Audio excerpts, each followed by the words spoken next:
with any trees there now, would she? Prove it. I don't know what else to say to that. So. I mean, it might have been there at some point as a squirrel. I just don't, you know. We're making our way up the map, you know? Oh my god, I actually have to change the map on tabletop. Holy shit. Okay. Yep. You have the full map though, right? Yeah, I have it now.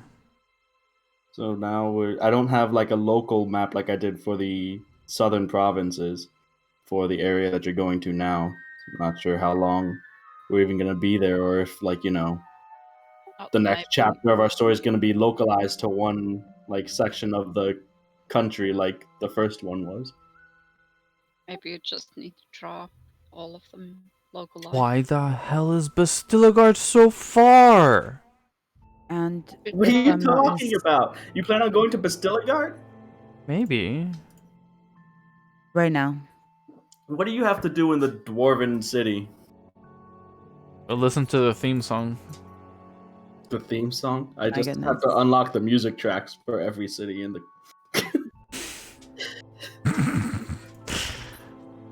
Oh my god, how do I change this? I can't remember. Oh, I would like to clarify that I have teleportation circle spell, right? Not teleport. Yes, because teleport is And 7th level, I believe, so you can't even cast that. Okay, and I have access to Cele, Vasselholm, and Ambivale.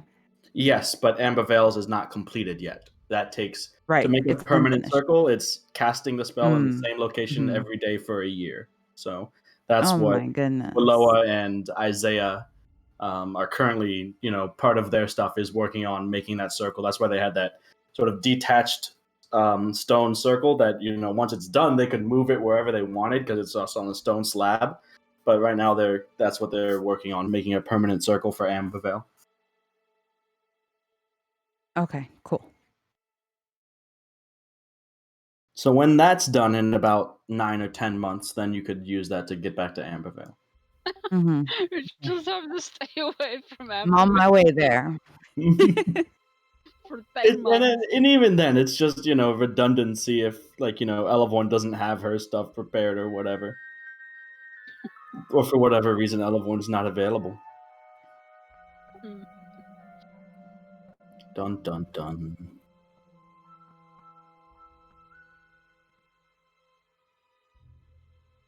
Tired and Isaiah, stay back.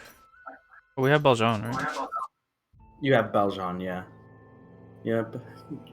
Goodbye, Tired. It was nice. You've played pretty much no role in our story whatsoever, but good job, man. Wow. You're still the mascot of Ambivale for some reason. That boar almost killed him, Like it was out to get him. But what, did you want Isaiah to be with us? I mean, he has 2 broken legs that are still healing. Right? No, I'm just cleaning up the board and getting rid of all of these NPCs. So that's...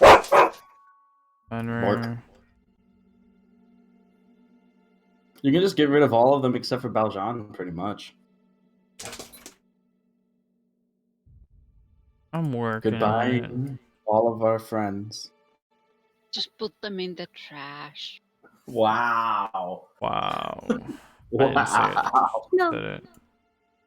Who the I hell? worked pretty hard making all these friends. Yeah. Me too.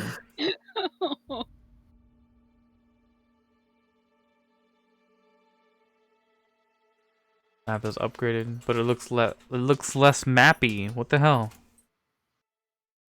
Well, yeah, it's a zoomed out, less detailed version of, what I did with the southern provinces, obviously. Why is that? Why are there boats? Boats? What are you talking about, boats? There's boats on the map. No, there are not. Yeah, those are boats. Little square boats. Those are not boats, you asshole.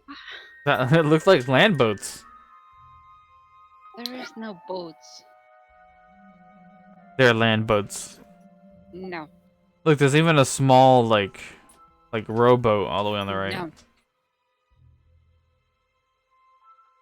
You're imagining things. There are no boats. I'm sorry, I'm such a terrible cartographer. All right, I'm trying. This is actually pretty good. I do my best for you guys. If it's not sufficient, then I guess I'll step up my game.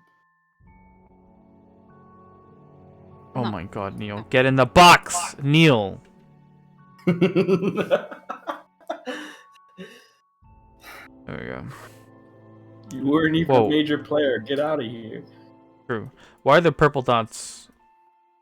Some of them are, some of them are not. Basically, if you see a Brushburn that bigger than a town but smaller than one of the large cities, like Vasselholm, that's the symbol for a large Vasselholm style city.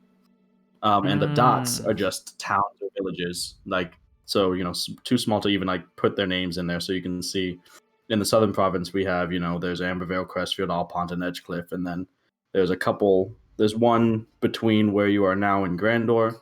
Whether or not you even touch on that is up to you guys. And then there's others scattered about, others that you haven't encountered yet, but the map will fill in as you guys explore those parts of it, basically, or learn about it. Imagine how big our shire is. Yeah, the capital. Yeah, because it has 3 flags and everything. That's gonna be huge. Oh yeah. We're gonna be lost in there if we're gonna go. An entire chapter of the campaign just in Erlashire. Because we're lost. 3 months of just trying to find each other again.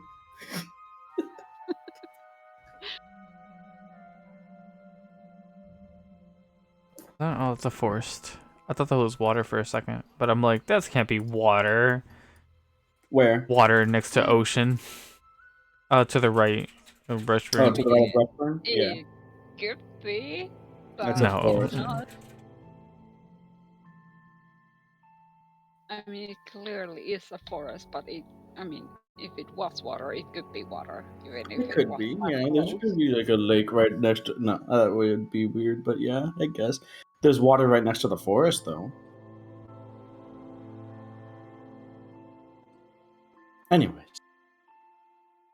I'll do a recap. So, last we left off, you guys had spent the 2.5 to 3 months or so time frame after defeating Korvath, going about your collective and individual goals, working towards the betterment of Ambivale as well as personal acclaims such as Netadion with the Night Keepers in Brushburn and Era with the Phoenix Academy. Durand, you were visited by some old friends, that being Niev and Zevzol from the Yildirim Vaktak clan. Apparently they had landed on the Erlesian country quite a few months prior and had been trying to stabilize, make a life for themselves, get readjusted with the dozen or so, according to them, clanmates that had made the journey successfully with them before rumors of you and the Stones had reached that far and they made the long venture south to Ambivale, where they found you and you guys caught up. Soon after that, a few days after that, you had some nice time with them, catching up, talking, but soon after, Baljan returned with word to Netadion and word of perhaps a clue as to how to find her mother, who had been taken as a slave to the slavers that make their home in the Viridi Desert. Baljan's betrothed, Lady Esther Valin, the minor noblewoman who had also spent some time and effort running the underground fight pit known as the Blood Menagerie in Brushburn, had some loose ties to those slavers, as you knew from Valjean's backstory. She had actually been the one that purchased him out of slavery and gave him his freedom. But over those months that where Dion had asked Valjean to maybe try to find something out, finally, apparently a lead had been made, and Esther requested all 4 of you to Grandor, where her family is located, to discuss the matter. After saying farewell to all the friends and allies you'd made along the way in Ambivale, and in the rest of the southern provinces from the beginning of your journeys together, Elahorn cast transport via plants.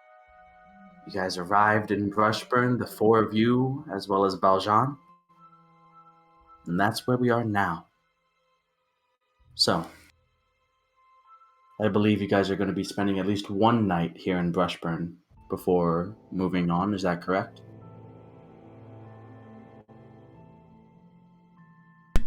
I don't see why not. I suppose. I just ask because I'm not sure if Elahorn is ready with the Windwalk spell or not, or if she has enough slots to be comfortable making the journey. Basically, you guys are in Brushburn, and you can see that there are... The efforts to rebuild are in full swing, though not nearly complete. The large portion of the southern edge of the city has been razed from that fire that spread during the fight.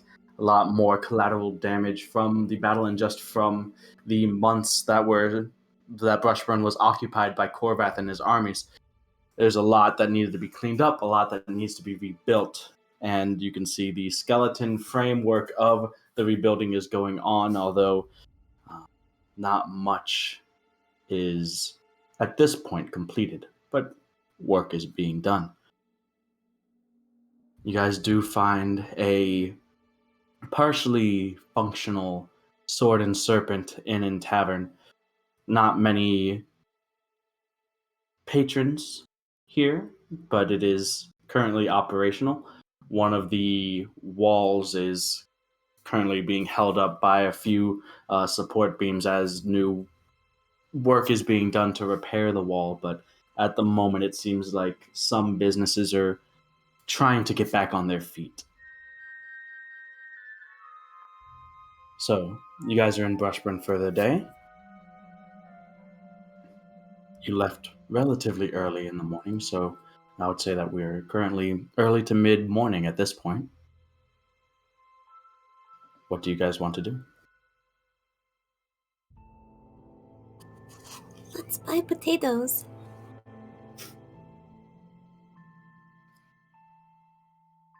Yes. And maybe some carrots and, maybe an onion or 2. I don't know how long they last. So if you guys want to... journey. Do you guys want to get provisions for the journey? All right. So basically, the question is, how well do you want to be off in the provisions that you take? Basically asking, do you want to do like a poor lifestyle, squalid, comfortable, well off? Like, let me find the chart here. Exactly.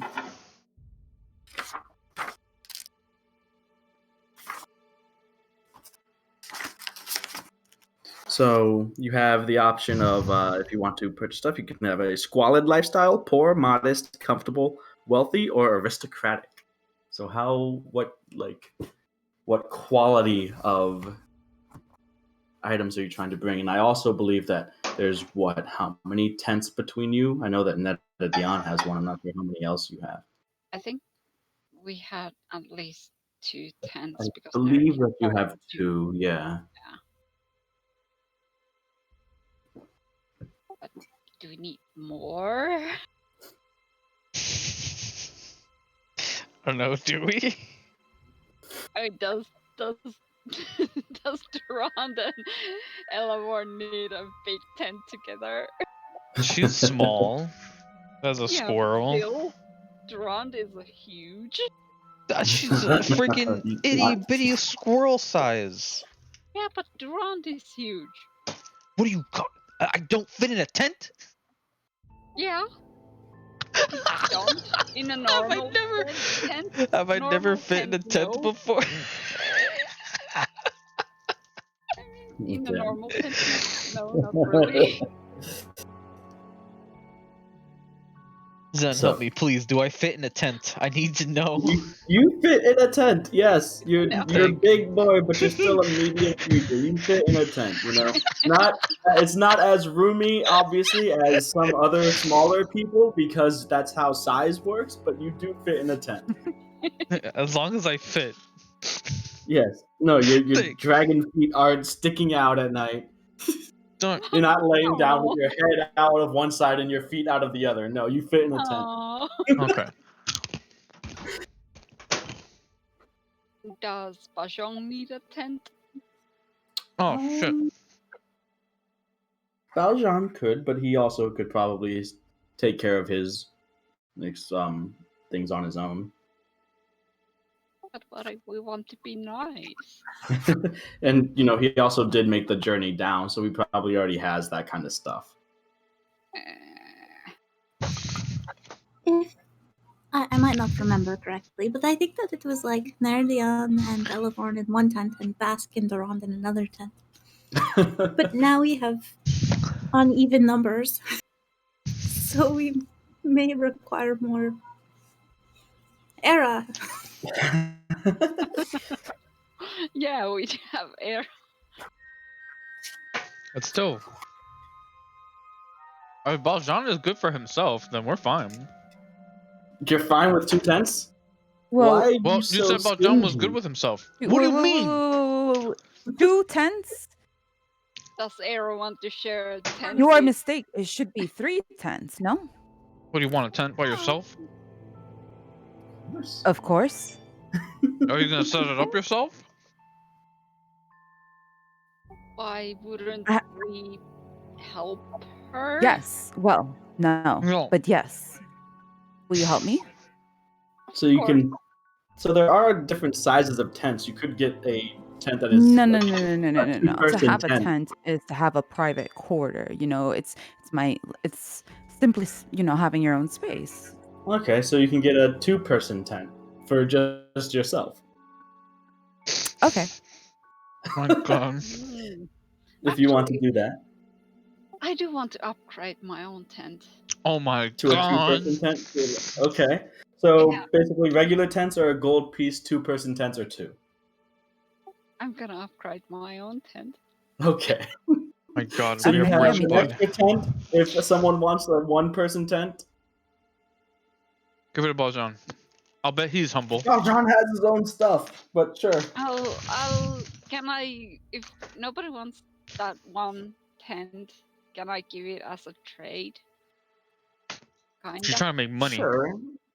You can. So doing that, obviously your tent has seen some use, so you're not going to get a full value on it. Yeah, that's fine. But I mean, basically, you can get, instead of,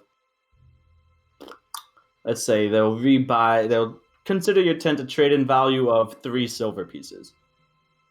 yeah, so I would. So a gold and 7 silver for your 2-person tent.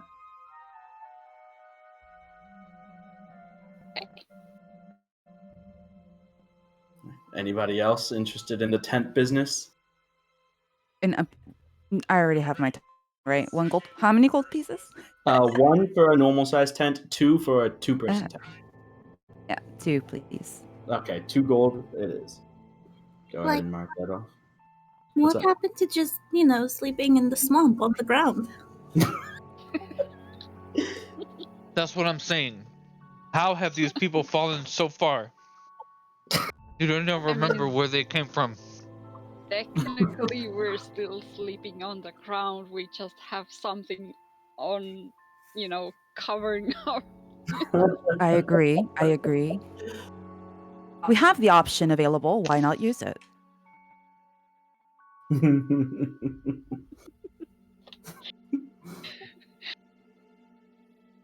Well, do what you will. So I have not forgotten where I came from. Jesus Christ. Potatoes. Potatoes. I All mean, right. if we're going to So, be technical, what I have kind of something to lifestyle, eat. what kind of quality of food are you guys going for?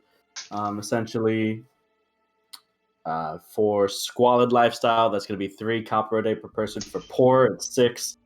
A modest lifestyle, it's going to be 3 silver a day per person.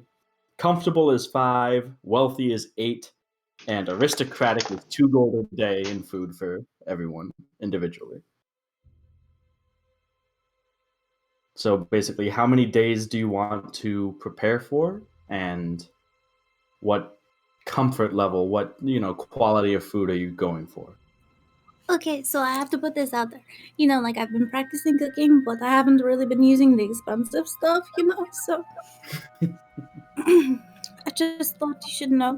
Do you want gourmet meals on the road?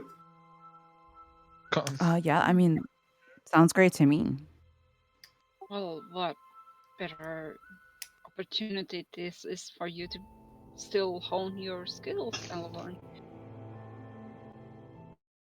I mean, for now you've made pretty good foods anyway, and all the other pastries and stuff. So,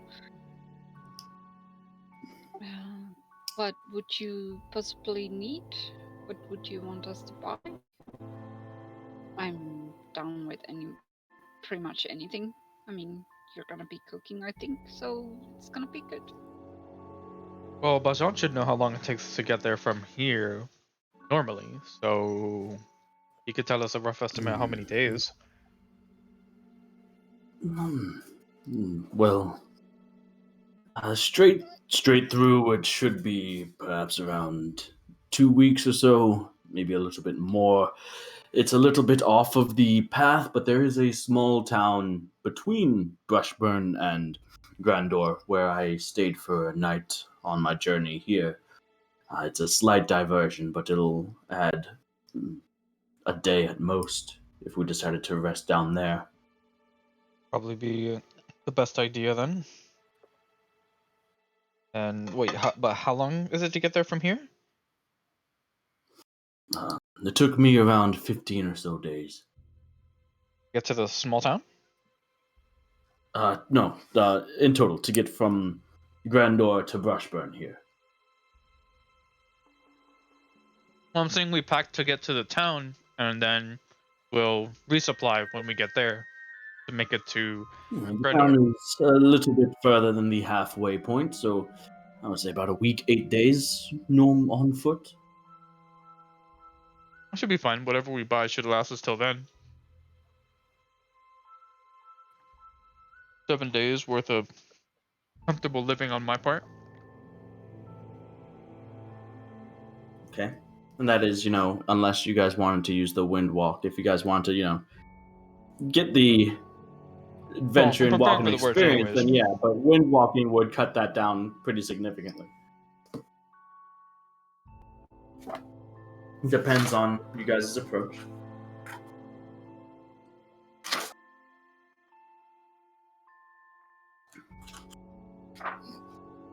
So wait, what? It's when walking? I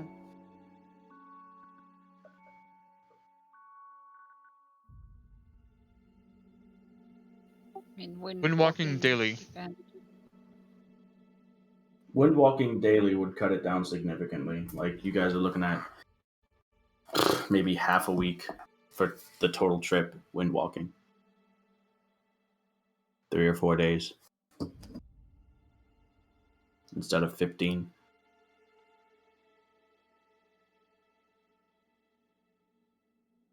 there a downside to this? I'm not. I don't know. If you guys wanted to go sightseeing, it would probably be difficult. 15 days. We don't wind walk. 15 days if you don't. 3 or 4 if you do. I mean, we'd still see the same amount of stuff, no? Technically, It might be harder to, see things, as you're moving past. Interesting. It's up to you guys, of course.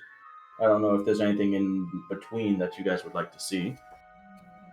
Want to go to that place with the herbs? Is this that direction? You would be crossing. So sitting down, you guys are having a little early lunch. The four of you and Baljan in the Sword and Serpent Inn, and he's kind of detailing and sketching out on a small sheet of paper the rough map between Brushburn and Grandor. There is a forest in between that you could cross through or go over, and Elevorn, based on your conversations with the herbalist here in Brushburn that you had met, that is the location where those flowers were native to. At least that he had found them or had them, brought in from. Well, maybe we just stop windwalking for a while there and look around, see if we can find some, and then resume the windwalking. So yeah, I'm down for that.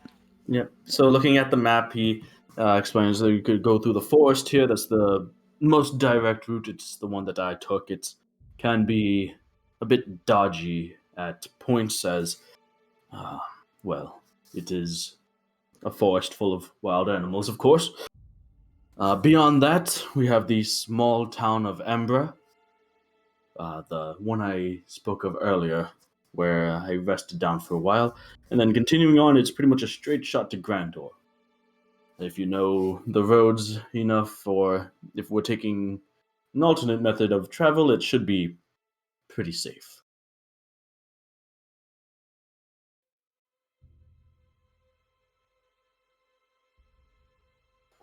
And so you guys know, I'm just going to type out the name of the little town between.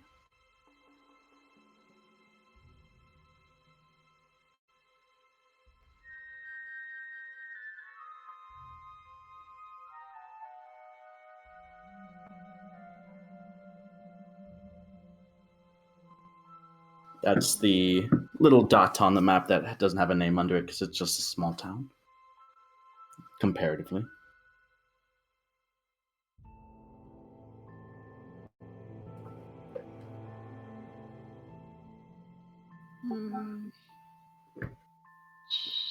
Maybe just in case, I'll get a week's worth of modest. Okay. So a week's worth of modest would be 3 gold and 5 silver for you, Neridion. Okay.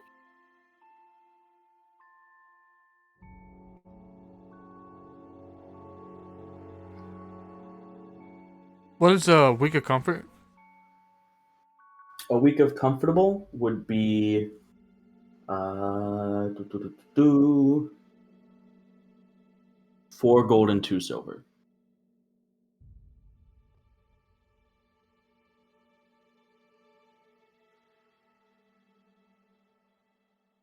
My 2 silver. Right. Elevorn, Era, what kind of lifestyle would you like to live food-wise?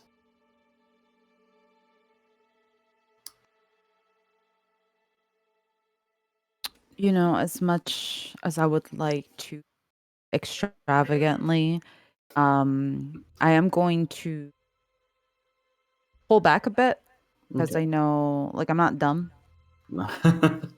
Alright, so comfortable as well then. What's under comfortable? Modest. Judging, by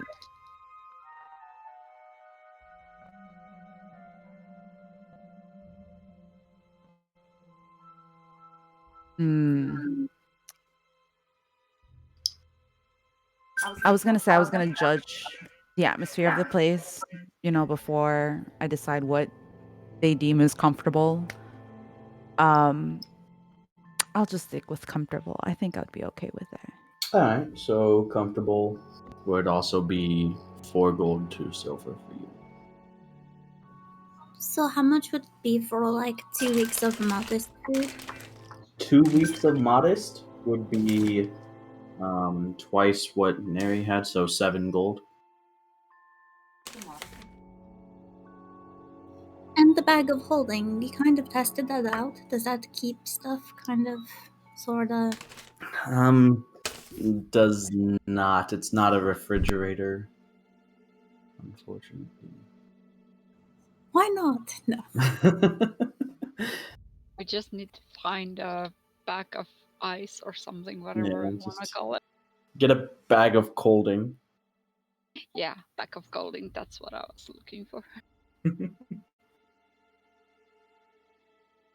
Yeah, I think any more than 2 weeks might spoil.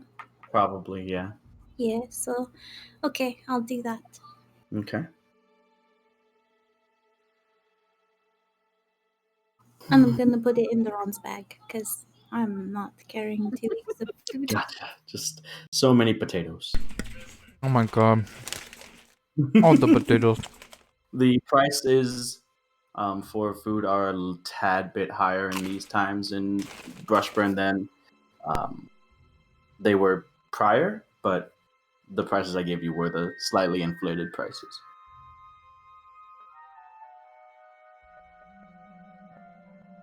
So, I mean, understandable. does anybody have any questions for Baljan about the trip, maybe beyond what was already said? Anything else that you would want to do in Brushburn before we pack up and head out?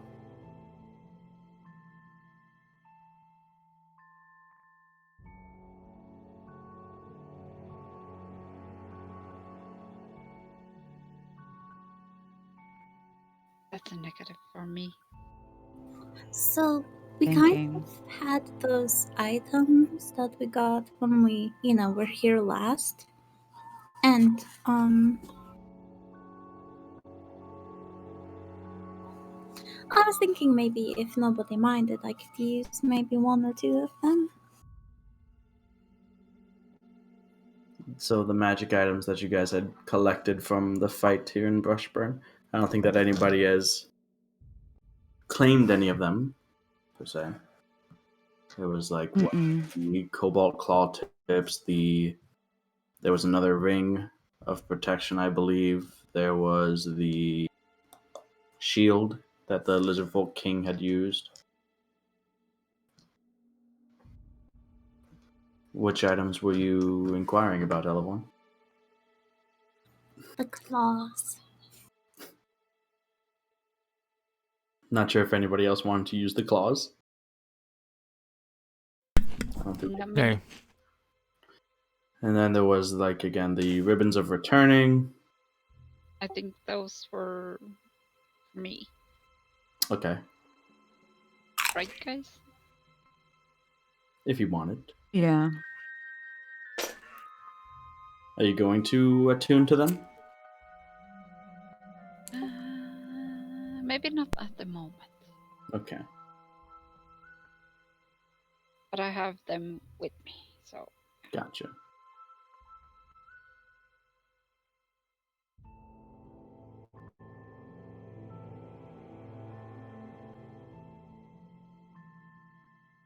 Anything else? Spike growth shield, Durand, or are you good with your shield? I'm good thinking. Okay. So, are you going to attune to the claw tips right now, Elevorn, or are you waiting on those?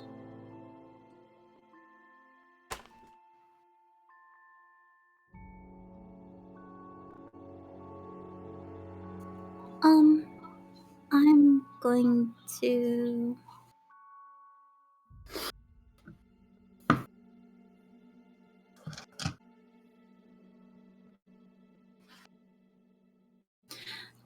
I'm going to attune to the claw tips right now and unattune to from the necklace thingy for right now. Okay. If we need that, I could out of combat reattune. Sure.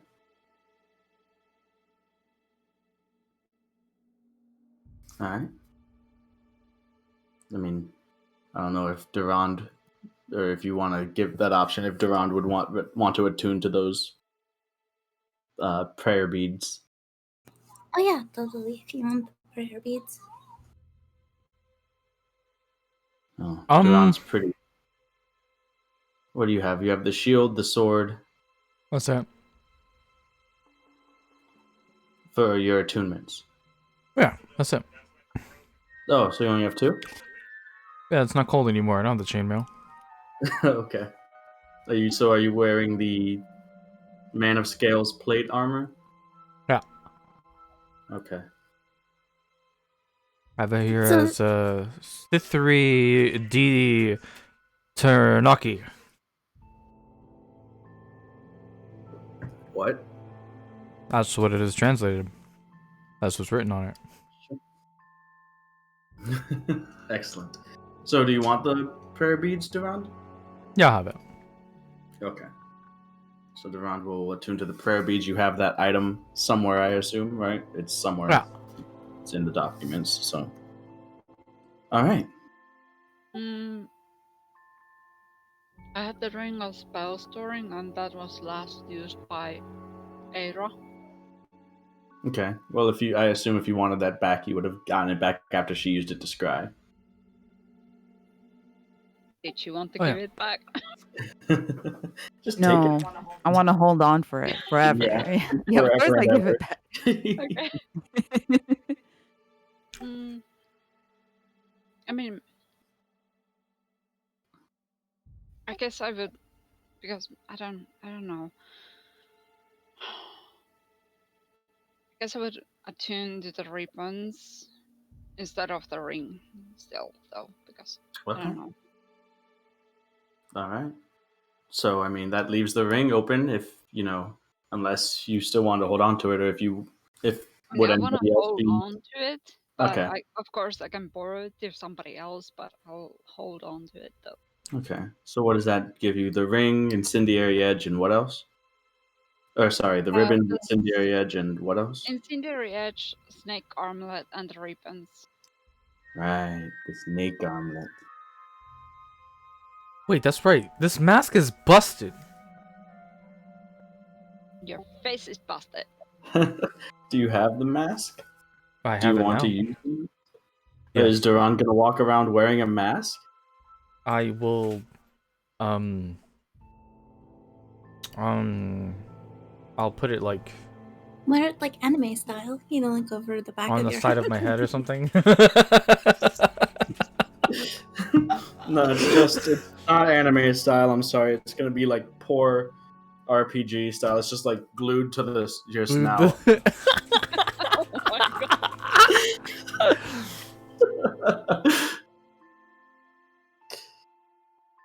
Look, this mask. I don't know why Zen made it, because really, it's unbearable for him. But we'll take it. Are you gonna use it? Yeah. Instead of the necklace, then? Yeah. All right. So who's holding on to the necklace? I mean, you can hold on to it. Okay. Wait, right. You have it still, right? So you said, sorry, I misheard you. You want it? Have it. Think that he said that Elevon would hold on to it. If you want Okay, to. yeah, I'll just wear it like jewelry. Sure, that Beautiful. works. Looks wonderful. Right, now time to think of how to break that mask or something. No! It's sentimental to me now, don't you dare. How is it sentimental to you? Okay. I respected the man. Out of curiosity, can the ring still have a spell even if it's not attuned to any of us? Can have a spell in it, but nobody can use it unless they're attuned to it. Okay, that's just making sure if it. Yeah. There could be a spell stored in it, but nobody, unless you're attuned to it, nobody would have access to it, because you guys found it with some spells in it, I believe, or at least one spell in it. So. Forgot what spell that was, but you guys pretty much immediately got rid of it, so whatever. Counter spell. I held on to it. That was a counter spell, and you guys are just like, get rid of it. We need the What space. counter spells in that ring if you're not using it? No. Okay, good. It was just. What about Era? Are you full on magic itemed up, all 3 slots? I believe so, actually. Hold on. I believe you have that Ioun Stone of Mastery. At least 1 ring of protection. Are you wearing 2? Yeah. I have 1 ring of protection. I have the Ion Stone, and I still have the glyph carver? Yes. Okay. Yeah, I think I might have made Durand too unkillable. It's all right. The best way to attack Durand is to attack his friends anyway. So you know. Yeah, that's true. Or we could put the mask on somebody else. Nah, Durand wants to be overpowered. Yeah. He's got like 29 AC. Plus 16 to all saving throws. Oh, I still don't. Oh, well, it's been busy, but I never wrote up the other channel divinity that we were talking about. Yeah, but you have it, right? But So. I know it in my head, so yeah. Well, tell me. You can basically take a saving throw for someone else. That thing, yeah. That's I'm gonna write that down in here. I'm gonna write exactly that, without any other thing. Okay. Yeah. I can take Reaction, 30. A thing for somebody else. 30 feet. Yeah, 30 feet. Yep. Okay. So, continuing. If there's nothing that you guys want to do in Brushburn, I mean, which there's plenty for a couple of you.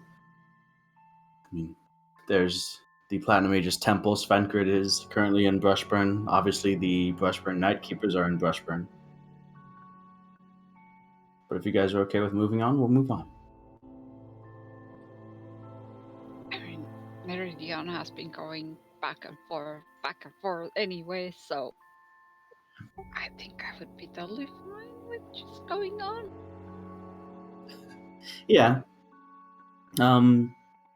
If you wanted to stop in throughout the day, you'd learn that basically the construction company led by Jesh is in Brushburn right now, and they are working, or beginning work at least, laying the groundwork, the foundation for the infrastructure that they will be working on.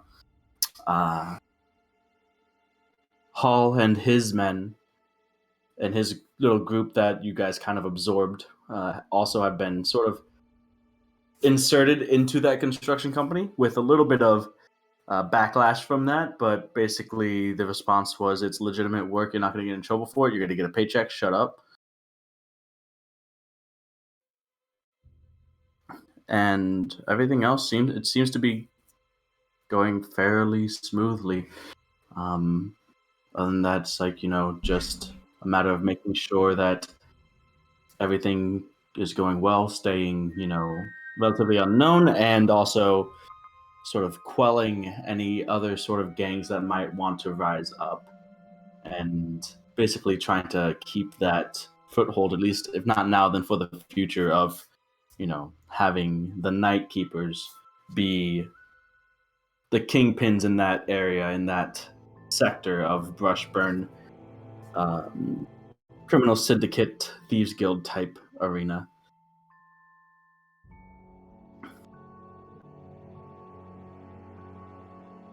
Much like the rest of the city, the Platinum Age's temple is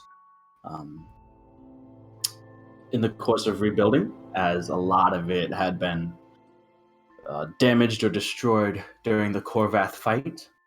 But outlook is positive. So,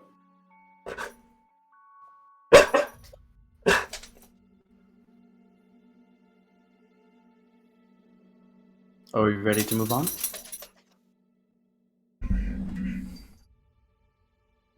I'm good. From Brushburn, yes. Okay.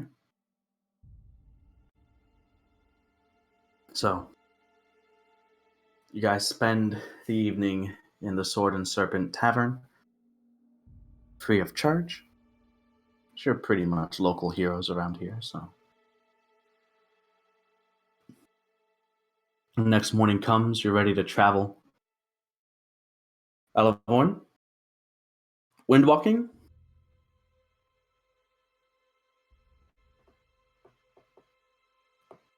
Up to the forest. Up to the forest. Yeah. All right. Yeah, wind walking. Okay. I think I can do up to 8 people, so they should be good. Yeah, so Nerdian, Elevorn, Drand, Era, and Baljan, you guys take the form of this gaseous mist, and immediately you are off out over the city of Brushburn, over the walls, in a northeasterly direction. Within a few minutes, the city of Brushburn is far behind you on the horizon, and you're coming up on the edge of this forest line as the trees become more dense, thicker, closer in proximity until you are traveling over the treetops and not able to see the forest floor below. At some point, Alavorn in her sort of gaseous form, you guys can kind of see the vague forms of everyone as you're traveling. For the most part, Baljan has been slightly ahead, and you guys have been following him as he knows the path, but Elavorn's gaseous form dips down. The rest of you follow, and you guys find yourself on the forest floor. Maybe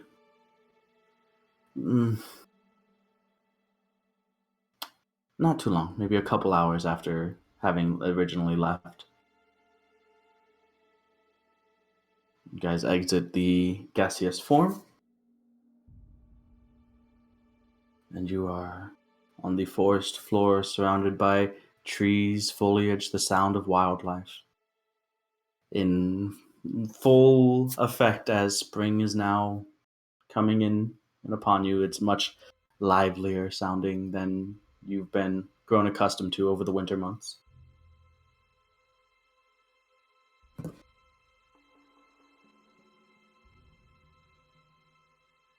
So, can I use prestidigitation to make a very small version of the flower or plant that I'm looking for?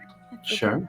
What it was. So that everyone can see what it is. I'm like, this is the cool thing that lets you take like a long rest while we're, Sure. a short rest while we're fast rest. Oh, that awesome thing.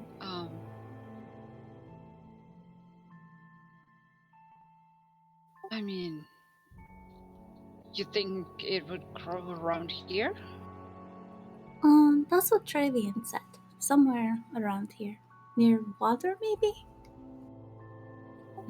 Okay. I mean, I guess I can. Of course, I will help you look for it because that stuff was pretty great. Alright, so who's assisting in the search for these herbs? More flower-like than herbs-like, but I don't know. Maria will be looking for them.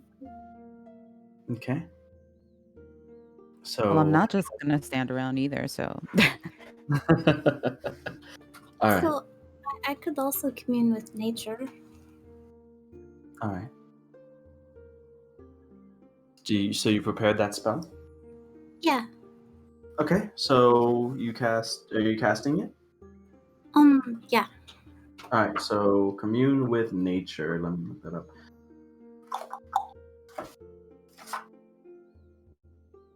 You instantly find the whereabouts of any type of plant life that you are currently looking for. Yeah. No. All right. So communing with nature, just kind of in a sort of meditative state, getting a feel of this new forest landscape, this area that you've never been in before, but still have an understanding almost on an instinctual level about what 3 facts of your choice are you going to learn about. Terrain and water, prevalent plants, minerals, animals, or peoples, powerful celestials, fae, fiends, elementals, or undead, influence from other planes of existence, or buildings. Plants. Plants, okay. So, you get the understanding that the herb that you're looking for currently is a little bit to the west or northwest of you, closer to where this forest edge meets a large lake.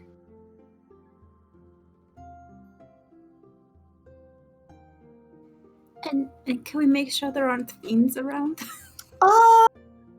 You can. Powerful celestials, fae fiends, elementals, or undead? No. Currently in this forest, there are no powerful elementals, fae fiends, or undead. Sweat off brow. Hmm? Just wiping the sweat off my brow. You can have one more question if you want, I guess. How about the buildings? Buildings. Let's see. What's the radius? Within 3 miles of you. Forest is actually more than 3 miles, but based on where you are.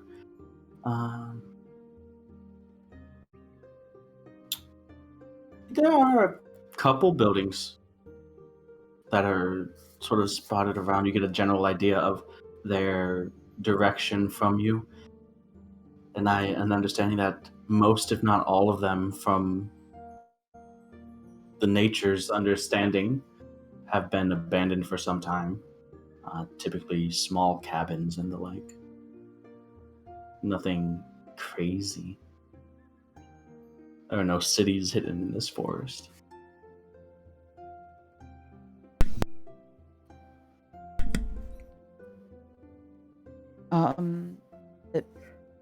Loud, quiet. What do we hear?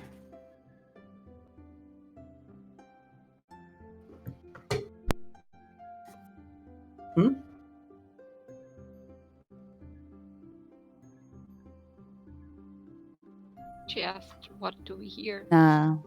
Yeah. Like I said, you hear.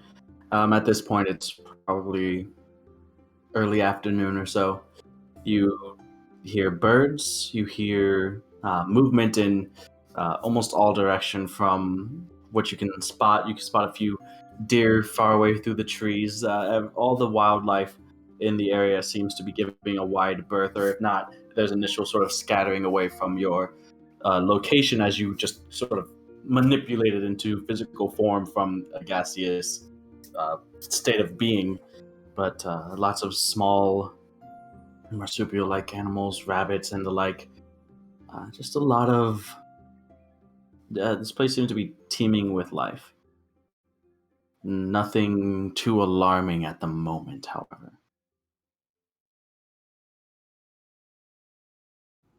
Okay. See, a lot of the leaves on the trees are beginning to come back in green. But what were we saying, level 1? Well, I was just gonna tell everybody, what I found out, that, there aren't any powerful fiends or anything around, which is good, because that was kind of bad. And then, the flowers are like that way at my point. I think there's a body water. And, there's some abandoned buildings, so we could maybe check those out on the way if you want.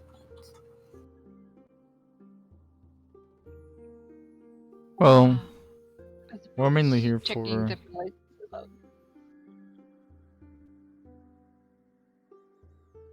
You go ahead. So you guys are following Elevorn as she heads towards these herbs, flowers? That I would Well, be. yeah, I was gonna say we're mainly here for the plants, so the flowers. Okay. So you guys head through the forest in the direction that Elevorn, you understand these herbs to be.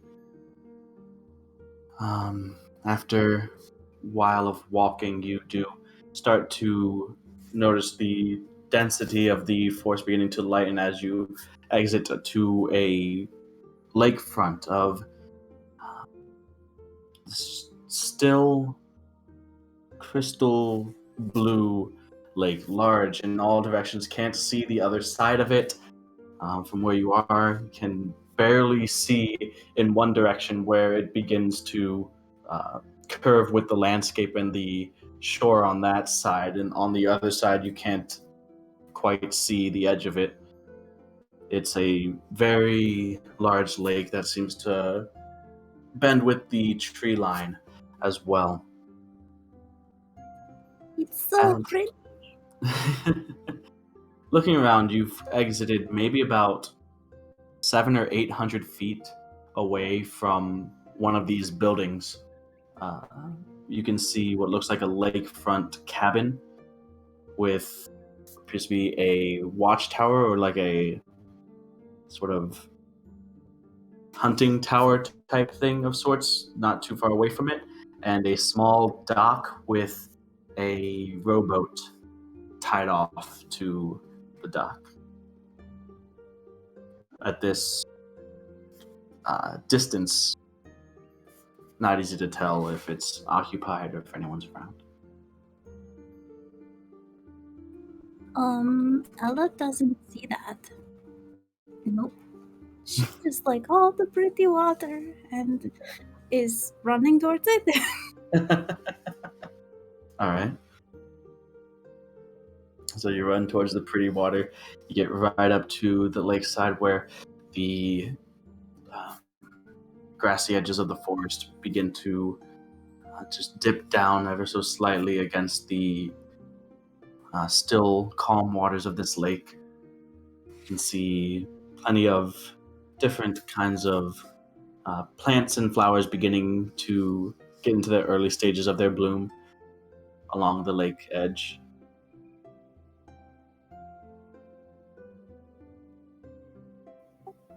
I'll go over to Duran and just like nudge at him. Mm-hmm.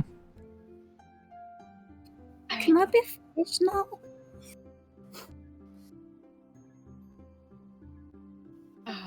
If the house and the boat doesn't really belong, especially if the boat doesn't belong to anybody, maybe you should take Eleanor to,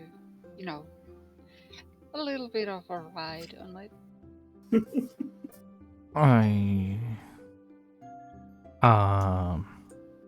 Well, for one, where is this coming from? What do you mean? Where is this coming from? She clearly enjoys the water, so... As I see her turn into a fish. But she might enjoy it, all being on the boat, too, with you.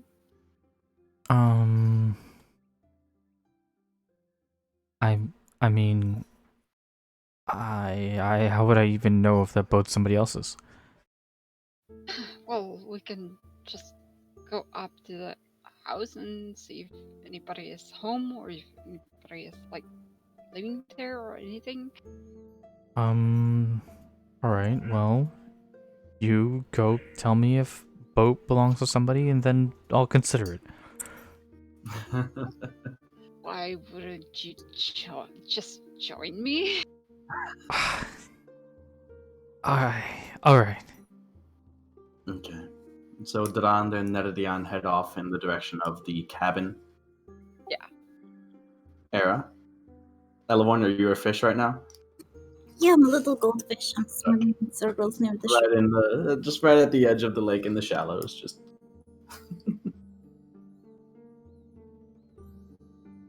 Hello. Oh, hello. Hi. I guess I'll mess around with fly. Okay. So you cast the fly spell? I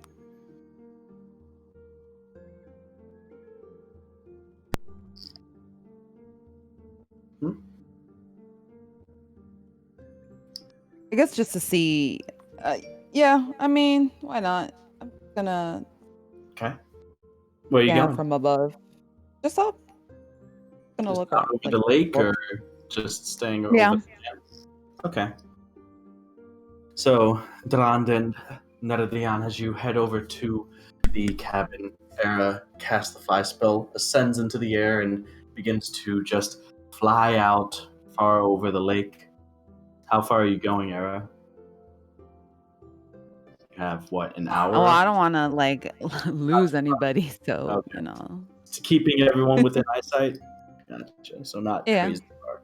So you go out a ways, like 5-10 minutes, being able to still see the shoreline, but for the most part, you find yourself almost as if you're in the middle of the ocean. There's nothing around you but water in every direction. This lake, and you only know it's a lake based on the description of the area from Valjean. Otherwise, you would be quite convinced that you're flying over the ocean right now. But you can see Sarand and Neredian, you guys approach the cabin.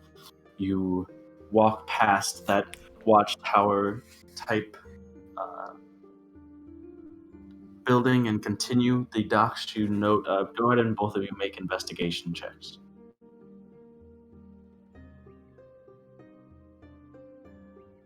Well, shit.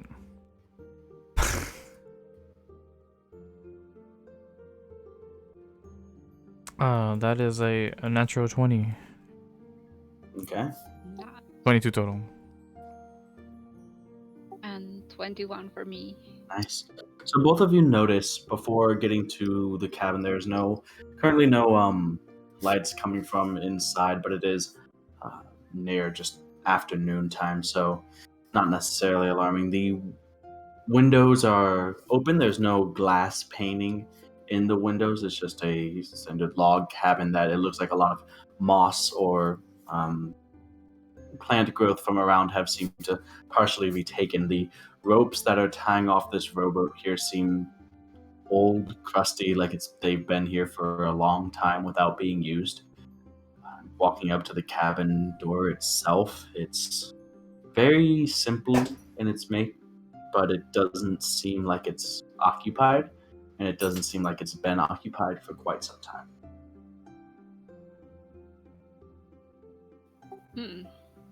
Well, it looks like I don't think anybody is using this cabin or the boat. But I mean, you know more about boats. Do you think that the boat is usable even? I'll check out the boat. Make a boatsmanship check.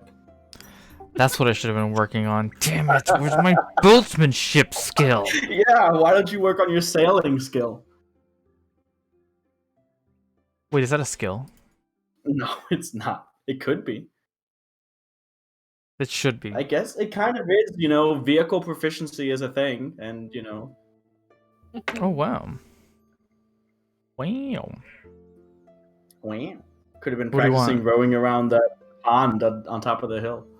Look, man, it's been a long time. I don't even know how much time has passed. I don't know what the heck I was doing during that time. Mostly just, helping out around Ambivale, not really being sort of oblivious to the fact that it really was just you and Elevorn in a house by yourself for quite some time. Yeah, that makes sense.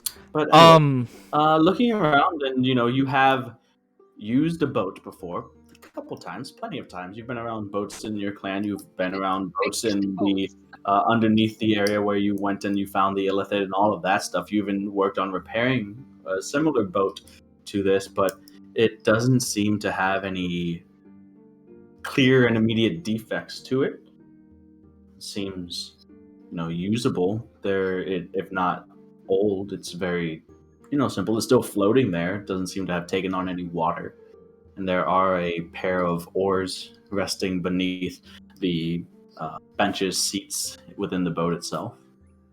If not, old, kind of slightly rotted at the edges wood. Okay. Durand. Been out here throughout all the weather of winter, so it has taken a bit of a beating. I'll jump in. Jump in? Okay. Make it after a heavy sigh. Okay, so jumping in. Shit. Alright, yeah. So it does sort of creak under your weight and, the very heavy armor that you're wearing, and immediately begins to sort of lift to the side of the boat that you are sitting on. Can I even myself pretty heavy out? boy, especially in your plate armor. What? True. Wait, I could take this off in like 2 seconds! Hold up. You can. Are you gonna snap it off and put it in the bag? That would help. Are you gonna toss it? This is so Throw the armor to Nerdy on. I'll take it off, put it in the bag. Okay. Once you take your armor off, the Kraken appears. Fuck! Release the Kraken! No. So that definitely does help with the sort of weight distribution problem that you're getting on. Like, it obviously was a boat that was designed for probably by a much smaller humanoid than you. Wow. Okay. Yeah. Racist. Yeah. How dare they? Why How dare they not make a boat that is capable of carrying all of the races? Alright, you can take this problem if that's going to be your stance. You can take this to whoever you want it, but it does kind of bob and then eventually sort of balance out, if not a little bit tilted based on where you decide to sit. You can sort of try to balance it out, kind of sit towards the center of the boat, and that helps. But yeah, there's a little bit of displacement, but yeah. All right. Well, So I'm gonna stand on the boat. And sort I'm of gonna look at Neri with my arms out. still, Like, are you happy? I'm in a boat that's attached to the dock. Are you happy? I mean, it seems to be floating, right? So it seems to be working for the intended purpose. I mean, yeah, I guess. Okay. Well, I'll give this a shot. You want me to go get Elevor? I think I can find her somewhere in here. I mean, yeah. I mean, she didn't seem to be turning into too big of a fish, so doubt she would have gone too far from the shore, maybe? Oh, the shore will be my first stop on this thing then. Okay. So, you work on unattaching the boat from the dock. The ropes are, like I said, old, crusty, stiff, but you do manage to work them out of the knots that had been keeping the boat moored to the dock. And you begin to sort of lazily drift first sort of into the dock and then starting to drift slowly away from it. Taking the... What? I'll just wave at Duran. Taking up the oars, you begin to row, steer the boat in the direction from which you had come. You can see, based on the position of the sun relatively high above you and the clarity of the water of the lake that you're on, you can easily gauge the depth of the lake bed beneath you, so you don't have any real issues of running the boat aground. Excellent. So, do I see Era? Looking around, you do. She's a visible, tiny humanoid Era-shaped speck in the distance. Oh. Interesting. Just a speck. Neradian, what are you doing? I guess I would go look for the herbs. Okay. So knowing the look of it, I guess go ahead and make an investigation check. I'd say with disadvantage, as it's not really the... You can either make an investigation with disadvantage or a straight nature or survival check. I think I'm gonna take the investigation with disadvantage. All right.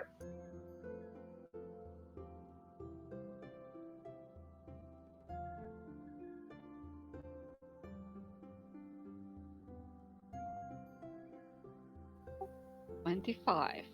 Disadvantage, wow. Yeah, because I mean, So... yeah, I rolled 16 and 17. Oh, okay, that's nice. That's good. Get all those good rolls out of here. All right, so Whoa. walking along the sort of the shoreline, looking for the type of plant that Elevon had shown you guys via prestidigitation, you kind of looking out, you can see Era flying back at this point, Daran rowing, starting to sort of fall a little bit behind as he's not power rowing, I don't believe. And back towards where Baljan is just kind of standing there, watching all of you, just sort of staring out over the water. You make your way past where you guys had initially came out of the forest line, just kind of scanning the area for these herbs. When you see a small rabbit make its way out of the forest line, maybe about 60 feet in front of you. It seems to be panting, a little bit out of breath, like it had just ran from something. You can see it kind of hop up a few feet away, kind of looking around, notices you, stares at you for a few moments, then takes off in the other... What? I'm staring back at it. Okay. Takes off in the other direction a while, and kind of nudges around a bit in the foliage. You can see it nibble on something, and then it seems to... Its heavy breathing seems to slow, seems a lot more calm, almost refreshed, and then it heads back into the forest.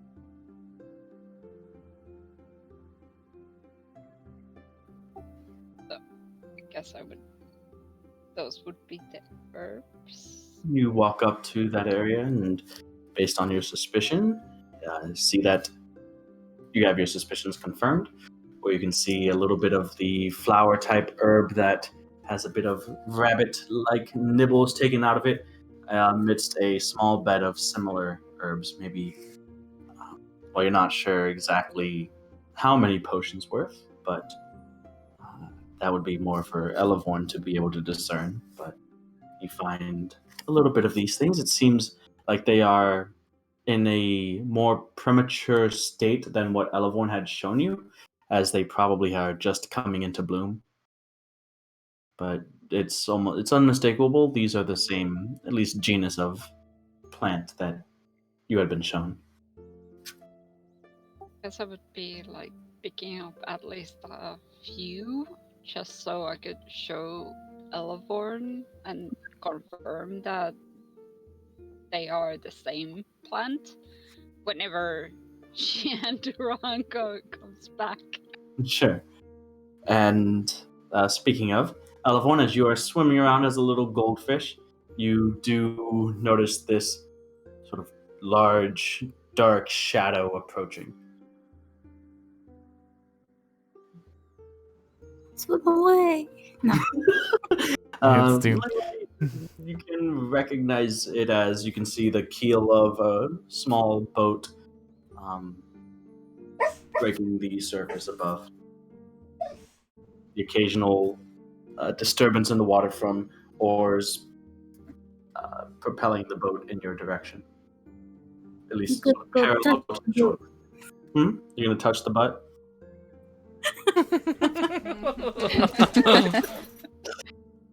All been leading to this moment.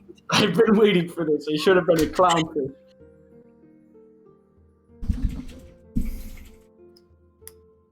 Alright, so unbeknownst to you, Dran, Elevorn has touched your boat. Wait, do I notice this? No way. Of course, unbeknownst to you, obviously. Of course.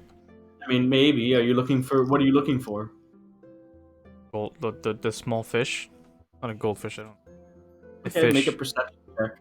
As you kind of get parallel with the shoreline, you're kind of coming back to where you guys had broken the forest edge, as you can tell, because Baljan's still around that area. Looking at this stupid... Looking at the round. Okay.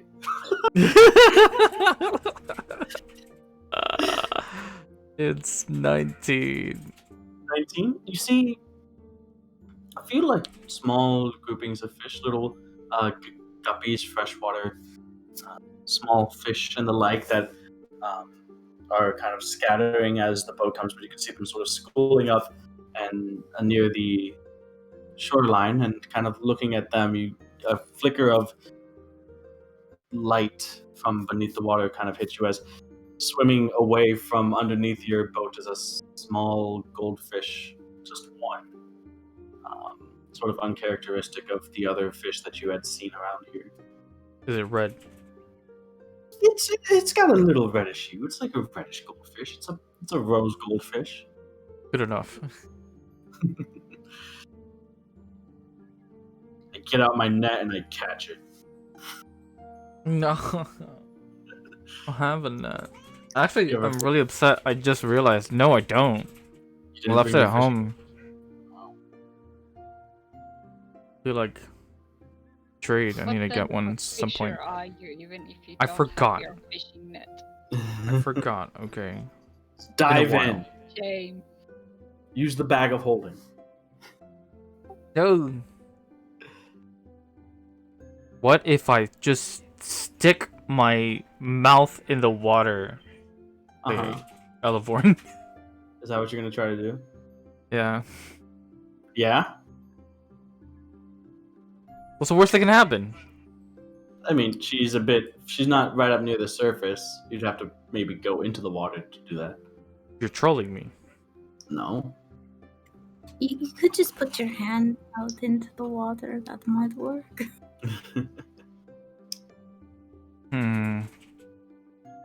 But my face in the water wouldn't? I'm gonna look for Elephant. I'm just gonna sticks his face upside down into the water and looks around. I think that sounds like a reasonable thing to do. I'm doing it. Okay, make a dexterity check, please. How is that dexterous?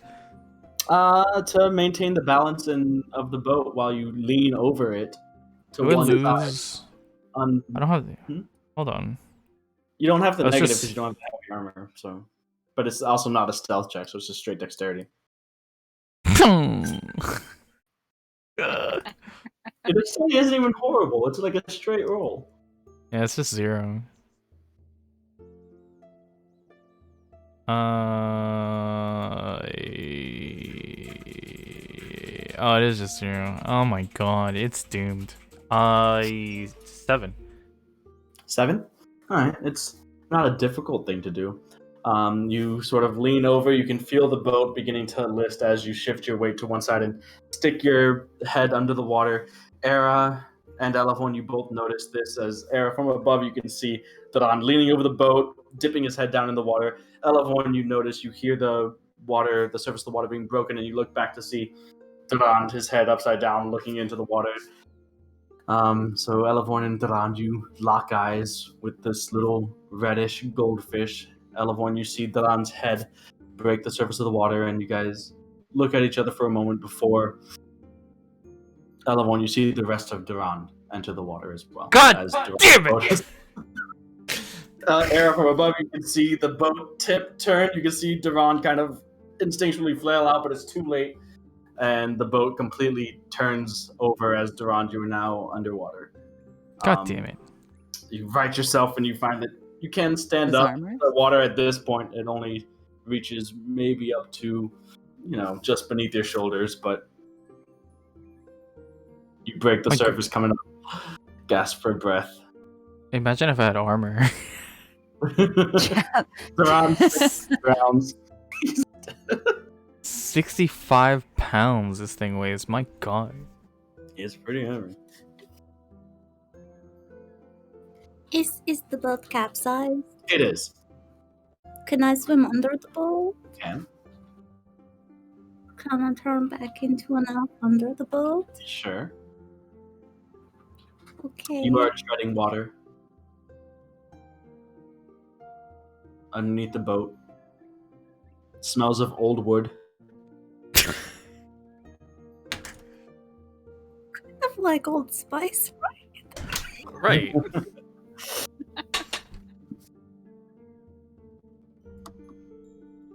So Daran, you're soaked. Kind of looking around. I don't know. What are you guys doing? I'm just gonna shut up. It's you guys. Yeah. Go for it. I don't know.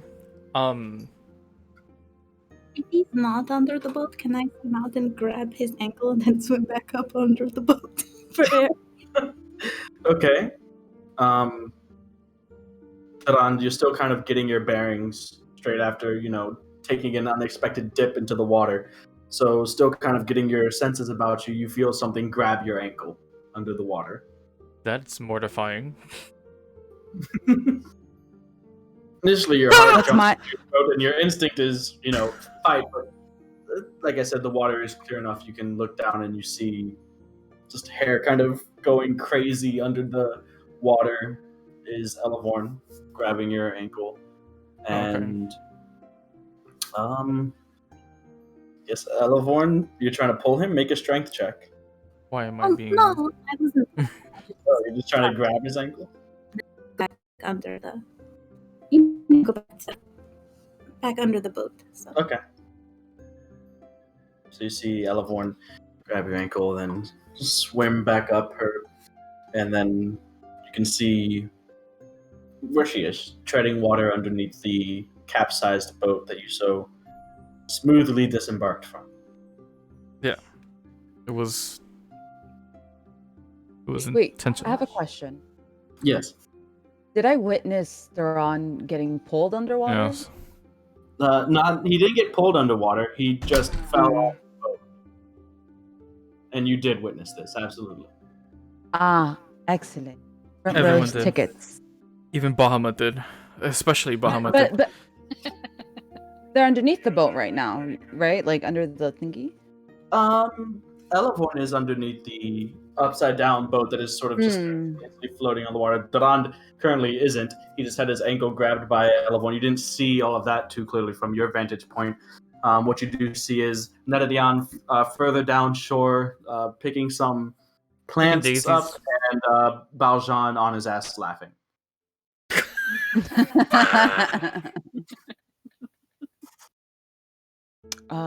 This. So, Durand, are you going to join Elevorn? Oh yeah. Okay. So you walk your way slowly, and then sort of duck under the water, come up in the shade, the sort of cool, echoey underside of this upside down boat, where you are standing and Elevorn is treading water. Both of you, adequately, you're in the water. I'm in the water? What, I'm soaked? Of course I am. Yeah. Of course you guys are. Both of you are, yes.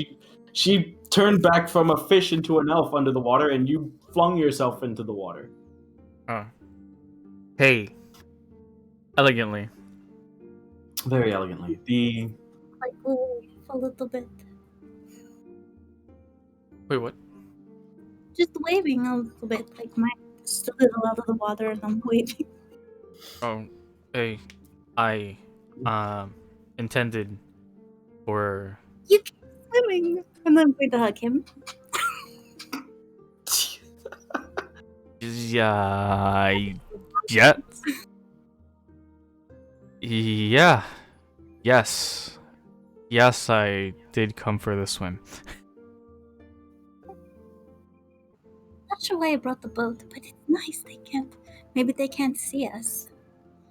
Why did you bring the boat? I'm looking around at it.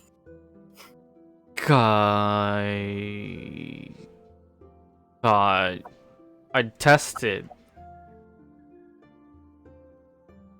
Do we need the boat? Maybe, you never know when you might need a boat. It proved pretty handy, before the library.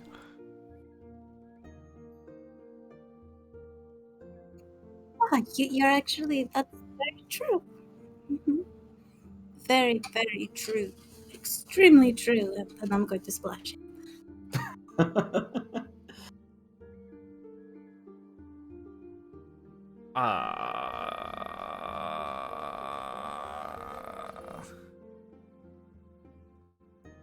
Well, I must splash her back.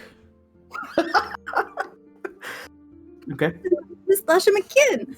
Alright, splash fight commences beneath the boat.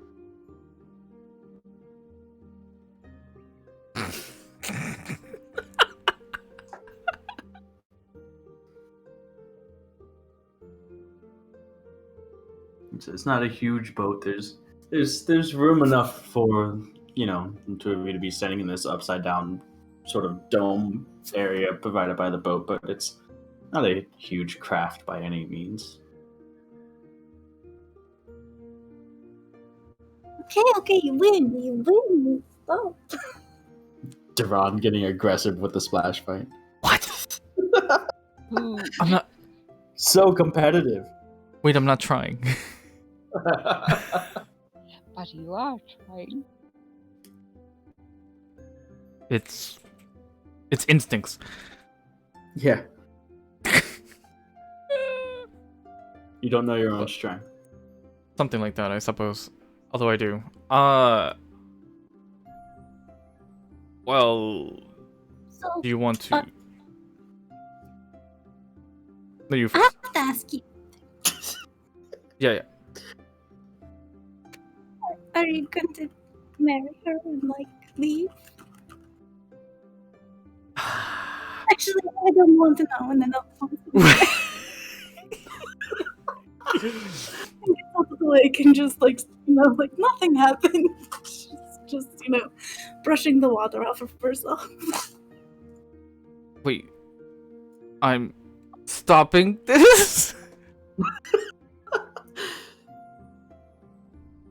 With more questions?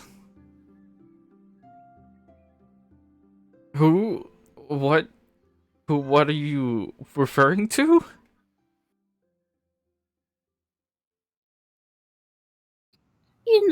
The pretty girl that was at the house. Seems really nice.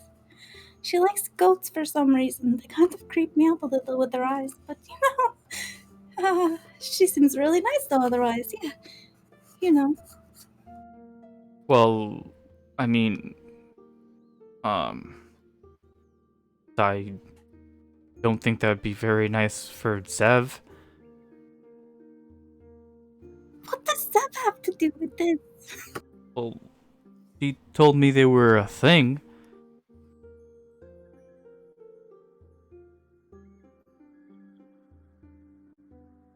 Besides, it's not like that anyways. It's, never really was. Wait, Zebra had me for... I knew her for a day.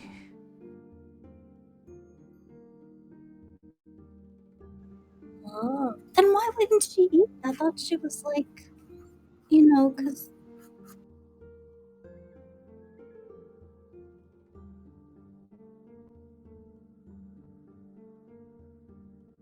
Wait, but you knew you knew I knew her for a day. Why would you think I would try to run off and bury her? Because you love her? What? What would give you that idea? I don't know, the way you talked about her.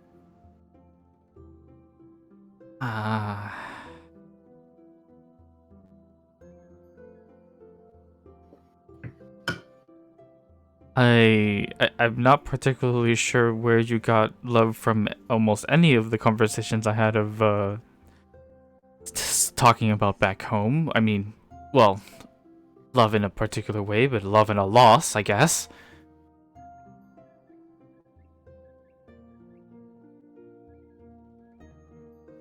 I just figured she was why you didn't pay attention to any of the women who liked you,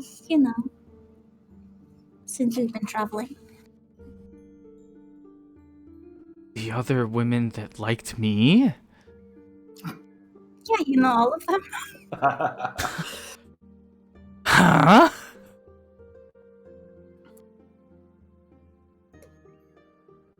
I love this is the first I'm hearing of this.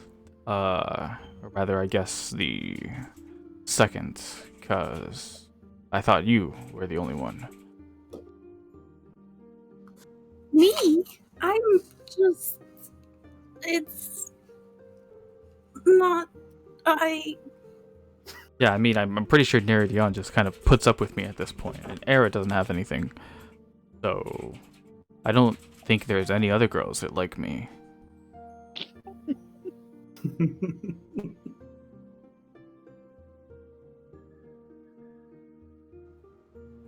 Nope, can't think of any.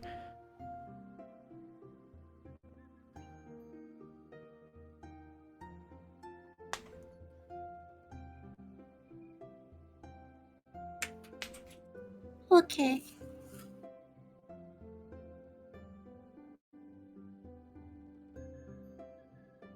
Not even Valley?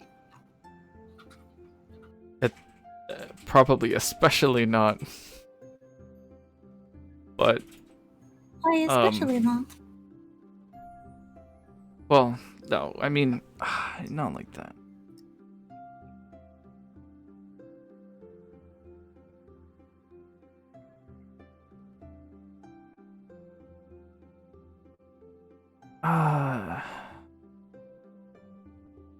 I mean, maybe, but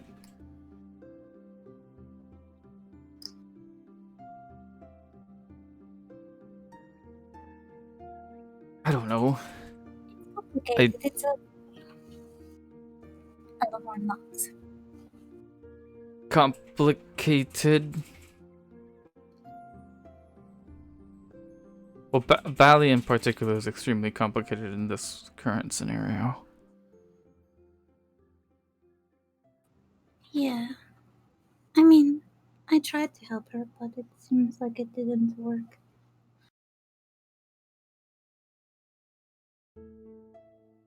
I'm sure we'll find her at some point, but I felt like maybe, I don't know, I was a little too agreeable with things. Like, we brought her, and I really felt like maybe we shouldn't have, and I kept telling her to be careful, and I shouldn't have left her alone. Well, whatever happened to Bali was probably the results of something for a long time, so I wouldn't blame yourself for it. And I mean, we'll definitely run into her at some point or another again, and probably figure out some way to help her out.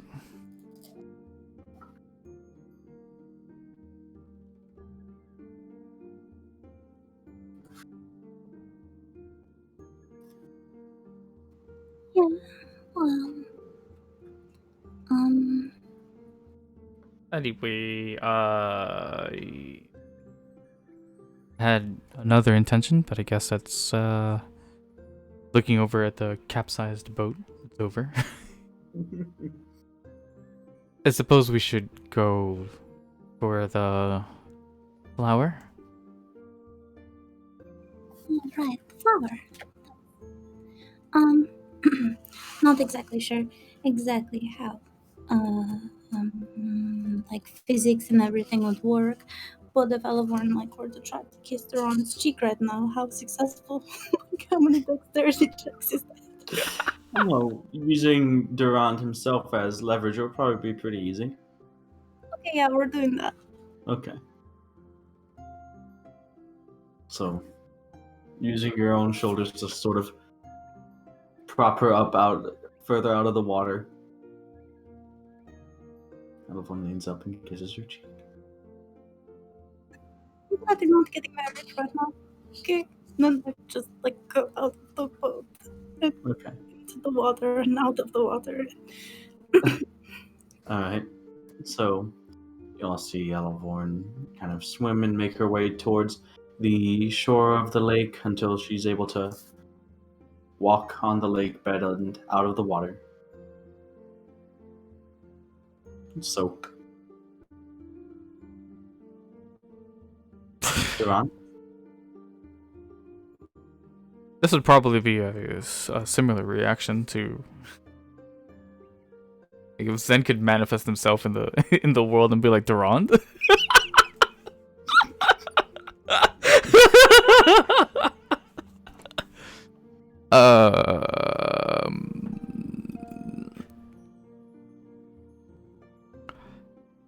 I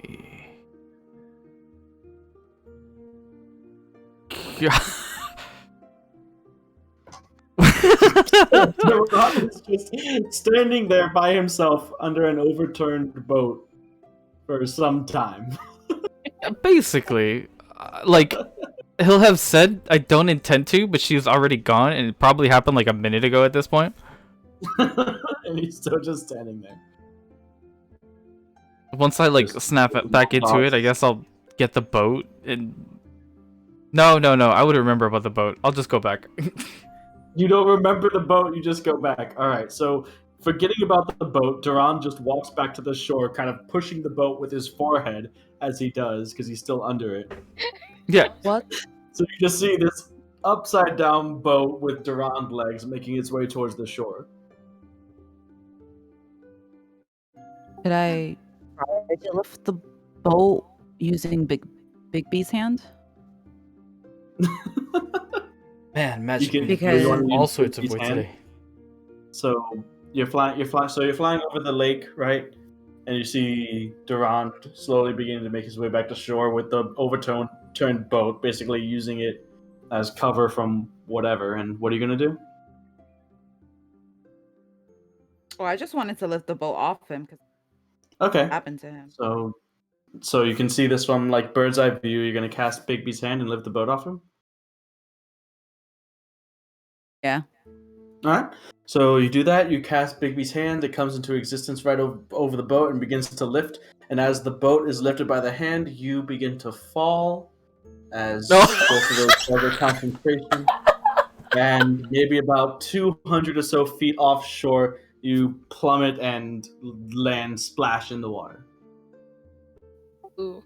Learning Oops. again part about the properties of concentration spells. Excellent. Excellent. Breaking the water yourself now, treading water, you can see the sort of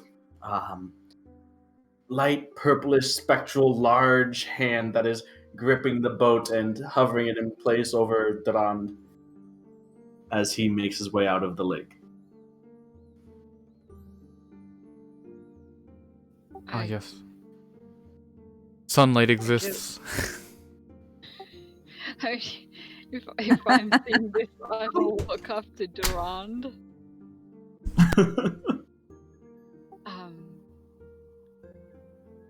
That's not what I meant, you know? I can't even remember what you meant. What are you talking about? I meant that you would take Eleborn to a nice boat ride on the lake. And that's not it. I Unless think we have weird, different, you know, how do you? I mean, you've been on a boat. You've been on a ship. I'm sure of this. You should know how those work. yeah, but I don't know. I think I'm leaving that completely up to your own to each their own. I think that was a pleasant boat ride. As the boat is deposited by the large spectral Bigby's hand, landing with a dull thud on the ground next to you. You can look back and you see in about maybe 300 or so feet in separate direction, you do notice on the lake surface floating away are the two oars.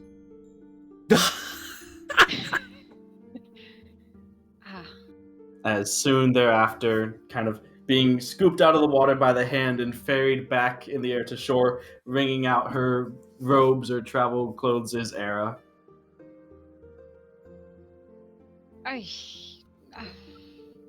Well, I suppose we can use the cabin to try you two off. I mean, I need to go and show off these to Elaborn, and then I gotta go to Elaborn, I guess. Alright. So, being part of the minority of members of this traveling group, Netadion, of people that are still dry, you go up and show the herbs that you had found to Elaborn.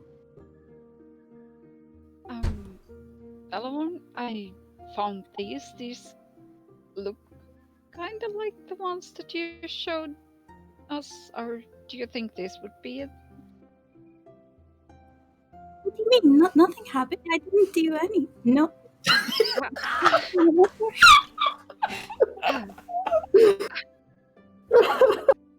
What are you doing?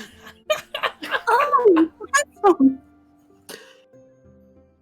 I mean, okay. These herbs. You think these are the ones that you were wanting us to find? Can I examine them? And, Okay.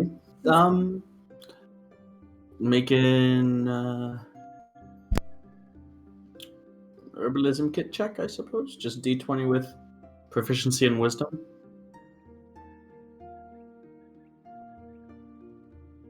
17. 17. These are the same species of herb that you're looking for. They are earlier on in their life cycle than the ones that you had used to procure the potions. They might be able to be used in this state to create the concoction that you had made before. Might take a little longer, a little bit more difficult to do so before they've come fully into bloom, but it should be doable. Or alternatively, if you found a way to somehow carry and cultivate them into their fully grown stage, that would be easier, but it would be doable. Bless you. Bless you. How about the Artad box? The what? The box I used for Artad. Yeah, if you wanted to carry that around, yeah. I mean, it would be possible, I suppose. A little bit awkward to carry around with you, but doable, sure. I figure they should survive at least one day, and then I can prepare plant growth, and then I don't... Yeah, that would work, yeah, for sure. So Netadion, taking you back to where she had found them, as Neri, I don't think you took them with the soil that was under them and everything like that. So no, I only did a couple of them, maybe. Yeah. So taking it back to where you had found them in the small flower bed, where other such herbs are, Elevorn, how many you're taking as many as you can into the box? Yes, please. Okay. With what you find there, or rather with what you can fit into the box, you figured once they come falling to the bloom, you probably have enough for 3, maybe 4 such potions. Yay. Anyways, with everyone back on shore, 3 of you still soaking and dripping.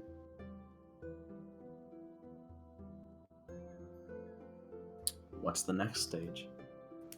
Well, the Windwalk should probably, try us out, right? So... Perhaps. Or just be really cold for a while. Yeah, I don't know. But basically the spell is still in effect, as basically it just takes a minute to revert to normal form or to change back into the gaseous form from your normal form. It does last 8 hours. So you guys would still have time on that spell that Elevorn had cast.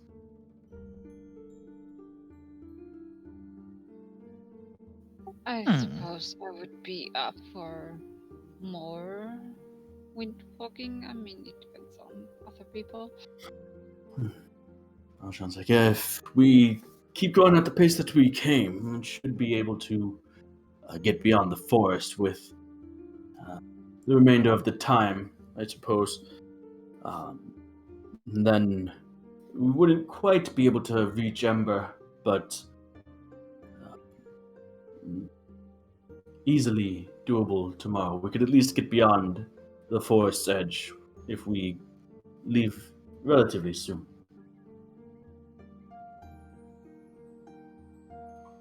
I'm estimating I have not, I've traveled this way once before. It's not my usual mode of travel, so gauging the speed is a bit difficult.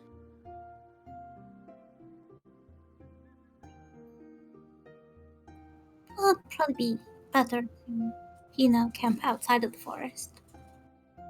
Yeah.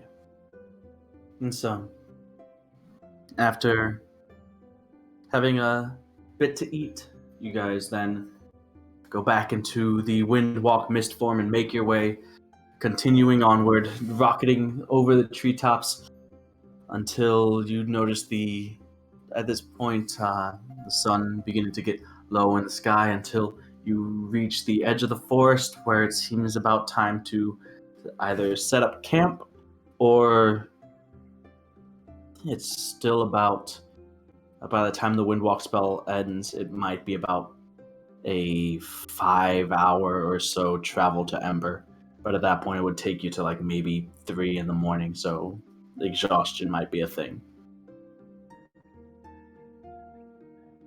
Depending on whether you want to camp out here or continue to the small town or reach the small town tomorrow, it's up to you guys.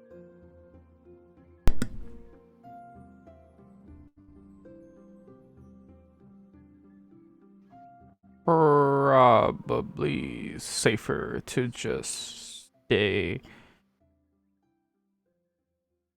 Alright. So going to the end of the spell, you guys get to a bit of a ways, leaving the forest that you had just come from behind you. Far on the horizon, you can still see the very edge of that large lake.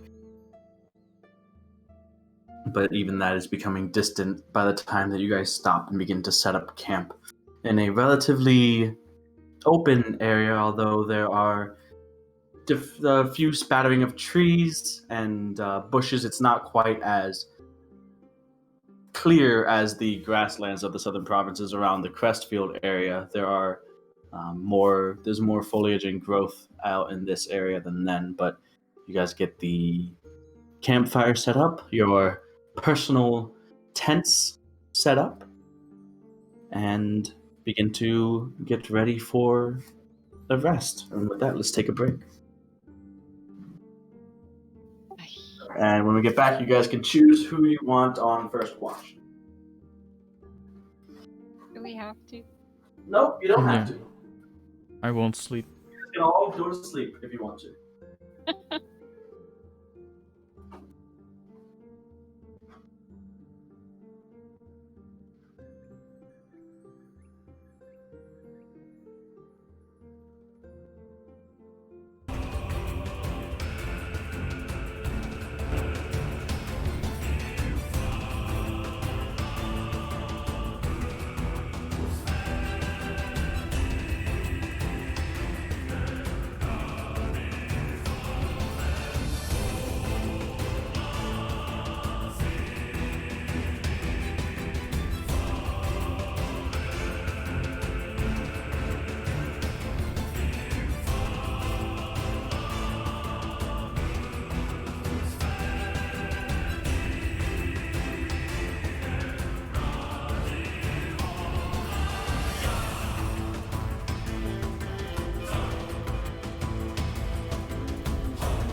taking first watch? Aye. Durand? Yeah. Alright. So you guys sufficiently dried off at this point.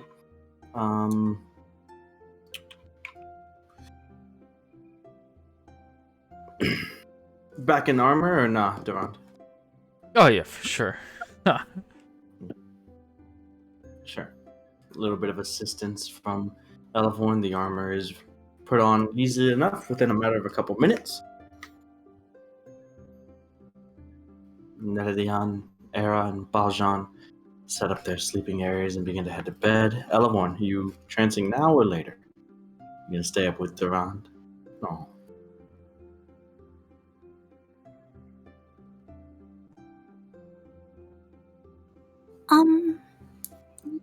I don't think I'll trance quite yet.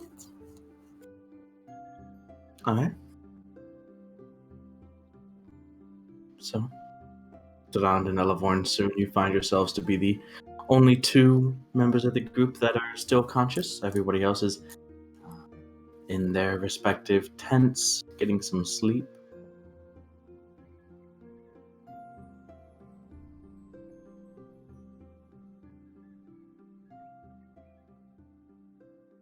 So, the two of you go ahead and make perception checks, please.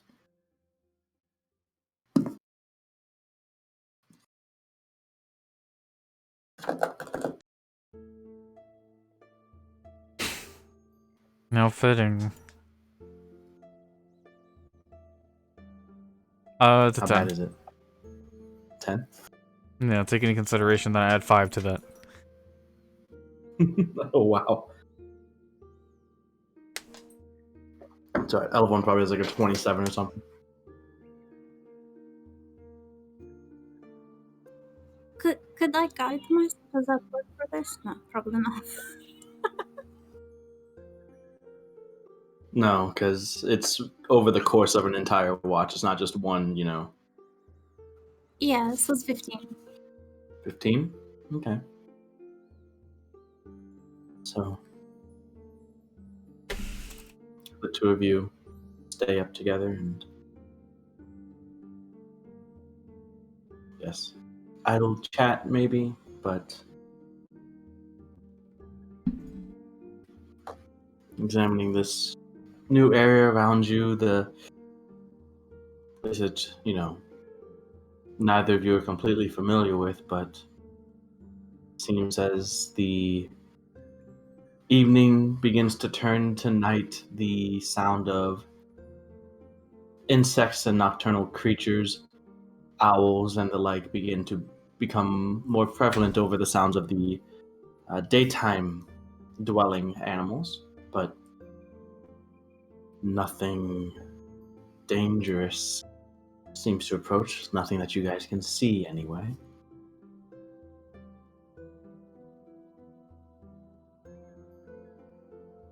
Whenever you are ready, you can choose the next person that will take the watch.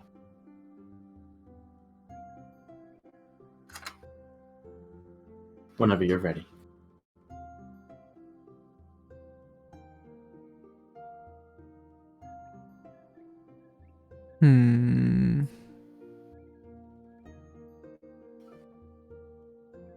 You pick.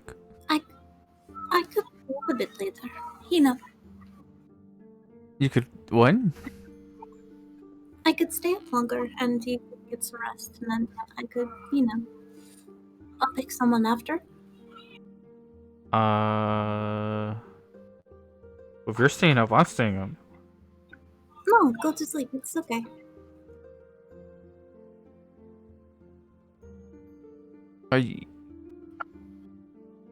You no. Really, it's okay. I'm sure. I will wake you up. I've waken you up before.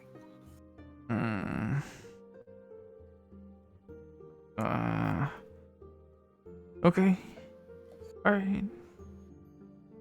I guess. Okay. Durand heads off to sleep. How comfortable are you trying to sleep, Durand? Not at all.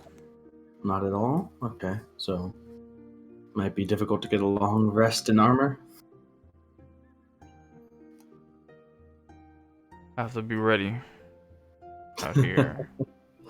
Not in the comfort of my home anymore, dude. Elavon, go ahead and make a perception check for the second watch.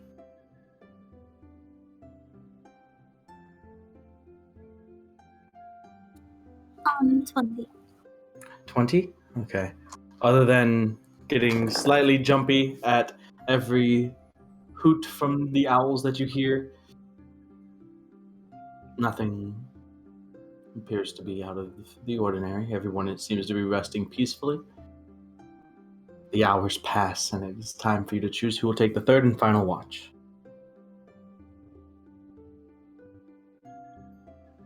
Era. Era, you are woken up in the very early hours of the morning. Still no sign of the sun. The moon is beginning to set in the sky. Sunrise might be a few hours off yet, but Elavon comes, stirs you, wakes you up.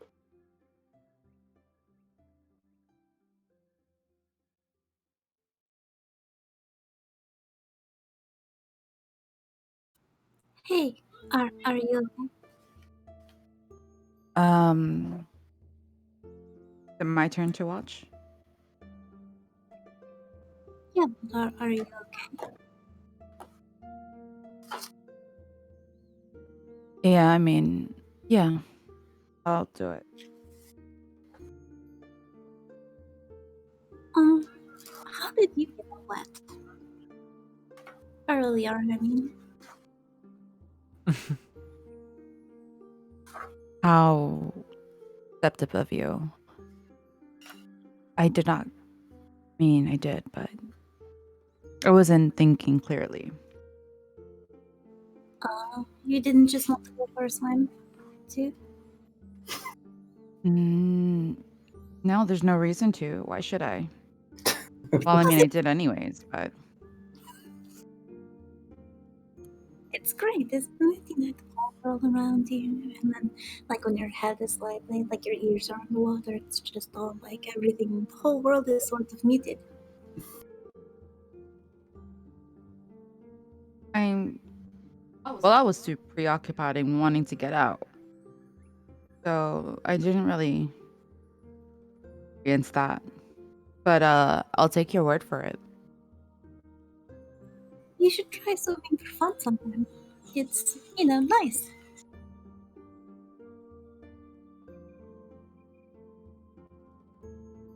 Not out here to have fun.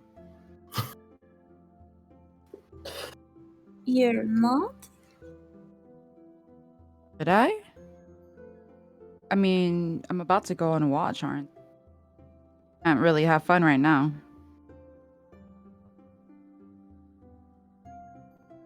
You can have fun all the time.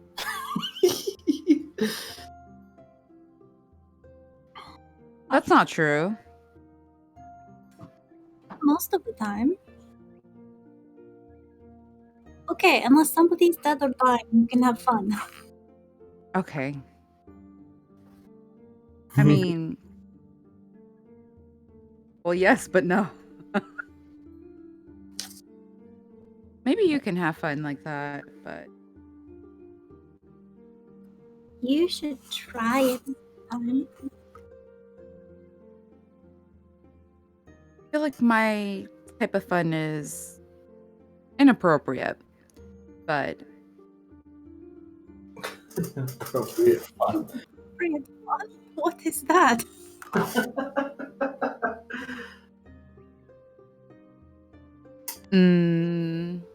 Area is gonna her spell book and flip through the pages. Lift her up. I don't want to. That's not fun. Just lifting somebody up for no reason is not fun. I don't know what's in your spellbook. Do something. Okay, polymorph What can I polymorph into? Anything? Any beast that you have seen before. And the A level bear? required. You can polymorph into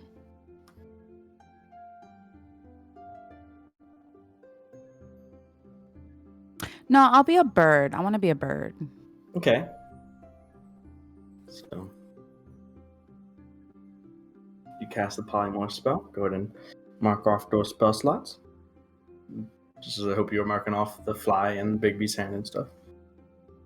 Well, if I rested, it shouldn't have reset. Yeah. So you would have to go through the process of preparing those spells as well. So that would take time. Ugh. Bueno, then I'm not gonna do shit. Thanks for reminding me. I don't know how to have fun then. Alvord. Give me 10 minutes. 10 minutes fun prep time. Yes, precisely.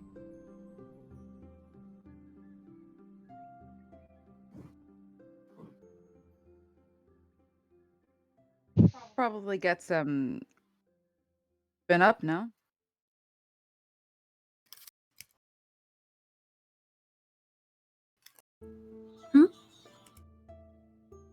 Rest? Oh, yeah, I'll go rest now. I'm a little sleepy. Tired or something. Anything I should know? Okay, so don't freak out, but there are owls.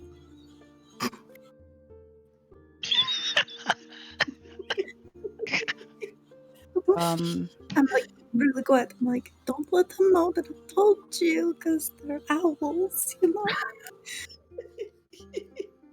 What's wrong with owls? What do you mean, what's wrong with owls? What isn't wrong with owls? No, I mean, they're cute. Are you afraid of owls? Isn't everybody?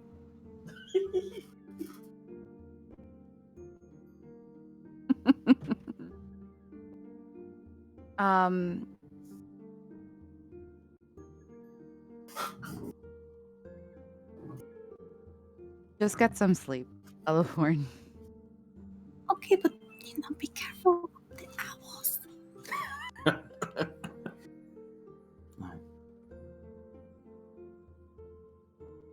So, Era, as you zoom the watch, kind of stoking the dying flames of the campfire a bit to get it back and going, it's still a bit cool in the early morning hours here, but it's not nearly as cold as what you had experienced during the winter times. You're going to be taking this watch until everybody wakes up and you continue your travel, so if you want, you can disassemble your tent or not. Hell yeah, I'm gonna Right. I can't even say the word. You take the first bit to disassemble your tent. That takes a little while. You finish, sitting down, going over your spellbook, preparing your spells for the day ahead. Go ahead and make a perception check.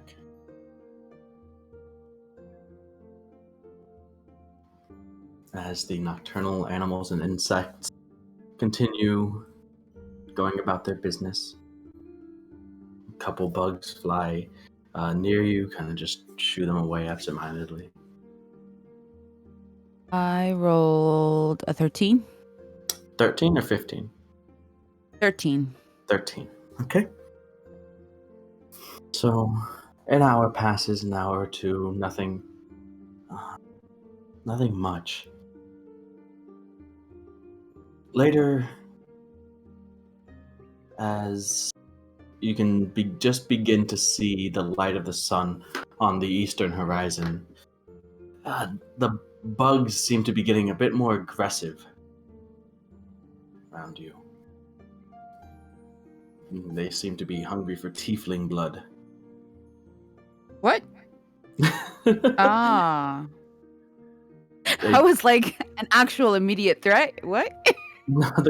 I mean, it is because my skin will suffer, and so will I. But yeah, just how dare yuck.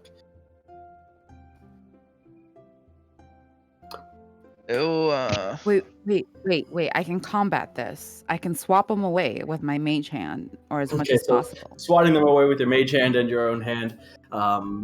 Eventually, it seems normal, but eventually it starts to get to the point where it seems like they are swarming in an unnatural amount. I need you to make a wisdom saving throw, please. My goodness.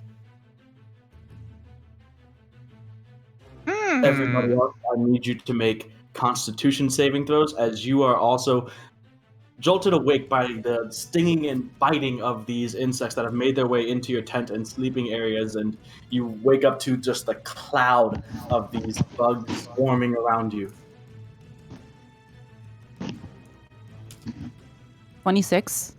26 No, wisdom. yeah, 26. Okay, yeah. You feel abnormal as you're like combating the swarm of bugs. You feel abnormally, almost as if something is trying to grip and grasp at you, but you shake that off in the panic. I also need you to make a Constitution saving throw as well. I believe everyone adds 2.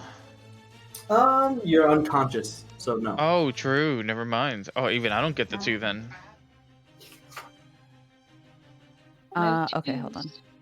Which means my thing is actually Oh no. 15. I got 16. 9. Okay.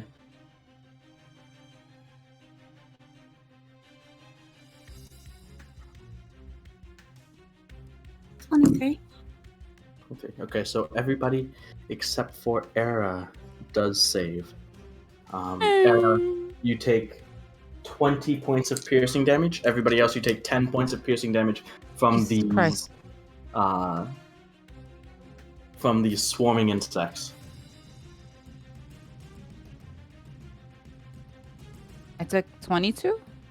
20 flat. 20, okay. Mm-hmm. Oh my goodness, I'm like, ooh, took a lot from me, huh? As you guys are coming to, just sort of disoriented by this and making your way out of your tents towards where Era currently is, I need everyone to make a dexterity saving throw as this bead of light enters, zooms in, comes towards the center of the campfire, then explodes, a fireball spell. Wait, could I counterspell it? You don't see where it's coming from. Your perception didn't roll high enough.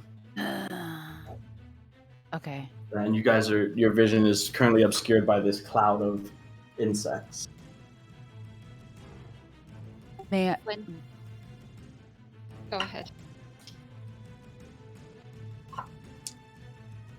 No, I think get your rolls out of the way. I was gonna cast a spell, but I think I'll hold off. Can we get on from Durant now? Because he's probably awake. Yes. Yeah, sure. So, plus 2? Awake and alert of the danger, but 20 from you and Neredian is enough to, with your evasion, you take no damage. I got 24 total without Durant's. You don't need them. Wow. Is it 2.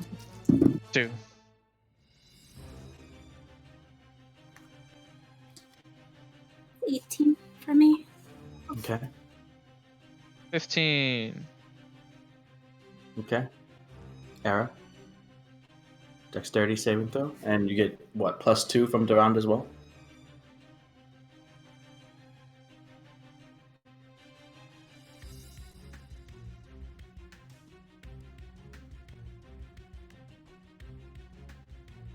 $15. 15. All right. So everybody saves. That means that Neredian and Duran take no damage. Era and Elevorn, you would take 29, but reduced to 14 fire damage. Is that double reduced? Is she resistant? You're resistant to fire. I'm resistant to fire. You're resistant to fire, Era? Mm-hmm. Yeah. Okay, so you take 7.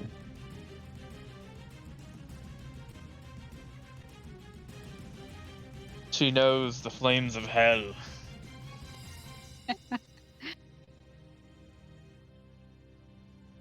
Oh. He took a small tavern break. Small tavern break. So immediately coming out, the fireball burst, sort of scatters the insects that had been crowding around you for the time being. You guys see materializing around you these translucent spectral images. There's a flail, a staff, what looks like a brazier, and a rapier. You notice these off the top of your head. They seem very similar to the spiritual weapon spells. There are 4 of them around you. At this point, I need everyone to roll initiative, please.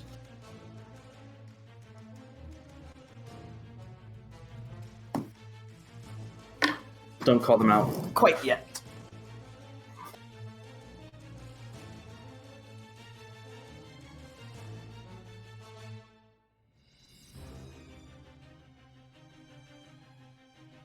$67. Don't call them out quite yet. 62. Can you stop?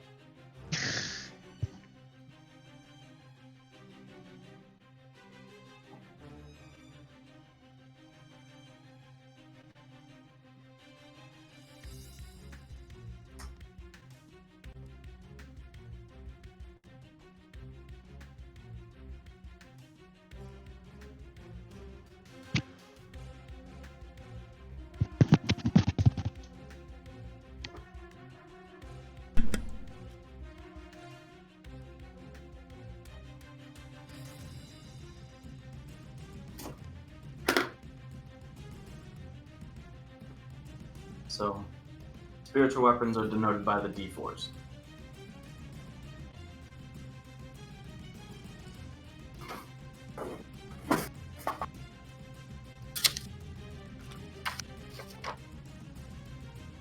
Alright. Initiative rolls, if you will.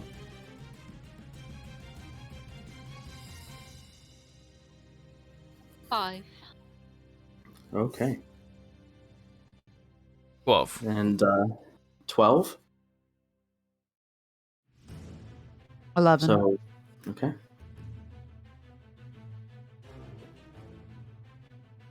So, Elevorn, Durand, anyone that would have to prepare spells except for Era, you guys haven't gotten a complete full rest yet, so you would still be using previous days' spells, spell slots, and the like. Oh.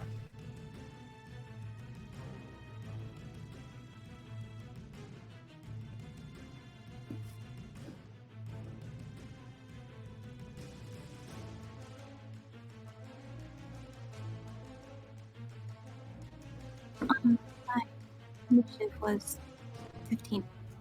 15? Okay. Yes.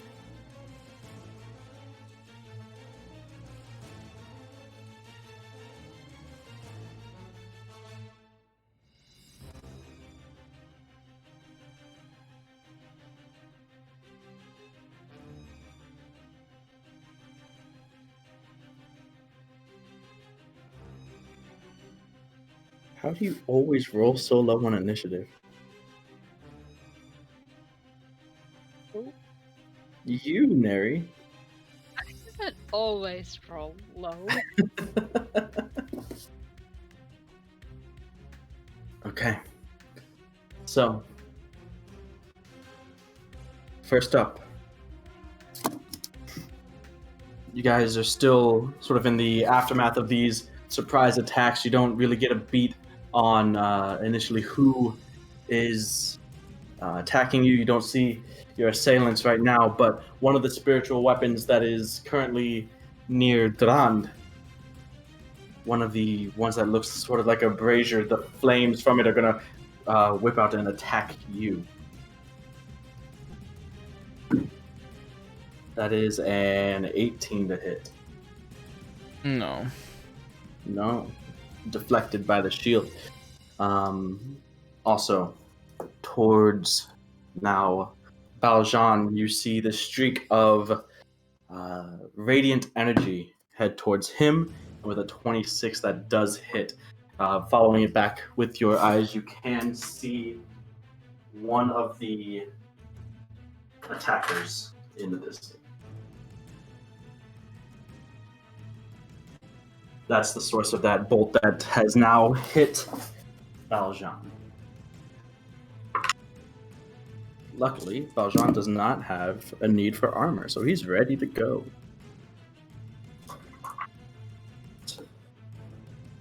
Next up, another one of the spiritual weapons. Now, this one, the one near Netadian, is going to attack you, Netadian. That is a 22 to hit. Yeah. Alright, you take 12 points of radiant damage from that spiritual weapon. This one, the sort of radiantly glowing staff. What the fudge? And I also need everybody to make a charisma saving throw, please. It's doomed.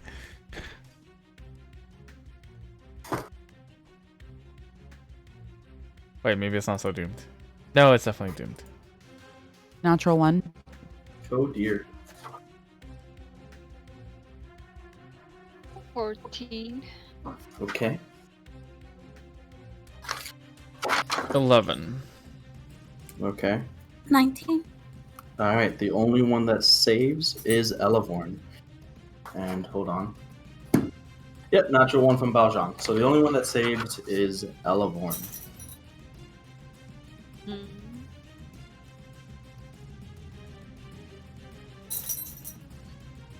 You all feel this sort of otherworldly weight on you.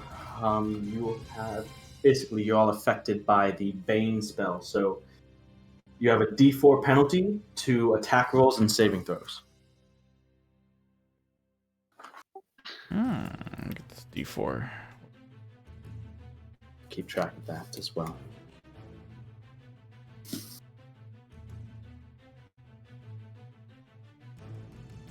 You're not sure of the source of that one. Next up. Yeah, they rolled a lot better than you guys. Another one of the spiritual weapons. This one, the one sort of in the center near Elevorn, is going to attack Elevorn. This one is a rapier. That is a 15 to hit. Nope. No.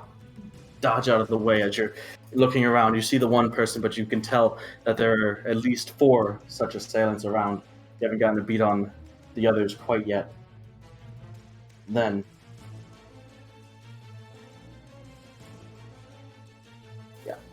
towards Durand and Valjean, these 3 bolts of fire come at you. 2 towards Durand, 1 at Valjean. The ones towards you, Durand, are a 21 and a 26 to hit.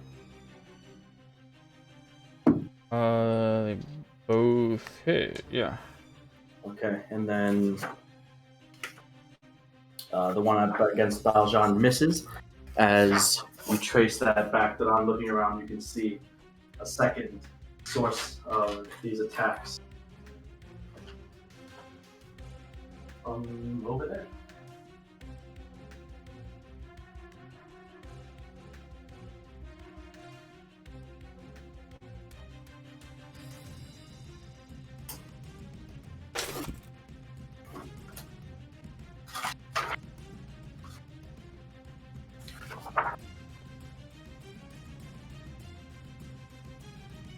So that's 2 hits against you, Durand.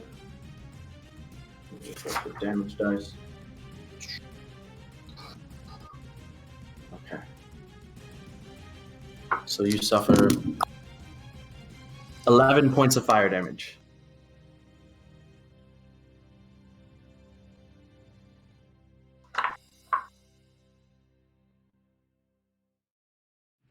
Afterwards, the one who sent the scorching rays in your direction. These ones are a bit tougher than what we're used to, huh? Elevorn, you're up.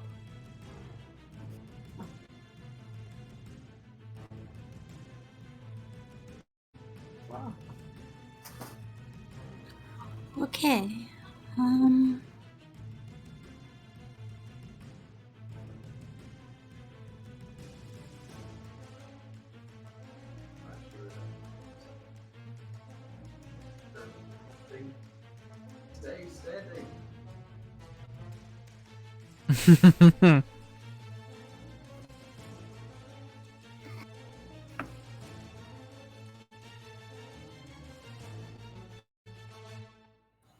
I'm going to call lightning.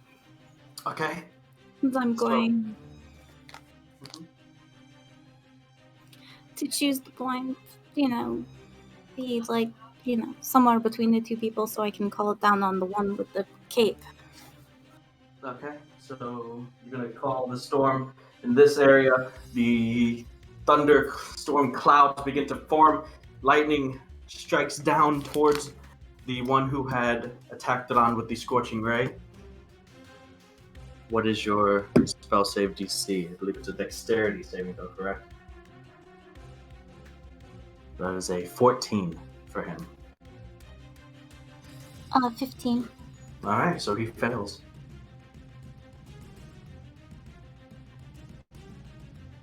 And as my bonus action, I'm going to become a rainbow squirrel. Okie dokie. And move all of my movement towards the guy, I guess. No, towards the other person? I don't know. Yes, running off in the direction. Yeah, that's what. That's 40 feet right there. Great. Excellent. And what is the damage on the call lightning?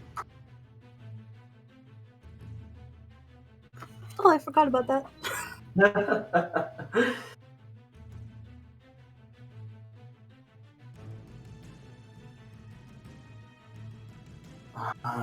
Hold on.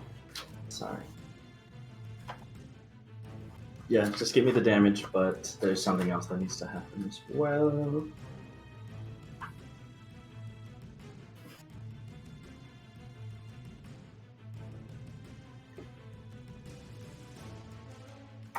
So give me the damage and then make a Constitution saving throw as you guys are all still within this swarm of insects.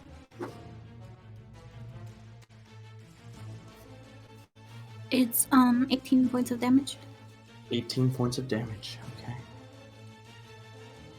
And Constitution saving throw, please.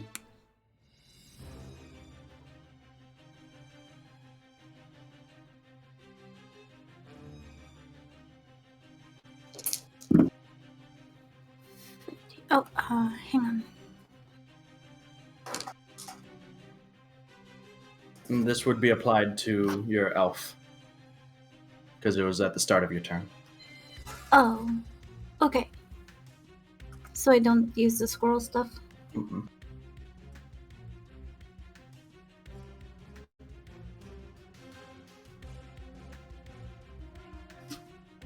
So it's 20. 20? Okay, so you would have taken 34 points of damage, halved to 17. Then after that, you turn into Rainbow Squirrel, and you take off, and you manage to, as you're running in the direction that you kind of saw these attacks being made from, you escape from the cloud of swarming, biting insects. Kind of glancing back over your shoulder, you can see the sort of almost sphere of the dark cloud of mosquitoes and wasps, hornets that are assailing still the rest of the group.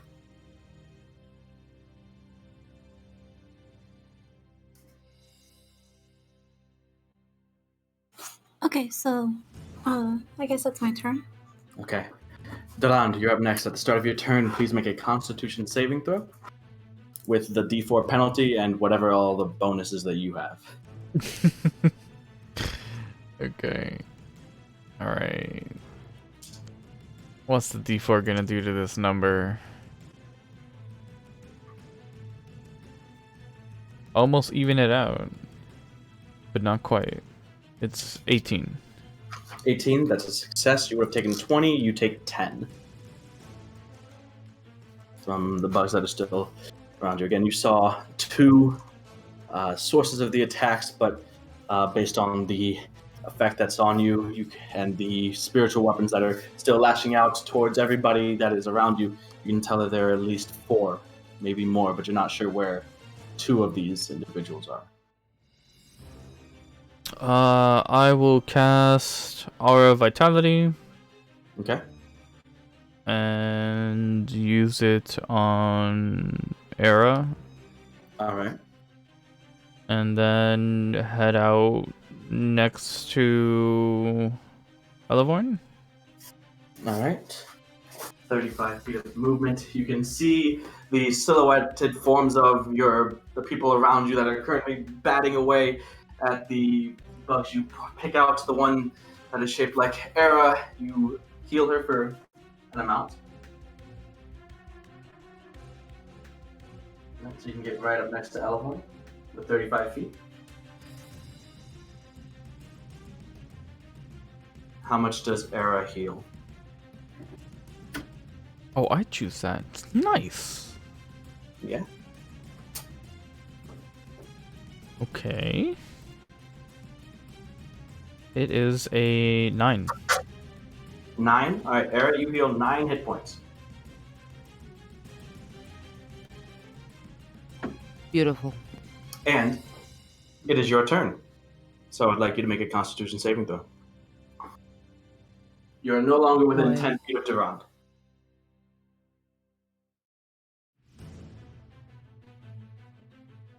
So Constitution saving throw and minus a D4.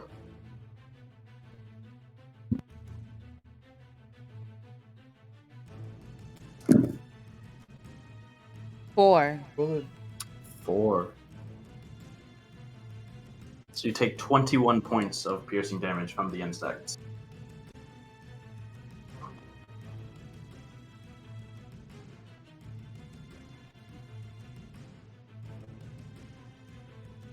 Okay. Not looking too good. Have 7 HP. Alright, it's your turn. Fireball level 5 around me. Fireball around you? Well, don't we have the spectator stuff around us? The spiritual one? Unless I can see, yeah. Unless I can see somebody at this point, because if I can't, then You can vaguely make out through the swarming insects. You can see the one that had shot the guiding bolt. This one here. From your vantage point with Valjean, the bugs, and this tree in the way, you can't quite see him. Make a quick perception check. okay. With disadvantage because of, disadvantage and minus a D4. So it's against you right now, but without taking an action, doesn't even.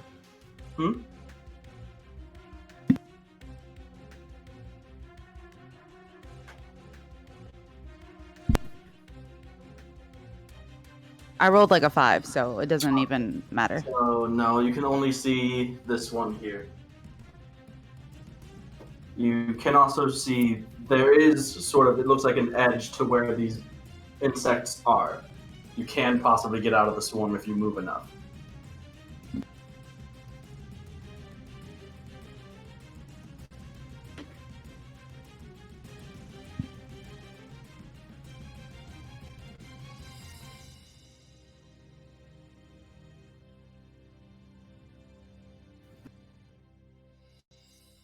Actually, let me just cast Resilient Sphere on myself.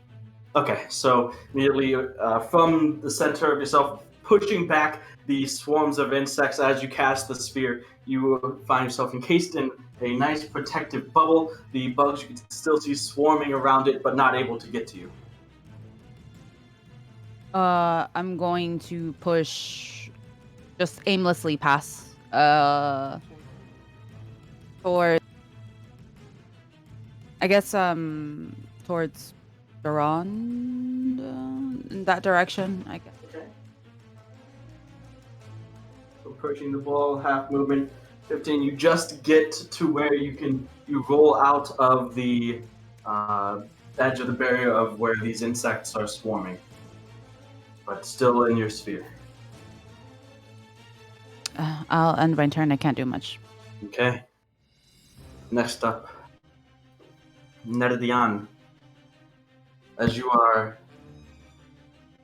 fighting off the bugs, you see a figure coming at you, clad in heavy armor, wielding a large spiked mace in his hand, coming from an area that looked like be shrouded in bushes. It comes up towards you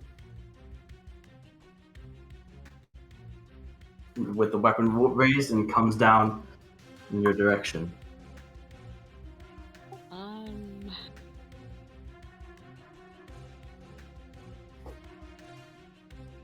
The first attack against you is a 17 to hit. Can he dodge? Okay, so the first hit deals 15, reduced to 7 from Uncanny Dodge. The second attack is a natural 20. Yeah. And that one is 27 points of damage. Is that one? The first one you kind of dodge out of the way, but you kind of back swing directly into the side of your head. You can feel the spikes digging into your cheekbones. You manage to get away from it hitting against your temple exactly, but it still knocks you and rings your bell a bit as he calls out, "Remember, if we can take them alive, do it." And yeah, that is his turn. You're up next, Nadion. At the start of your turn, I need you to make a Constitution saving throw as you're still within the insect swarm that seems to be not harrying this individual.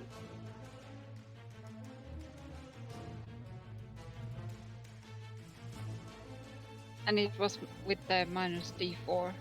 Correct. I've never really had to do this, so... Yeah, so Constitution saving throw, so make your normal Constitution saving throw, then roll a D4 and subtract that number.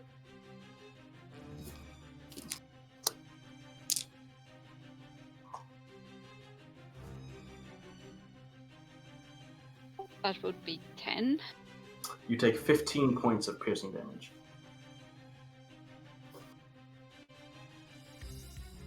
Era, Kadan, Eleborn, as you guys had ran off the corner of your eye, you would have noticed a fourth individual beyond some brush and bushes.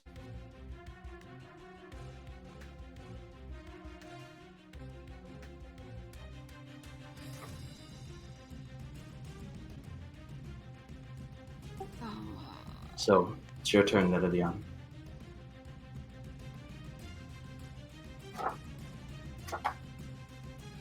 Yeah.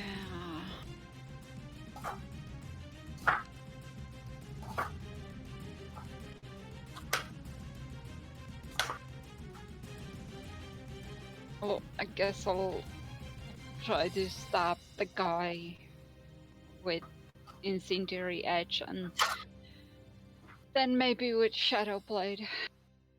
Okay, make your attack rolls.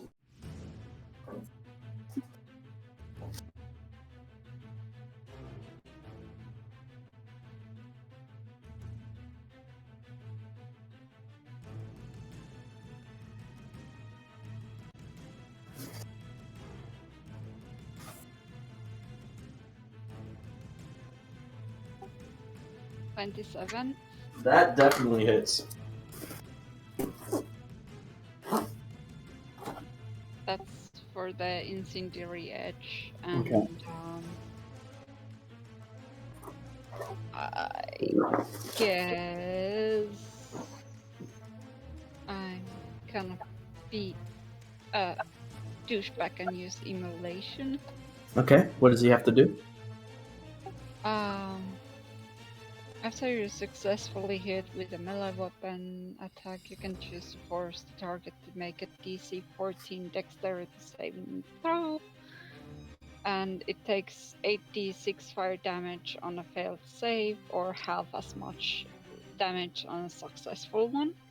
Okay, so go ahead and roll the damage from your normal attack, and then roll the 8d6 as well, as he does succeed. 17 natural.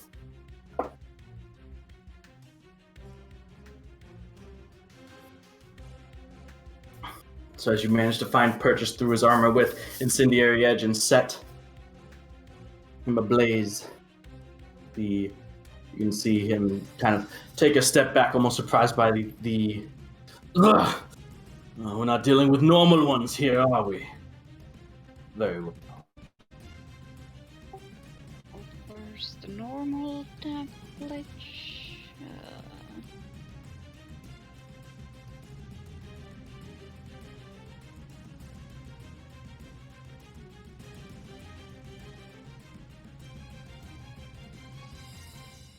Normal damage is 8 total. Okay. Then roll the 8d6.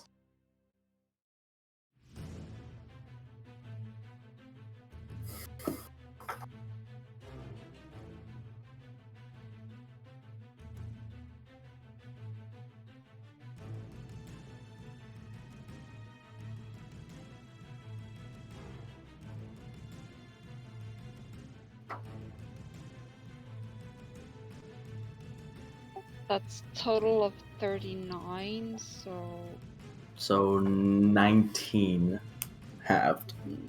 yeah. Not bad. I got a lot of 6s. Yeah, that's a lot.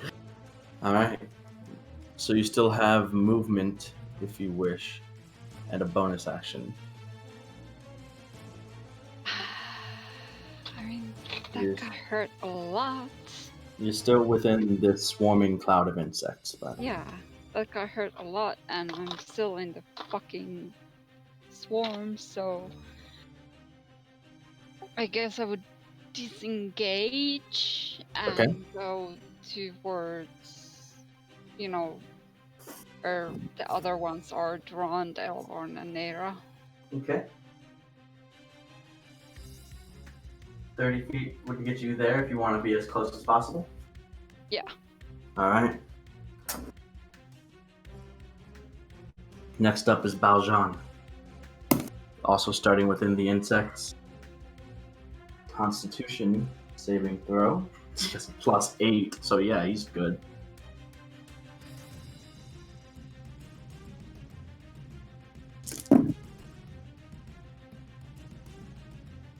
Takes 7 points of slashing damage. He's going to bonus action rage.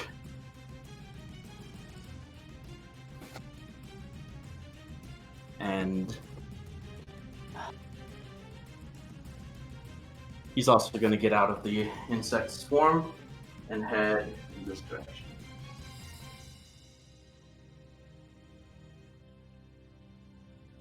Towards that one, who immediately is like, You can see that's a female. You can see all of these, except for the one that attacked Netadion, seem to be wearing leathers and cloaks. The one that had cast the Scorching Ray towards you, Durand, is wielding a rapier. The other two are females wielding staves. So it brings us back to the top, where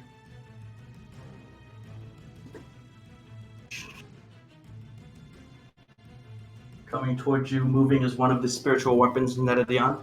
He's going to make an attack at you. That's an 11 to hit. No. Nope, you dodge out of the way. And towards the large rainbow squirrel, I would need a wisdom saving throw, please. With Duran's +2 and the negative D4 still in effect.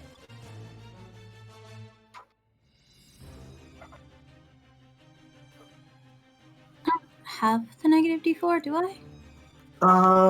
No, never mind. You're the only one without it.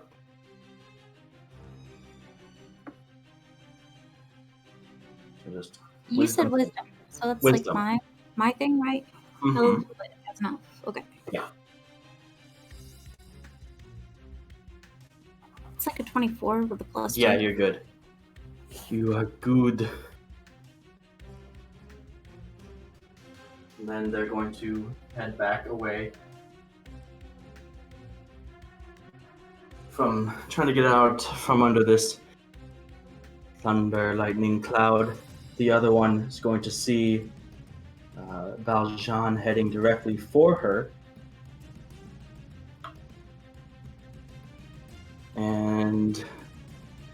going to cast a spell towards him, which he does not succeed on.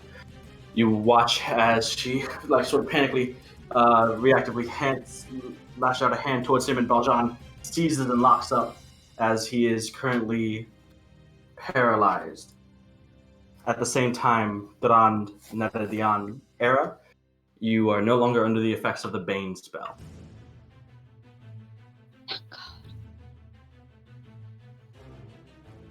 With that, she's going to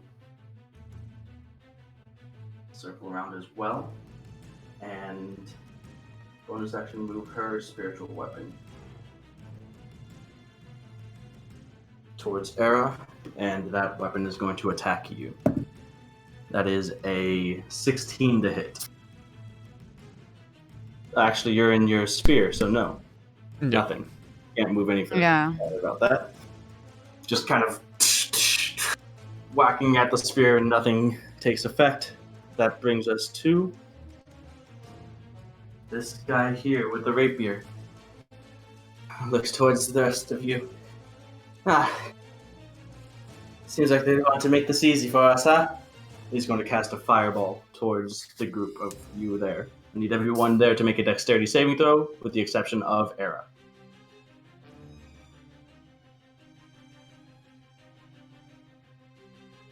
You fool. Dexterity saving throws. Is this +2? Yeah. I'd say 22. Yeah, you're good. 24. You're good. It's like, well, I rolled a natural 1. Oh no. So, Durand, you managed to deflect the majority of the blast as the bead comes towards you. You raise your shield and it explodes against your shield. Netadian, you managed to pull up your cloak, kind of duck behind the majority of the blast. Both of you take no damage. Eleborn, you are kind of caught off guard by this completely. You take the brunt of it, and you take 35 points of fire damage. You need to make a concentration check.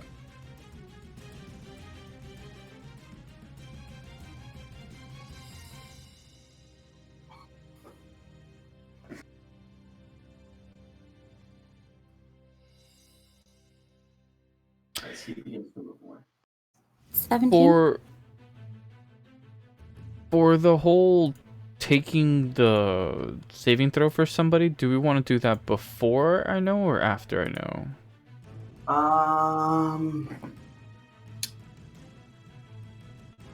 I believe for the purposes of that, it would have to be a targeted thing, not an AoE. Okay, no, yeah. I'd still just, it was like a curiosity thing because it hit me and I'm like, Yeah.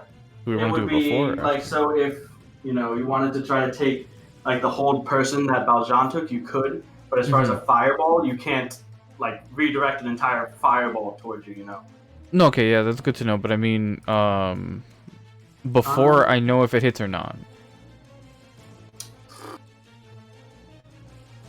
It would be before. It would be when I say that, they're targeted by a spell and, before they roll.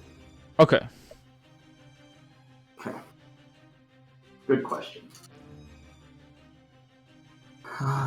After that, the spiritual weapon moves up. Can't move far, but can get within range of Netadian. That's a natural 20. Yeah. Wait. Uncanny or no? It hits, yeah. Uncanny dodge or no? No. Okay. You take 11 points of radiant damage. Ow. Alright. That brings us to Eleborn's turn. So, how far away is the rapier guy now? The rapier guy is here. Alright, so I'm gonna look at the round. And be like, I can't talk to him, obviously, and just kind of like, I put my tail around him and wait for him to nod or shake his head. I understand. And I'm going to blink us towards the rapier asshole. Okay. So that's 40 feet, correct? Yep. You guys get there. And then can I use the rest of my movement to go bite him or try to? Absolutely, you can. Or is that not how it works? Or does it have to be like immediately No, after? I think it's immediately after, but you can get right up on him. Yeah, okay. If I can get like so I can flank with Durand, like behind him or something. Oh, yeah. If I can go that far. Yep. Kind of cutting him off. Well, that's new. What exactly are you? Cheep cheep. Alright. Durand, you're up. Yay.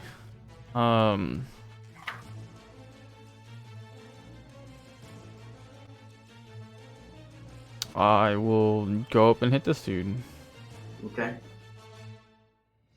You run up, flanking with Elevorn.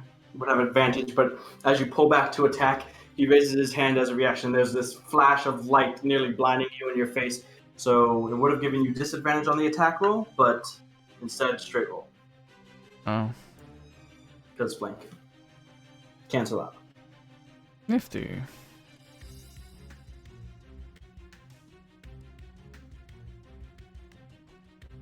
$17. 17 does hit still.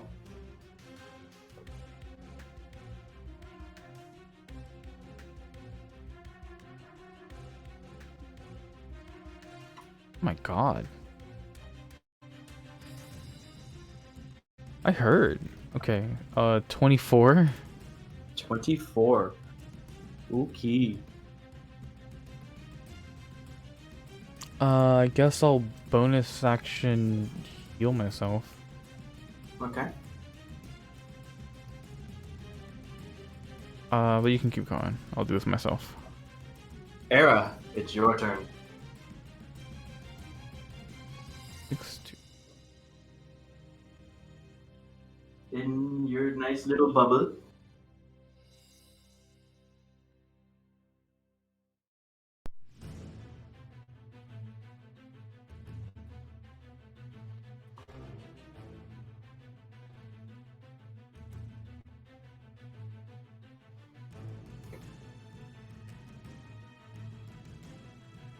Can I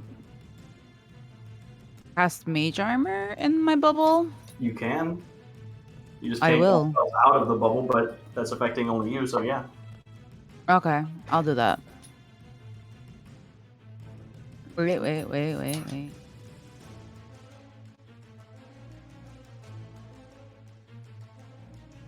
Is that an action or a bonus action? Mage Arm is an action. Why?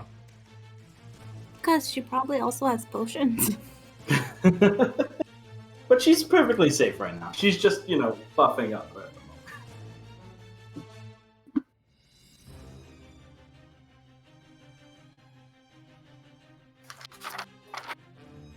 And then, I might as well cast mage armor. And then my next turn, I'll heal. Then we'll Oh my goodness. You know what? I'm just going to angrily roll up to one of them as best as I can. So just which take one me you heading close towards? to one of them. I don't know.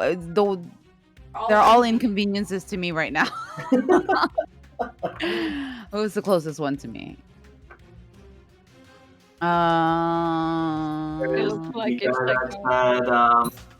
There's this guy that had run up on Neredian. Okay, well, he looks too intimidating. Back here. All right, well, I'm going to angrily yell at the both of them as I'm like just rolling in. Up towards, okay. Yeah, Excellent. perfect. Excellent. Thank you. End scene. And see. All right. Next up is the heavy armor wearing, mace wielding individual. Calls out, "This is in a bit of trouble. Let's make our way towards him if we can. Let's not let this get entirely out of hand."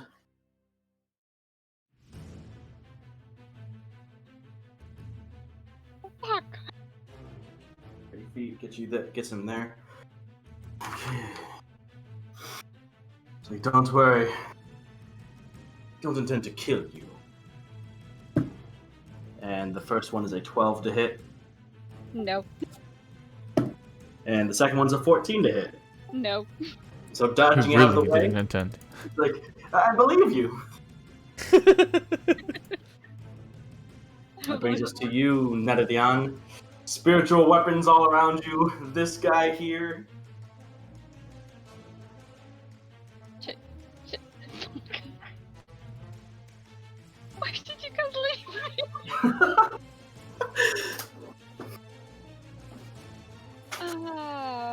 Fuck, honestly. I actually didn't want to, but you know, when you got a rainbow squirrel freaking waving her tail on your face, you gotta take it. Gotta take it. Shit, that's a bonus action. Everything is a bonus action. That I kind of wanted to do. Everything is a bonus action. I mean, if you want to put distance between yourself, you can action disengage and then run and then bonus action dodge. I mean, a dash, yeah. I mean, if I disengage, it's a bonus action. Then I can't do another bonus action. Well, it's special. You can do those as a bonus action, but you can use them as an action. You can action disengage if you wanted to. That's just how you normally would do it, but rogues are special, and you can use it as a bonus action, but that doesn't mean you can't use it as an action if you want. Then I'm gonna use it as an action to disengage and go towards Bajan. Okay. Because fuck this guy who's in front of me. So that's 30 feet there, and you still have your bonus action, or action, based on your choice. Oh, I'm gonna throw my snake armor out towards the guy who's just fucking almost steamrolled me. Alright, so you're tossing it back in his way? Yeah. Okay. I got all these freaking nice spiritual weapons. I'm gonna take that. Got all these nice spiritual weapons. Here's my snake. So action to use the snake thing, and go ahead and I assume you want it right up in his face. If possible, yeah. Yeah, you could have tossed it back at any point while you were running. So if you wanted to attack him, go ahead and roll the attack for the giant constrictor snake. I think I want it to like try to like just constrict him.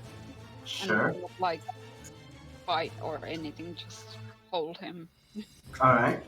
Is that just a normal attack roll for the constrictor snake? You have it stat locked, so. It's a constrict melee weapon attack plus 6 to hit, Sure. which is 5. Go ahead and make the attack roll.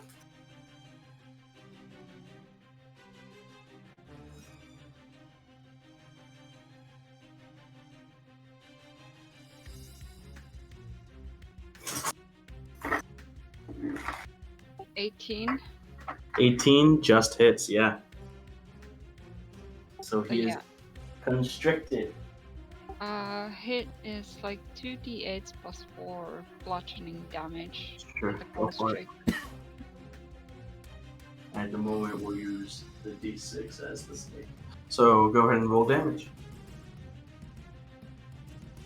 As running away, you slip off begin to slip off the armlet, and as you do, it begins to turn into the giant constrictor snake. You toss it behind you right in its path and continue traveling towards Valjean.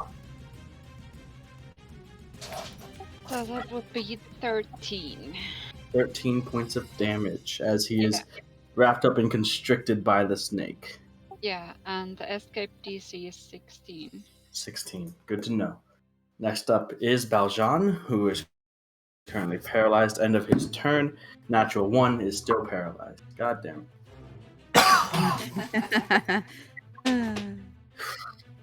Brings us to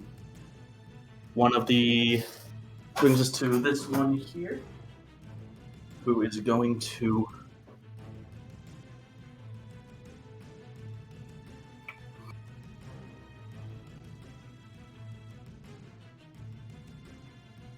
right down.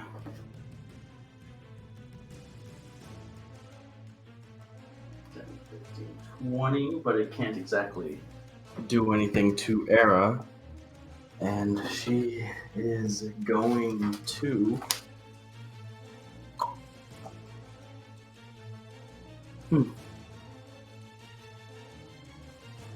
Yeah. Just cast a guiding bolt at you, Netadion. And that is a 17 to hit. Yeah.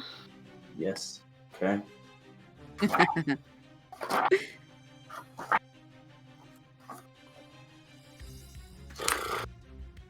So you take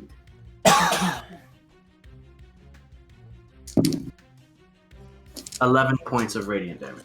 And you're faintly glowing at the moment. Kind of hard to hide. Doesn't really seem that much anyways to be.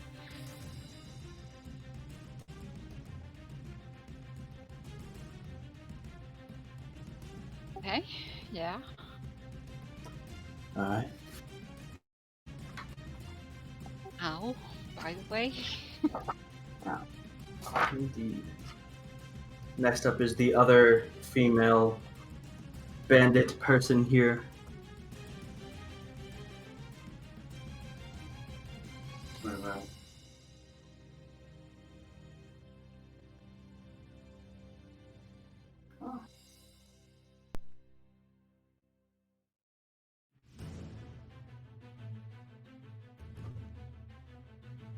Another one of the weapons is now instead going to move that way. And that's her turn. That brings us to the rapier-wielding one who is currently between Durand and Elavorn here. Well, this turned south pretty quickly. And you watch as the eyes go bright, almost near white, almost shedding this bright light in your way, Durand, as there's a crack in the sky above, and the heavens itself seem to open up as this pillar of radiant fire comes down, engulfing you. I need you to make a dexterity saving throw.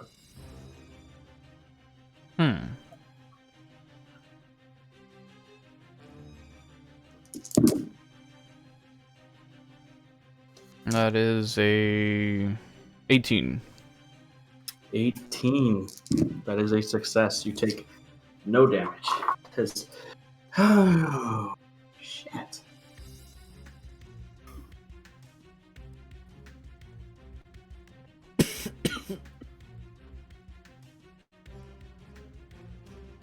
Oh. Ooh. That's his turn. Elavorn, it's your turn. I don't like that. I'm going to multi-attack. Okay. So, turning towards you, kind of trying to fend both of you off, there's another flash of light in your face, Elavorn. So, first attack is just straight roll. The other two are with... Or, hold on, let me see. First one is straight roll at least.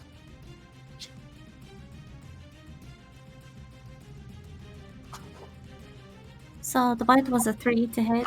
Or 3 plus whatever, but it's just a 3 plus the 8. So it's... So 11 does not hit. Yeah. Okay. The second one as well, there's another flash right before you strike, so that one's a straight roll too. Actually, no. Only one reaction. So the other two are with advantage.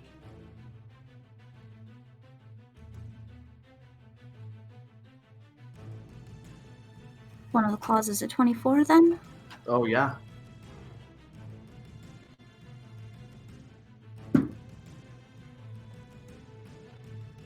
And again. Another 24? Yep. Okay, yeah, both of those hit.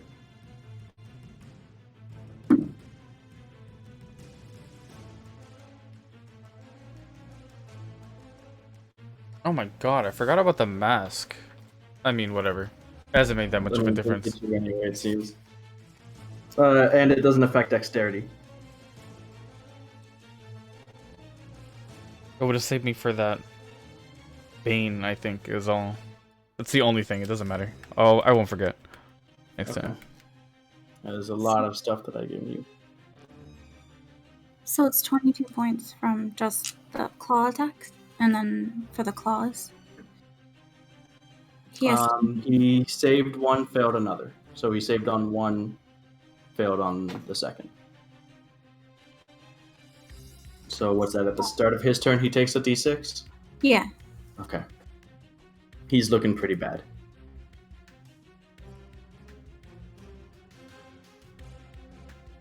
So after that, you can see he's torn up, sort of eviscerated by these claws, and your blade, Durand, which is currently crackling with the lightning energy. Elevorn, is that your turn? Yeah. Okay. You can see the blood pouring. He's sort of weak-legged at this point. Really use some help. As he's readying himself now as you're coming at him, perhaps, Durand? Definitively. Alright, go for it. Super retarded. I haven't done combat in 70 million years, and I didn't do my second attack last time. Fuck.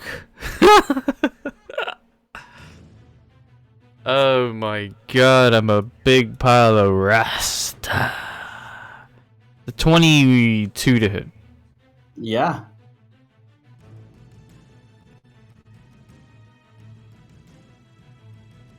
And 16 points of damage. 16. He falls, bleeding, unconscious. Okay, good. I was gonna mention I didn't want to kill him. Alright. Can I make it to that other dude? No, he's too far. He's like 40 feet away or something. Probably not. You want to head in his direction?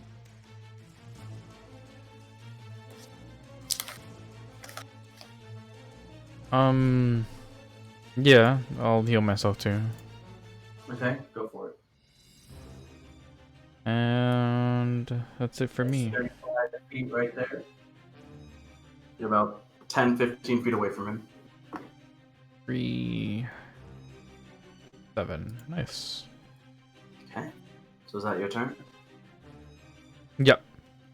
Alright. Era, it is your turn.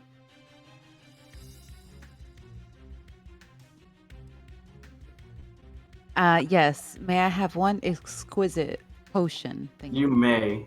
Heal. Potion of healing. So just a normal one? I only have one. Alright. And did you have just a normal one? I don't know who had like the superior. It seems to be the normal one. Alright, so that's 2d4 plus 2.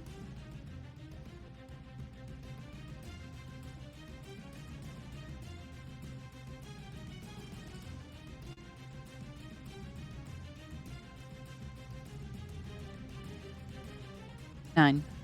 10. You heal 10 Nine. points. Which Oh, okay, sure. wow. Which way are you angrily hamster balling?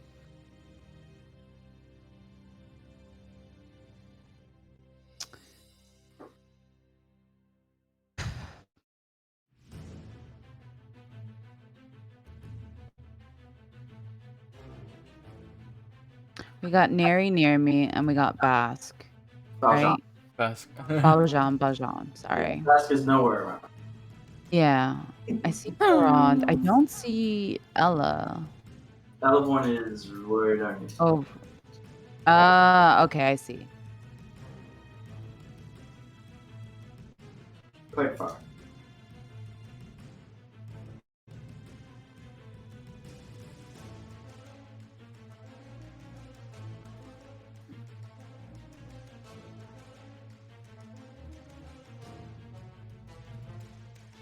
Okay. I am going to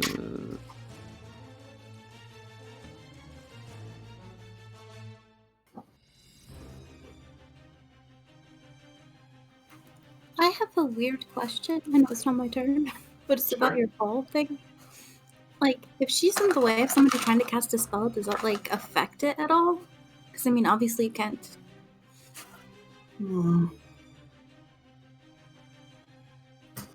Ball isn't especially huge. If she was, like, in a doorway, yeah, but otherwise probably not. If she was, like, in a funneled space where there's only, like, a 5-foot area where the spell could go through, then yeah, otherwise probably not.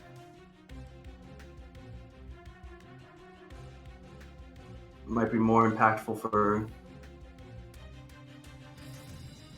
magic effects. I mean, maybe it depends. That's a situational thing. The spell doesn't specify anything about that kind of thing, so it would be on a case-by-case kind of basis. I don't want to make any sort of general ruling about that kind of thing if it's not in the book, you know? Okay, sorry. I'll be quiet now. That's fine. So you're down to potion era?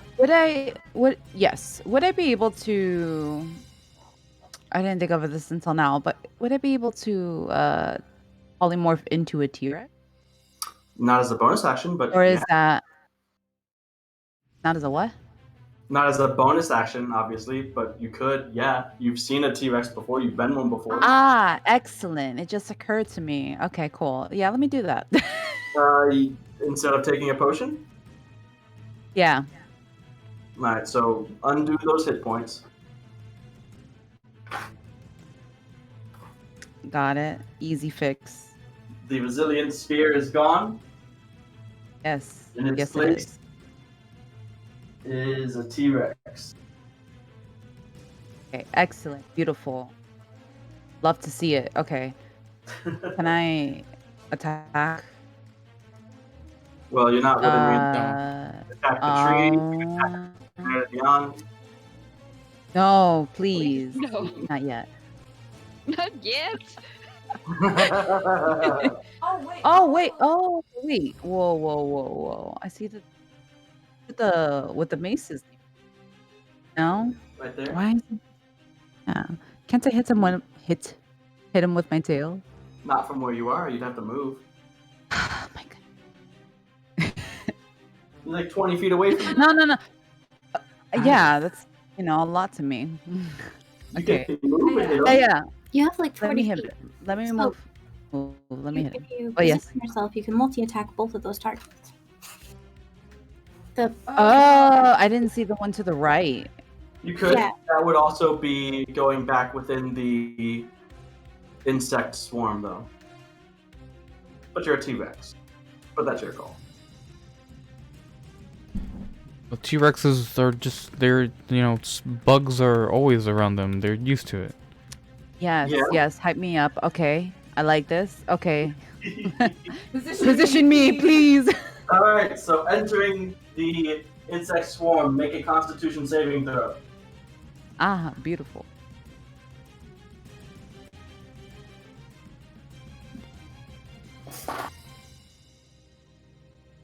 Probably higher.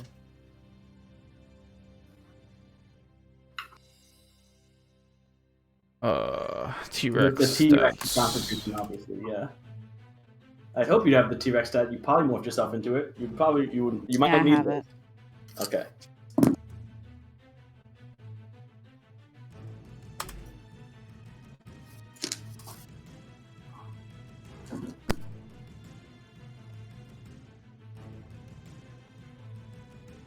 $22. 22. That is a success. Constitution saving throw. You take 8 points of piercing damage.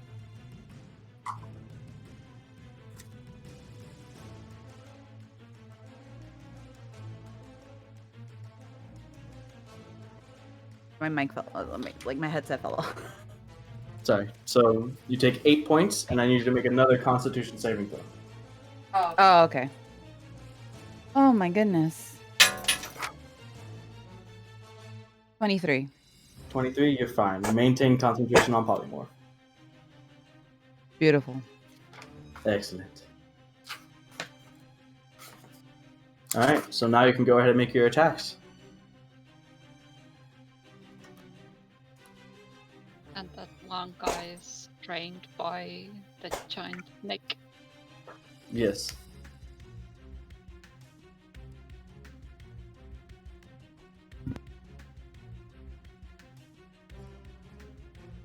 Is it restrained as well, or just grappled?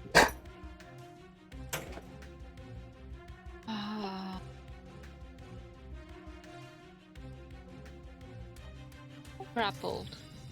Okay, because it's a difference if it doesn't specify restrained.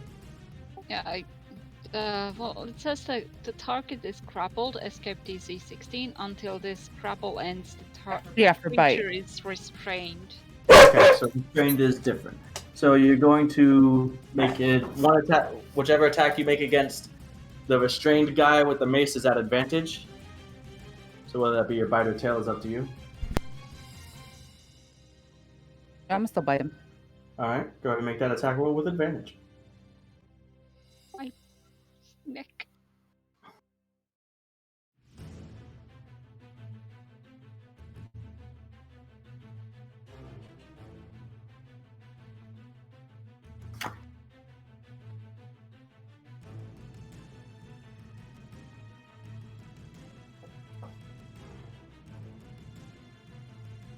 Uh, 24. Okay.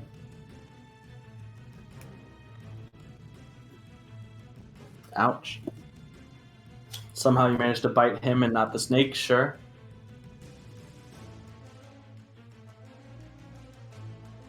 And the tail attack on the other, straight roll, no advantage.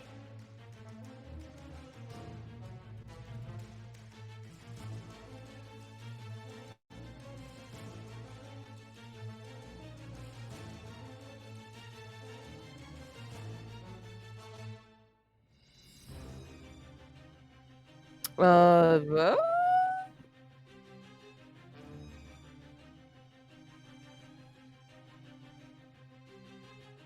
Hmm?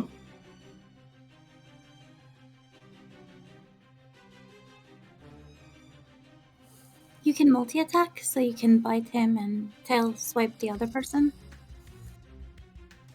on the same turn.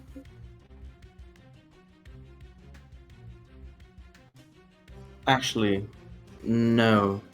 I'm confused because I don't know if I'm rolling for accuracy or damage. So I'm asking. No, you're not. Actually, sorry.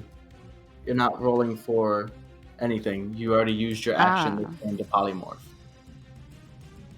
To take off polymorph? No, to use polymorph is an action. That's your action for the Oh. you can't attack on the same turn. So that's my mistake. Yeah. So you no, position yourself. You're within range well. to hit any of them if they decide to try to move out of your range, but you can't also attack this turn. Right. No, that makes sense. I was thrown off by something else. Okay, continue. So no, everything is good. I believe that's your entire turn. You're right there. You got both of them within your sights, within your range. Next up is the mace-wielding individual who is currently being restrained by the snake. You said what? The escape DC is 16, Nerdia? Yeah. Okay. Just making sure. So, yeah, he's going to try to do that. Actually, is he? I'm seeing the T-Rex here. All of that. Instead, he's just going to cast Shield of Faith on himself. And then move his spiritual weapon over to attack Era. So against your T-Rex, that is an 11. I don't believe that hit. It might hit, actually. T-Rexes are kind of easy to hit. No. 11? No? No. Okay, so no, that does not hit. So that's his turn. Neredian, you're up. Fun.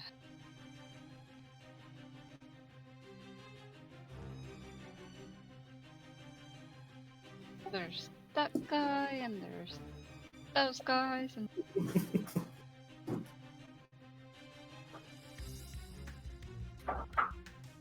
how far is the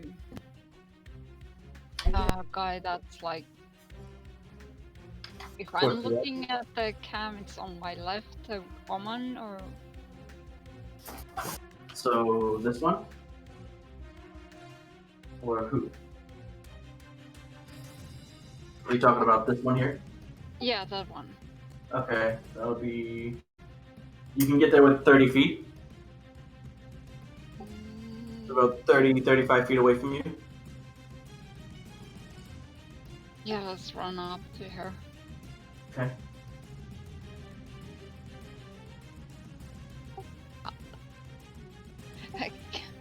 I guess I will try to stab her with incendiary edge and then shadow blade. Go for it. Make your attack roll. First incendiary.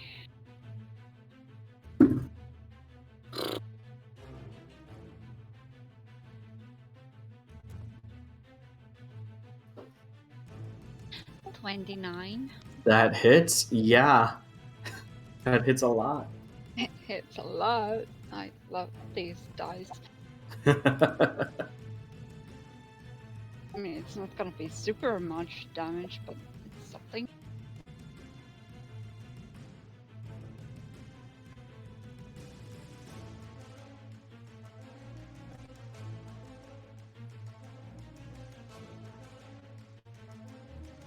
That's 8 points of damage from that. 8? Yeah. Alright, 8 points of damage. The swarm of insects dissipates. Yeah, boy. Then, shadow blade. Go for it.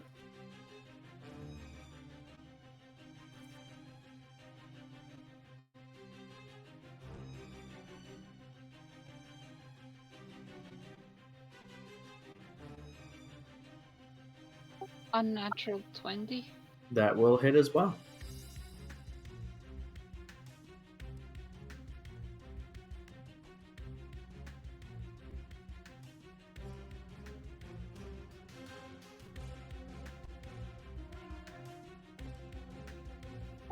Seven. 7. Oh, wait. There's also the psychic damage. 2d8. 2d8, yeah, that's just the damage dice. So 2d8 plus your dex mod, or yeah, because you took that fighting style.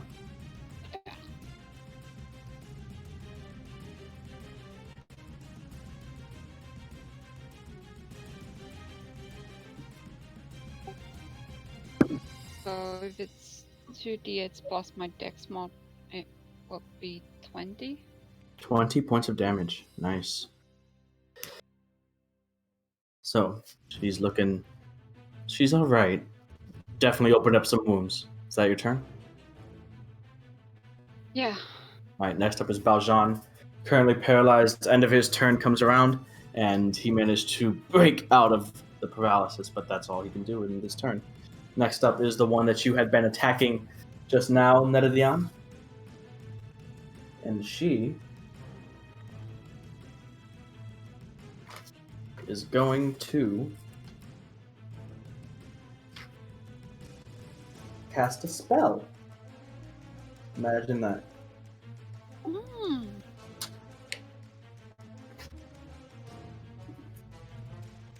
So,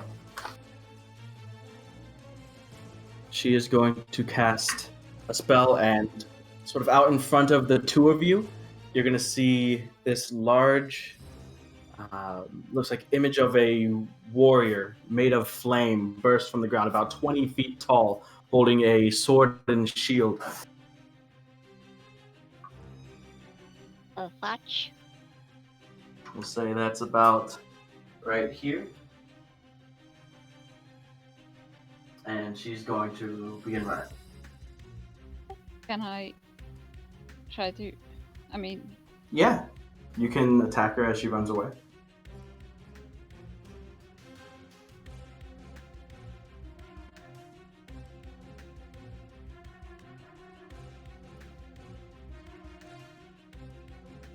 $22. That hits.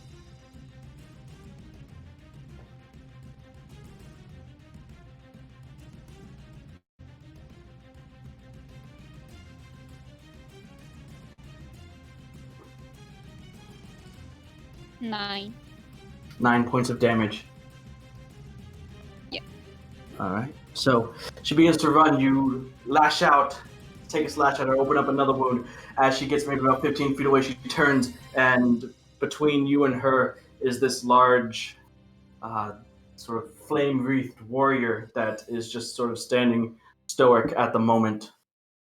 She continues on. That is her turn. Actually, she has the spiritual weapon, which is going to take an attack at you, Dran. Natural 20.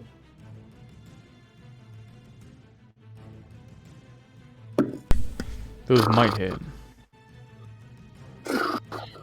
Love 1 rolls on natural 20s. So you take 6 points of radiant damage. At least you're hitting the 20s. Okay. Next up. Hey, I just healed that. One that is right next to... right next to Era. Seeing the large T-Rex stomp, come up, ready to attack, she's going to cast a spell targeted at Era. No, me. No, you. Yeah, no, me. Okay. Then Duran. Bye, Channel Divinity.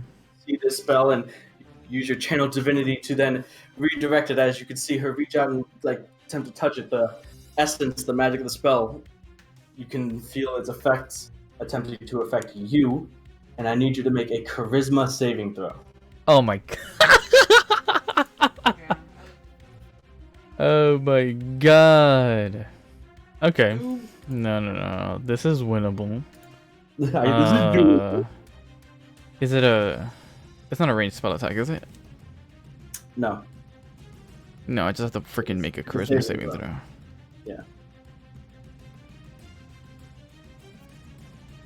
This is doable. I'm invincible. This is fine.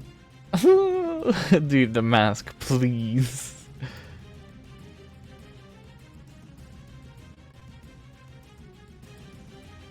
It is probably not doable. It's a 14.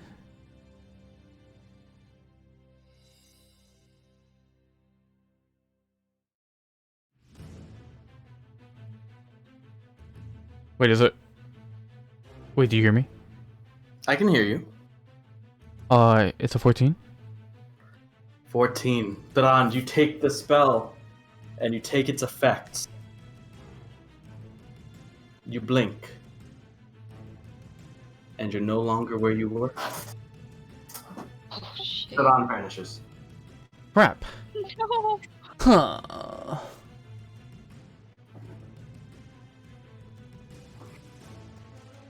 Additionally, as a bonus action, she's going to move her spiritual weapon and attack Era. That is a 14 to hit. Does that hit a T-Rex? Yeah. Yes, it does. Alright, so you take 10 points of radiant damage, and I need you to make a Constitution saving throw to maintain concentration. Next up, we'll have, since we forgot it, Netadion, your snake, which is still coiled around the mace-wielding How individual. much damage?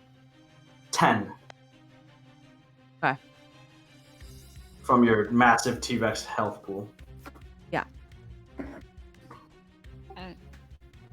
Suppose my snake would be just constricting that dude.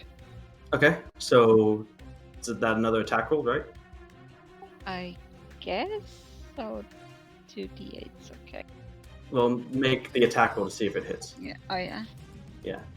And let me know your concentration check, Era. 15. You're good. And Maintain concentration. 18 for the. 18 no longer hits because of Shield of Faith.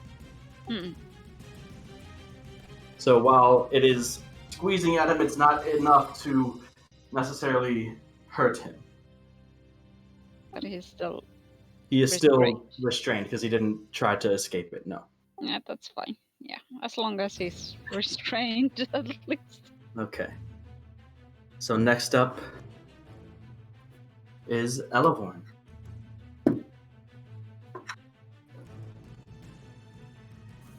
Well, how far am I from that one that cast the spell that made him disappear?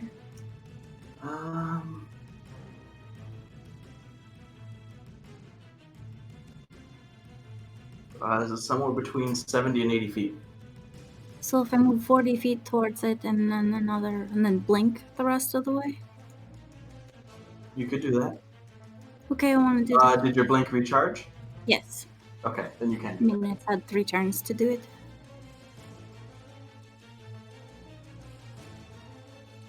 And then a bite. Go for it.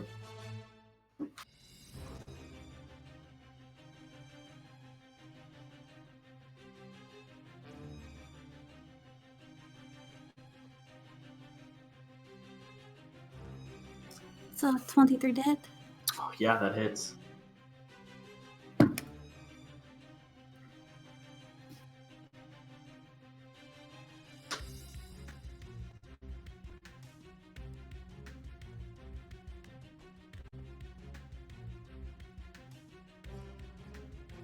It's 11 points of damage. 11 points of damage. She succeeds on concentration check.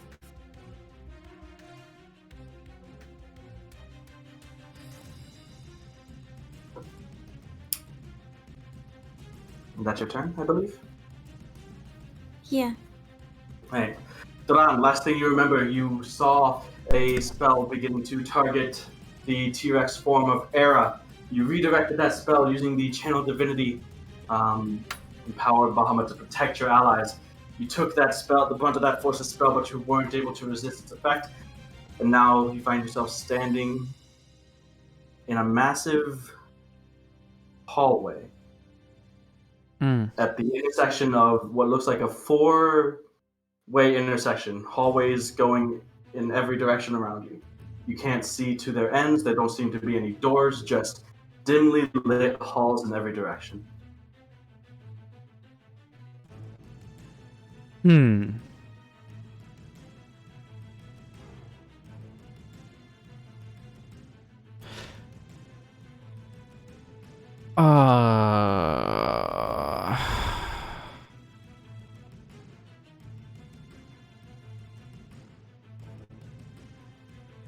I don't know. I'm going to...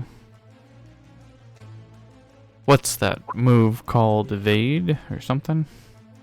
Dodge? You're just gonna... Dodge. Yeah, I don't know what the heck just happened. Okay. Is that it? You would still have your spell up if you wanted to heal, if you need to. Ooh, okay, that's a good idea. I'll do that. Bonus action, heal myself. Alright. Hey, Era. I got the 6 back. It's your turn. Avenge me. Avenge me! You guys, you just watch as Durand is gone, but you're kind of a T-Rex. You don't really understand what's going on. All you know is that there are things here that you don't like.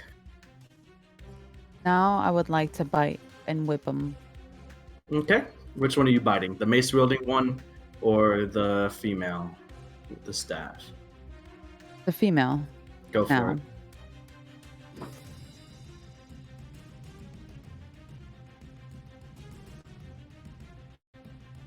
19. 19 does hit.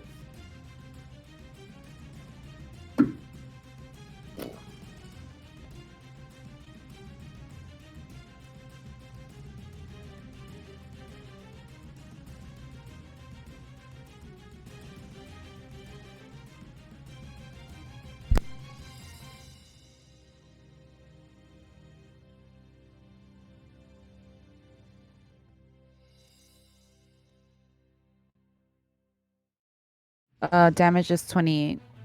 28 points of damage. Yeah. So as you lash out, you bite her, you lift her up into the air. She's screams in pain, and Drand, you're back. Hey. As concentration on the banishment spell is lost. Right back to where you were, kind of. Oh. Okay. Now tail attack against the guy with the mace with advantage.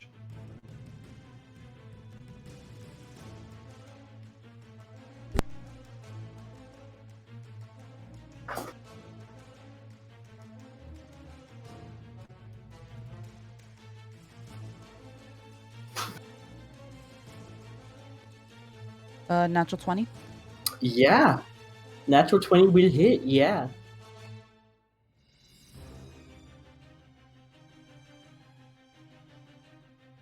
As defenseless against the oncoming large, muscular Tyrannosaurus Rex tail attack, being restrained by the constrictor snake just right to the side of the head. Sends this man sprawling. What's the damage? So on a crit, it's 29. 29? You doubled the dice? Yes, I did. Okay. Now bleeding out of his nostrils, his ears, his nose seems to be clearly broken, his head spinning and ringing, but still alive. Barely. Is that your turn? Oh, yeah. Hmm? All right, yes. So Done yes, enough, I think.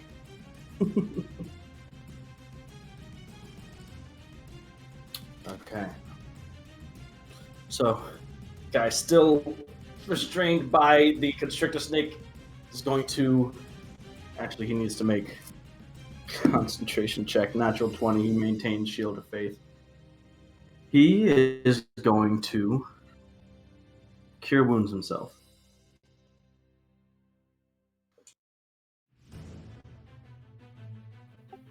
Asshole.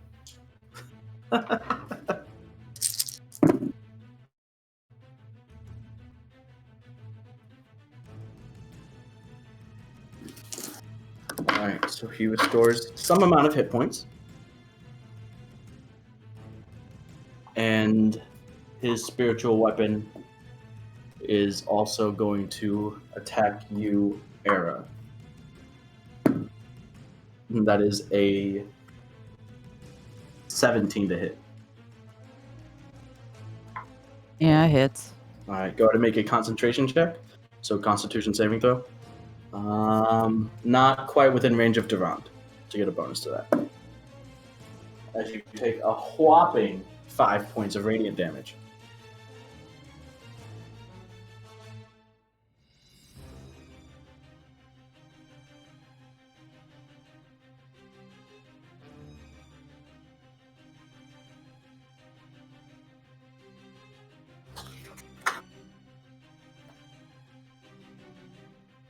Good thing T-Rexes are pretty constitutious.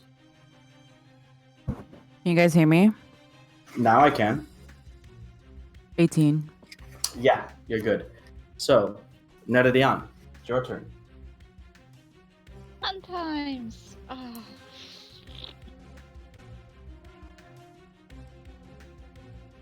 I suppose since I saw that one flame guy pop out of nowhere. Yep, he's just standing there still. He hasn't moved since he's been conjured, but seems to be just stalwart, just this warrior wreathed in flames standing vigilant. Yeah. I mean, even if it still hasn't done anything yet, I'm a bit cautious of it, and I just want to go towards Bajon, I guess. Okay. Moving away from this thing. Yeah. That's 15 feet right there. Yeah, that's fine for now. And I suppose.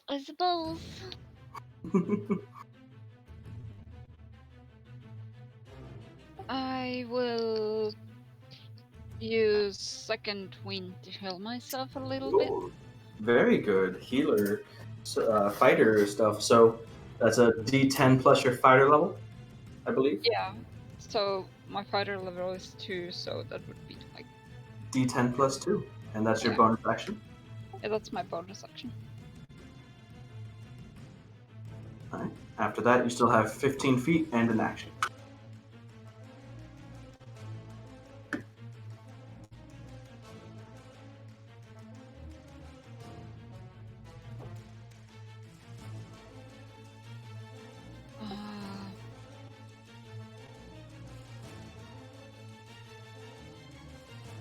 Actually,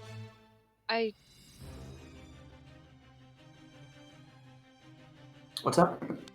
I'm just trying to think. Maybe I don't want to do anything. You sure? I'm just gonna like try to get my bearings again and everything, like see what the others are doing and so on, and also keeping an eye on the flame guy. And Just you could dodge. the dodge? Yeah. Yeah, the dodge action. So that attacks against you are a disadvantage till your next turn. If that's what you wanted to do. Yeah. Alright, so next up is Valjean, who finally has his turn again. Run up behind this guy. Take an attack, and that's a miss, even though he's currently restraining the shield of faith. The radiant shield around this guy, the aura, seems to deflect his first attack. The second attack is that's a hit, and he's going to attempt to stunning strike. So Mr. Man here does save on that, but he also takes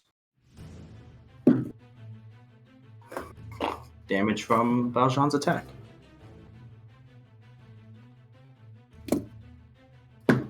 Which he managed to maintain concentration on Shield of Faith. So, your snake's turn, Nerdion. My snake. Oh, I guess it's, yeah. Go for it.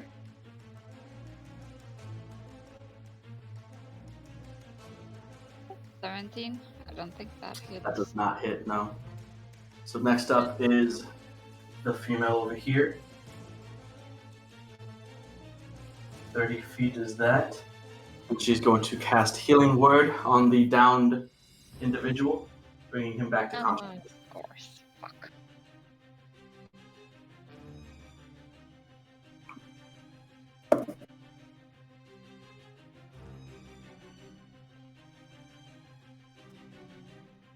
There might be... He was taking poison damage each turn. Yeah, that would just count as a death saving throw. And he only had a turn since he went down.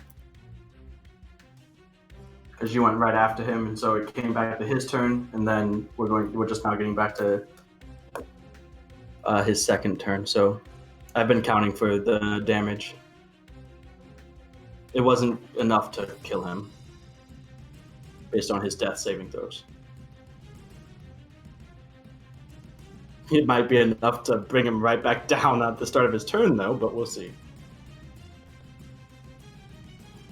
But that's her turn. Next up is the one that's right in front of Elevorn that had banished Duen. She is going to... What is she going to do? She's in a bit of a pickle. She should be grappled and restrained right now if she was bitten with a DC of... Yeah, so was I guess Era then is holding her at a height which you could attack. Hell yeah, I am. So Era's just bent down, holding her near the ground for Elevorn to hit, and she's currently grappled and restrained. It's very, very not good for her, no. But yeah, this time, using her second, fourth level spell slot, Era, I need you to make a charisma saving throw.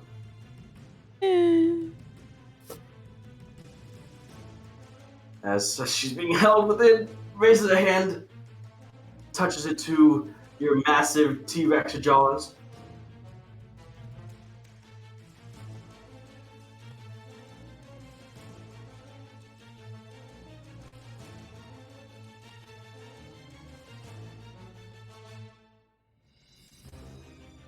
Oh, you said charisma? Charisma. 16. 16 as a T-Rex, really? Yeah. What's your charisma modifier as a T-Rex? That's crazy. Probably a Negative 0. 1. -1. Only -1. Interesting. Yeah. A T-Rex has more charisma than Durant. There is another way to like. Right, so you resist the spell. The spiritual weapon does attack you again, however, and that's a natural 1, so it does not hit you. I think we might be a bit out of our depth on this one. Next up is the rapier wielding one. He's back to his feet. Takes the poison damage. Wasn't enough to drop him again.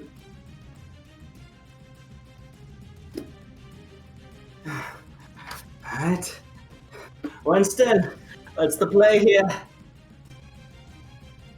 As he is going to... Well, his spiritual weapon would be gone. As you know, he went unconscious and all. That'll do that to a guy. If only magic persisted beyond death.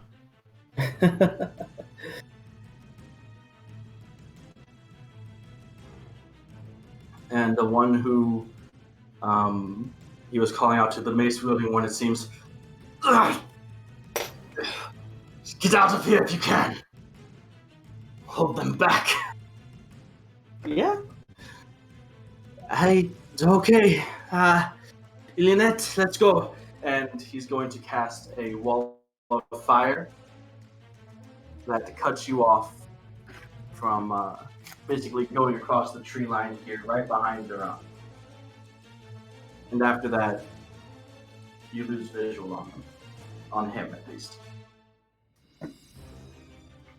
Next up is Elevor.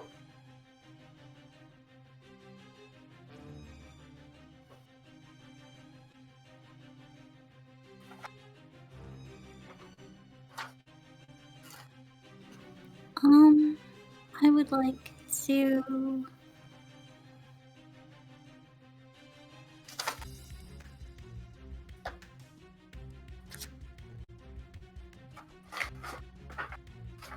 What would you like to do?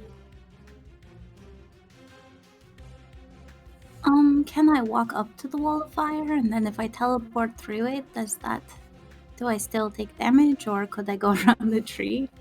Actually, hang on.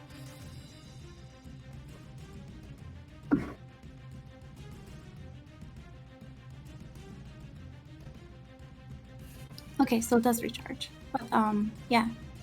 Is it possible or not really? Does it specify a place that you can see within range? Normally, if you teleport, you have to see your destination. Okay, well, that's why I said, can I go over to the tree? Like, I don't know, how many feet is that? 5, 10. The wall of fire would have been centered on a point directly in front of him, let's say. So he was here to there, and then it's a 60-foot thing. So, let's say 30 feet in either direction. And it would extend up to here about, so... No, go the other way. The other way? Around the tree? I mean, right? Because then I'm closer to that other person that was there. I can't? Okay, I don't know. Just multi-attack the thing in front of me. You can. You'd be able to reach the other person, I think. So... Let me see. Hold on. It's fine, I don't... Calm down. We can... Mark out the exact length, I suppose, of this wall of fire. So it'll be 30 feet in either direction from here, so... This would be one end. And this would be the other. So straight line from there to there. Can I multi-attack the person in front of me? You can.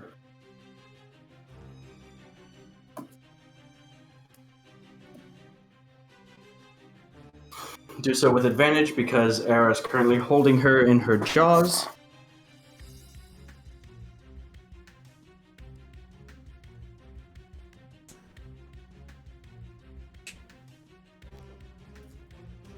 Does a 17 hit? The 17 does hit.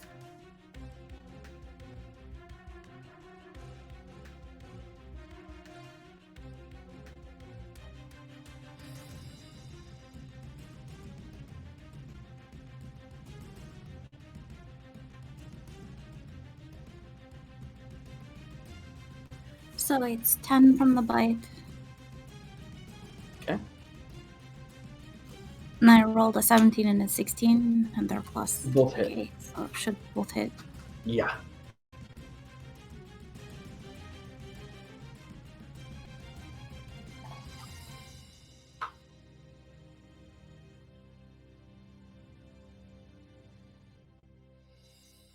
So it's 19 points of damage from the claws.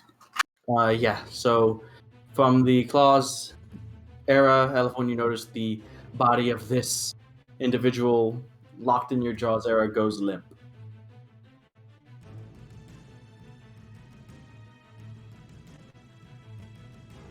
I'll, I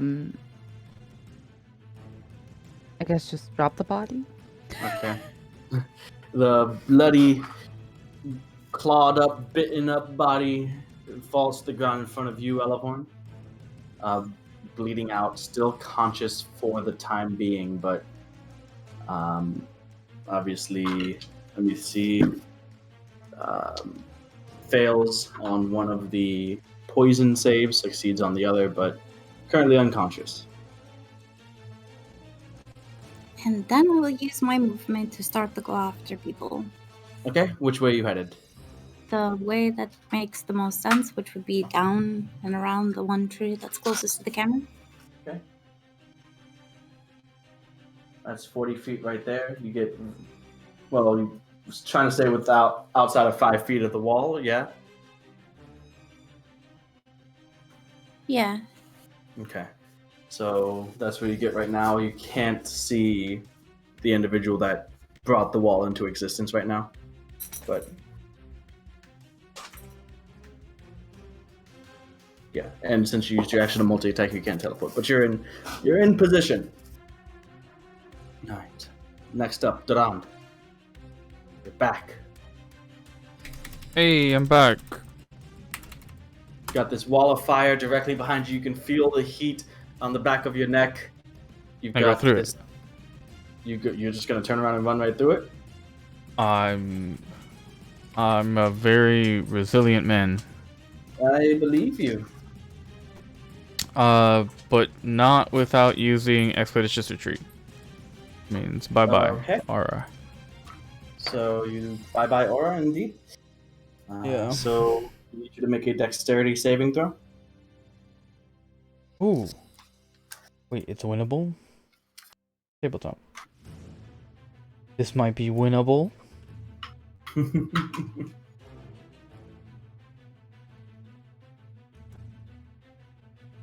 13 plus 5 is 19.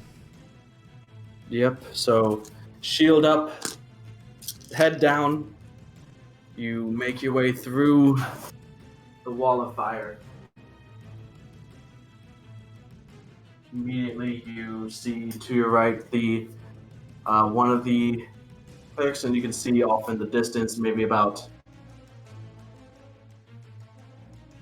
70, 80 feet in front of you, is the rapier wielding one that is turned and fled. I could do that. You can You're catch going up to after that them. one? Yeah.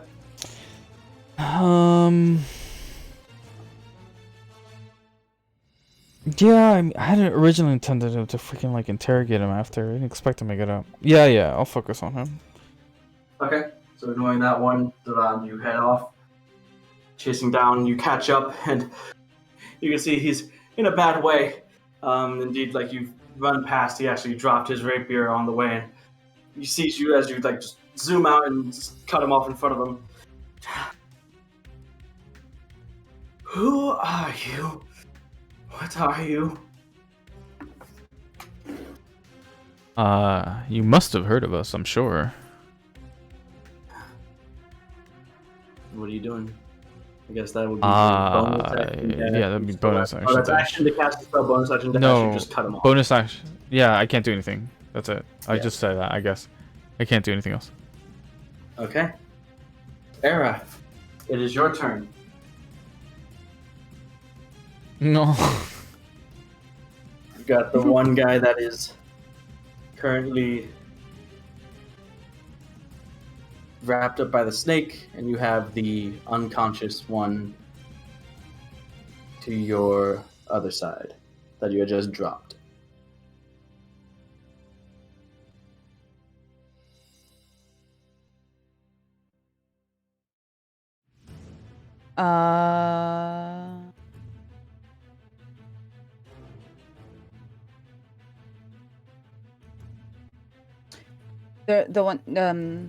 The one that's farthest from me, is he badly hurt? That's furthest from you? Furthest, yes. Well, there's a wall of fire, but quite tall. Seems, decently wounded. Not nearly as badly hurt as the one that's unconscious to your left. Yeah, well, they're unconscious. Could I just line it past the wall? All right, what's your movement speed as a T-Rex? 40? 50? As a T-Rex, 50. 15.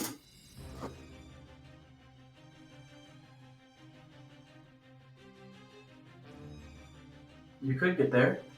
Go ahead and make a dexterity saving throw, running straight through the wall of fire.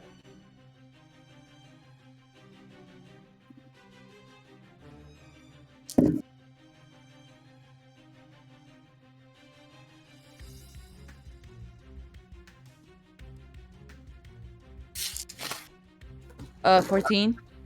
14. You take 19 points of fire damage, and I need you to make a Constitution saving throw.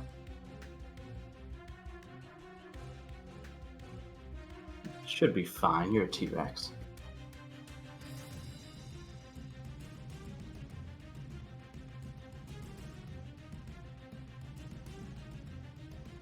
Rawr.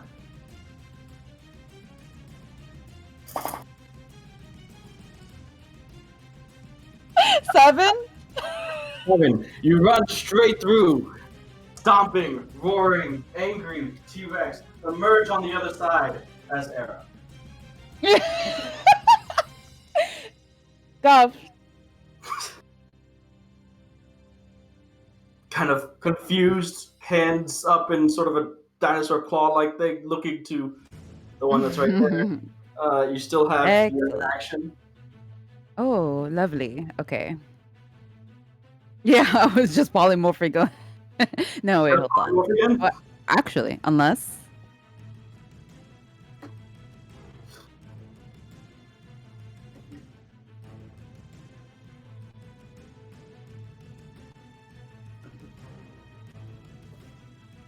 Oh my god, choices. I kind of want to use dominate person, but it's very risky considering range. What are you doing?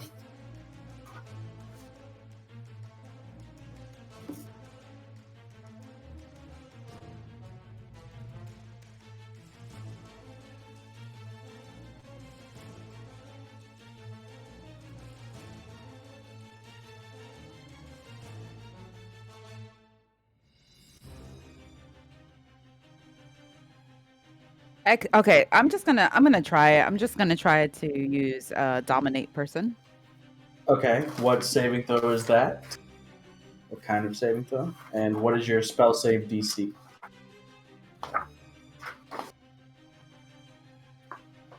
DC 17 wisdom. It was a saving throw. Wisdom. Yeah, natural 19. Plus they are clerics, so wisdom's pretty good for them. So they resist the spell, and I believe that is all you can do. Ah, okay, cool. Unless you have a bonus of some kind.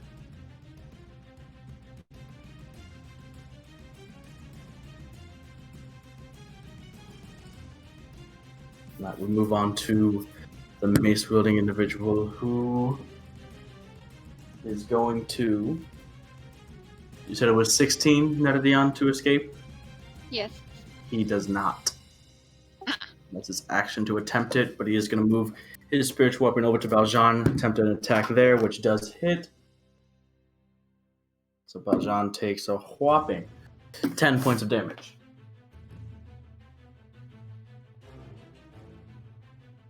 Which brings us to you, Netadion. Hello. Hello. I mean, if I can get to the asshole, then I'll go there. 30 feet is about there. Oh. Bonus action? Yeah, bonus action dash, so I can go, behind it, so I can flank. Flanking. Well, he is also restrained, so... Yeah. Roll with advantage. Let's see if we get some... What? Did she attune to the ribbons? Because doesn't that give her like a range? Yeah, I did, but I'm just not gonna use them at the moment. Okay. Yeah, that's true. You could... Yeah, but I've been trying to think, but I think I'm just gonna do this way down now. Okay. So swinging around, slipping around as your snake continues to restrict him. Roll your attack with advantage. That would be with Incendiary Edge 24. That does hit. Go ahead and roll with sneak attack.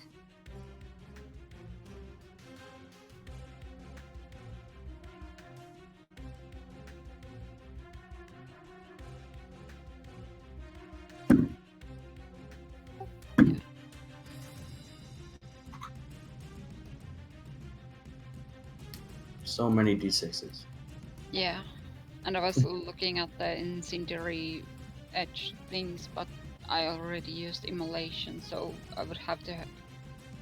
Flare is a ranged one, so I can't use that, so it would be just normal.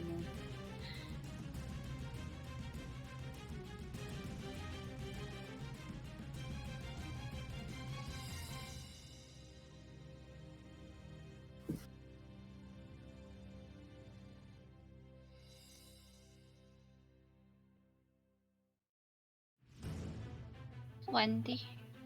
20 points of damage. Alright. Still up. He looks very bad. Almost resigned.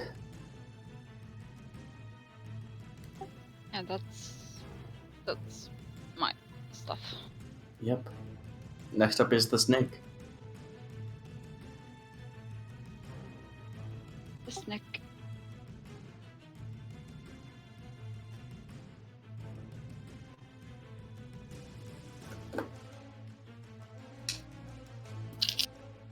Unnatural 20. That just hits, yeah. Go ahead and roll damage.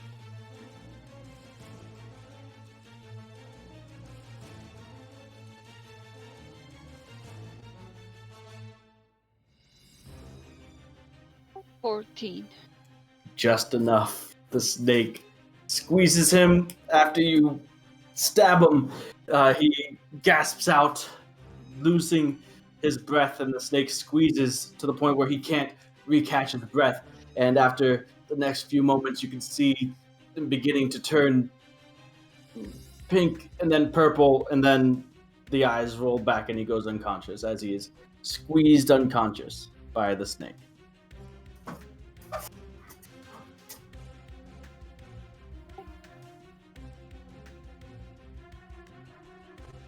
That's it. That's The snake. it? Yeah. Okay. This is Valjean's turn. He looks to you. Not exactly how I intended to spend my morning. You and me both. Where did the others go? Right through the fire, the crazy bastards. He's gonna begin to head over.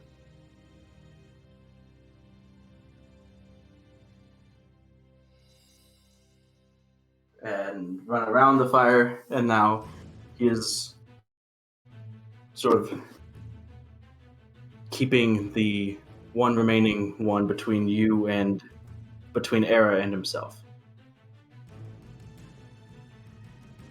It's now her turn, and seeing Valjean, seeing Era, seeing Duen having just zipped through the fire and caught up to her other ally, she's going to...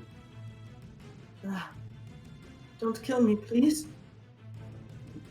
That's it.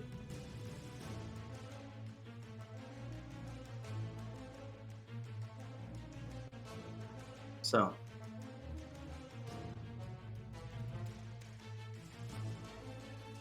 The one that you cut up to, the guy with the cloak, used to have a rapier, now is just seemingly on his last legs again. Well, I'm all out of tricks. Do what you will. Well, I'm not gonna kill you. To be fair, we weren't going to kill you either. Yes, I believe I heard that a few times. So, see him raise the hand and the wall of fire dissipates. Figured we'd bite off more than we could chew one day. This, however, was not what we expected. Well, what are you guys doing here? One moment. And you can see him beginning to cure wounds himself and get a bit of his vitality back. It's better. I believe that answer would be best suited for another time. Perhaps next session. Motherfucker. Oh my goodness. Oh no, he's breaking the fourth. No. Oh dear. Oh dear, it appears I've broken the fourth wall. On his charisma saving throws. Yeah, you got me, dude. I can't beat those, dude. I can't. I mean, you rolled with advantage because of the mask, right? Yeah, the second time I still fucking got doomed. But still, -2, I guess, so... Yeah. Wait, don't you have... Doesn't Paladin have a bonus to that? So it shouldn't be -2. Oh, wait, no, you minus it. Yeah. It's +0. What are your saving throws? 754870. It should be like your proficiencies. Intelligence and wisdom. Intelligence and wisdom. Right. I believe I choose 2. 2. Yeah. It would have been wisdom and charisma, but an intelligence-based paladin. So. Yeah. All right. Well, that was interesting. Was completely forgot how to do everything again. Oh my god, I'm sorry guys. Well, I'm surprised you had enough hit points to survive all that initial stuff. I barely I was nervous. She would have gone down without the heal. Probably. I healed her once. I believe it. It was down to 7. The heal was for 9. That was an interesting pick when you chose it, but it's been a thing. Yeah. It's been a thing. And then you think, what do I do? I'm at low health. I'm in my sphere. Oh yeah, I can be a dinosaur. I forgot. Yeah. Hey, it happened. I love the visual of like just raged up era dinosaur just I don't give a fuck running through the wall of fire and then just coming out the other side. Oh, shit. Yeah, that's Robe singed, just I've made a mistake. Oh, I have. I took a chance because I could have polymorphed again, but I'm like, you know what? Nah, this is D&D. Let me Dominant person. Let Let me me just try to head make over a apparently. cleric use a wisdom saving throw. When turning into a T-Rex, that's too boring. Yeah, right? I just want to try my new spell. I want to try my new spells. I can do And a lot of it damage. worked. But where's the fun in just doing damage? Everyone does damage.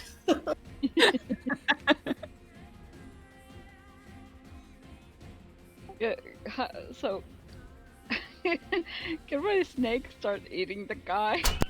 You just want your snake to start consuming the dude? Maybe. Yeah, I mean, if you guys come back to see Whoa. this guy being eaten by a snake, like, hey, stop it! What are you doing? Stop it, snake. That's a good snake. Go ahead, you deserved it. So, if you're not gonna kill them, I assume you're sort of rounding them up then?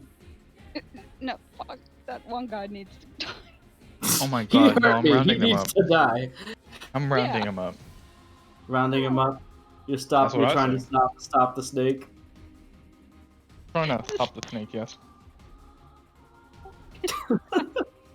It takes a while for a snake to consume a dude, so I mean, He probably would. I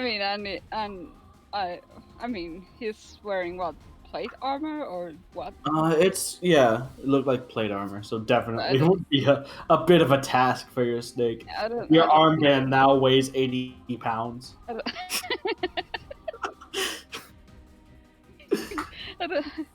Yeah. How does that even work? I don't know. I don't know. Okay, fine.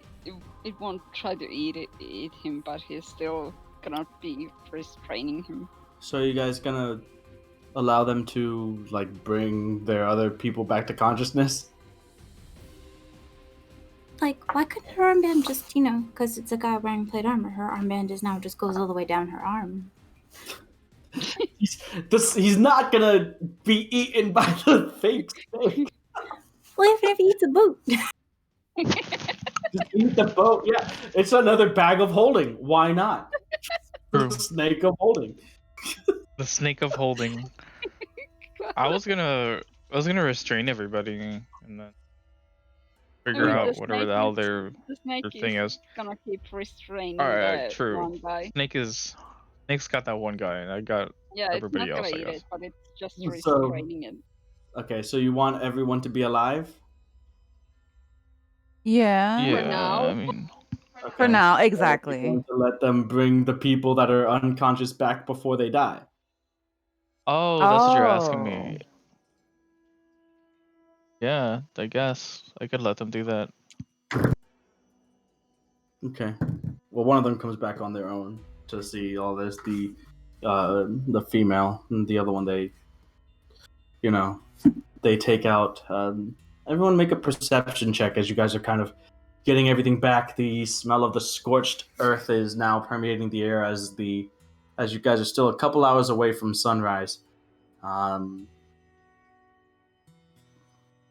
You watch as the two that were conscious walking over and under close supervision, moving slowly to show the deference and in surrender to you guys not wanting to stir any problems, go and cast the cure wounds and everything on their fallen allies. Why do I even honest the bother? That's 8. 8. 19. 19. 24. Okay. 10. 10.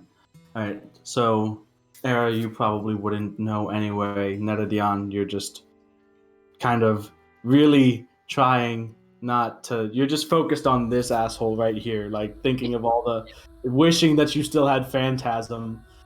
Oh my god.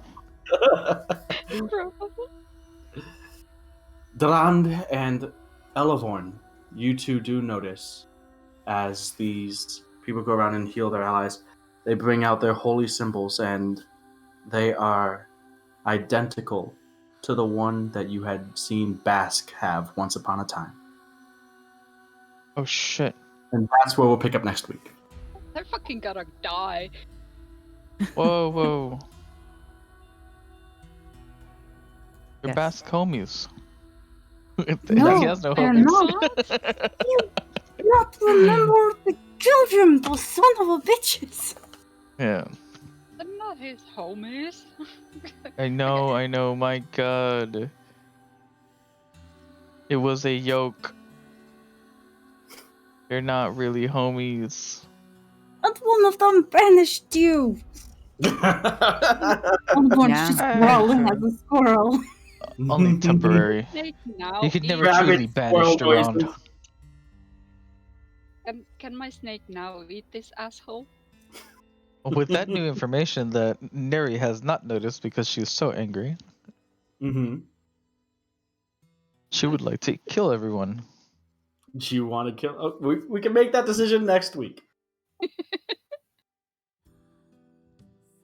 My god, we're bloody murderers. Even though it's not like a real snake, it needs to eat. Does it? Is that a rule that you're imposing? It's a magic item. It's not a real snake. It doesn't. You can feed it if you want to pretend like it's your pet, but it doesn't require nourishment. Yeah. You can pretend it does, but that's just in your head, and you're kind of crazy for doing so. Yeah. It's It'd like, be I the need equivalent to of- feed my bracelet, guys. Does anyone have any small rodents? Oh my god. She misses Phantasm, the voice in her head, so now she's just imposing it into the snake. Mary's just kind of slightly askew of sane at this point.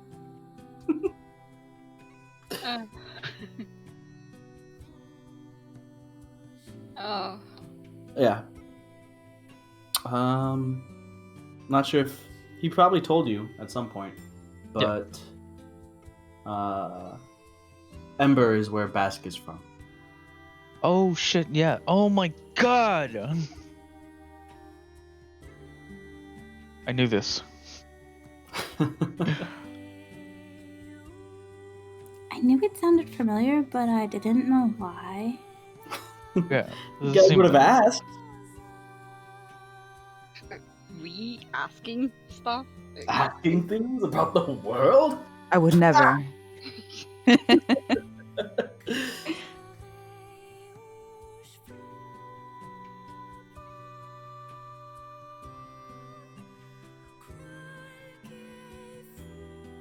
So yeah. You know how like stupidly together that long these people that apparently his Order of the Holy Flame or whatever is still around in some capacity. Whether it was what it was when he was a part of it or not is... They're slave traders. Oh. Bitch slave traders. Okay. I will pass upon holy judgment next time.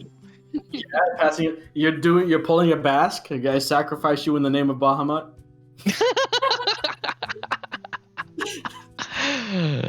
I didn't say I'm the only one here that hasn't said they want to kill them. Are you gonna go Warlock too? Is that what's going on? Can I? Paladin Yeah. Actually, Warlock, yeah. Hell yeah. I didn't. Still serving Bahamut though. Somehow. I called them mean names. I didn't say I wanted to kill them. I've called them a lot of mean names. I don't know about that. I'm pretty sure I can rewind like 5 minutes ago, and there was some angry squirrel noises that intended on murder. Yeah, probably, but I didn't say it. We all say things that we might not necessarily mean. I'm angry. Moeda.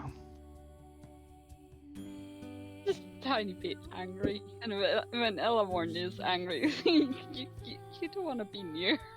No, she kind of just rabies squirrel. Yeah. Well, yeah. I mean, we all saw the whole being angry at Era chapter.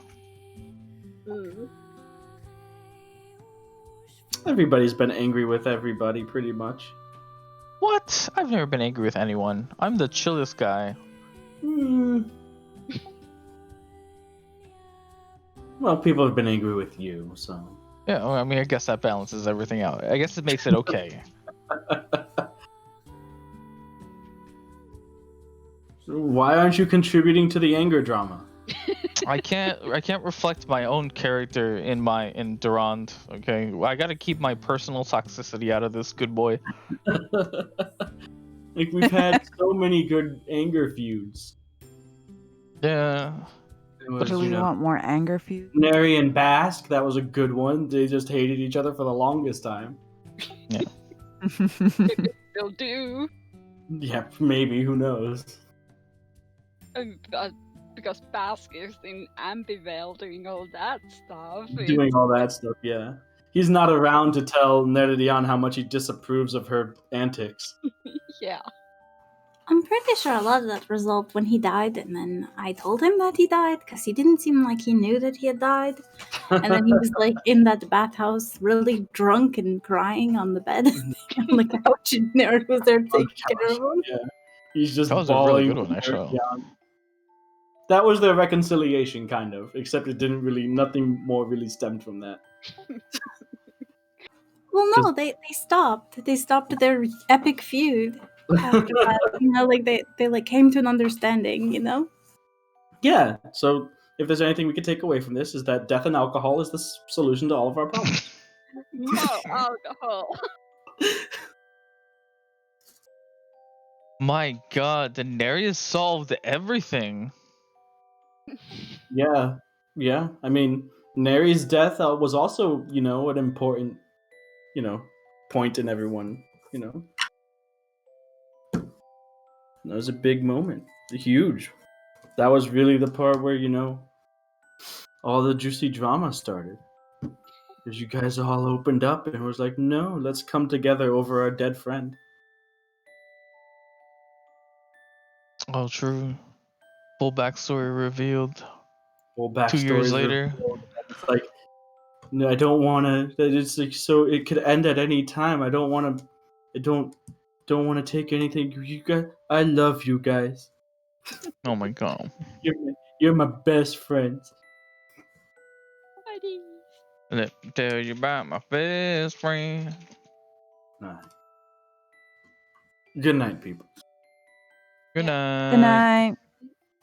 Good night. Mm.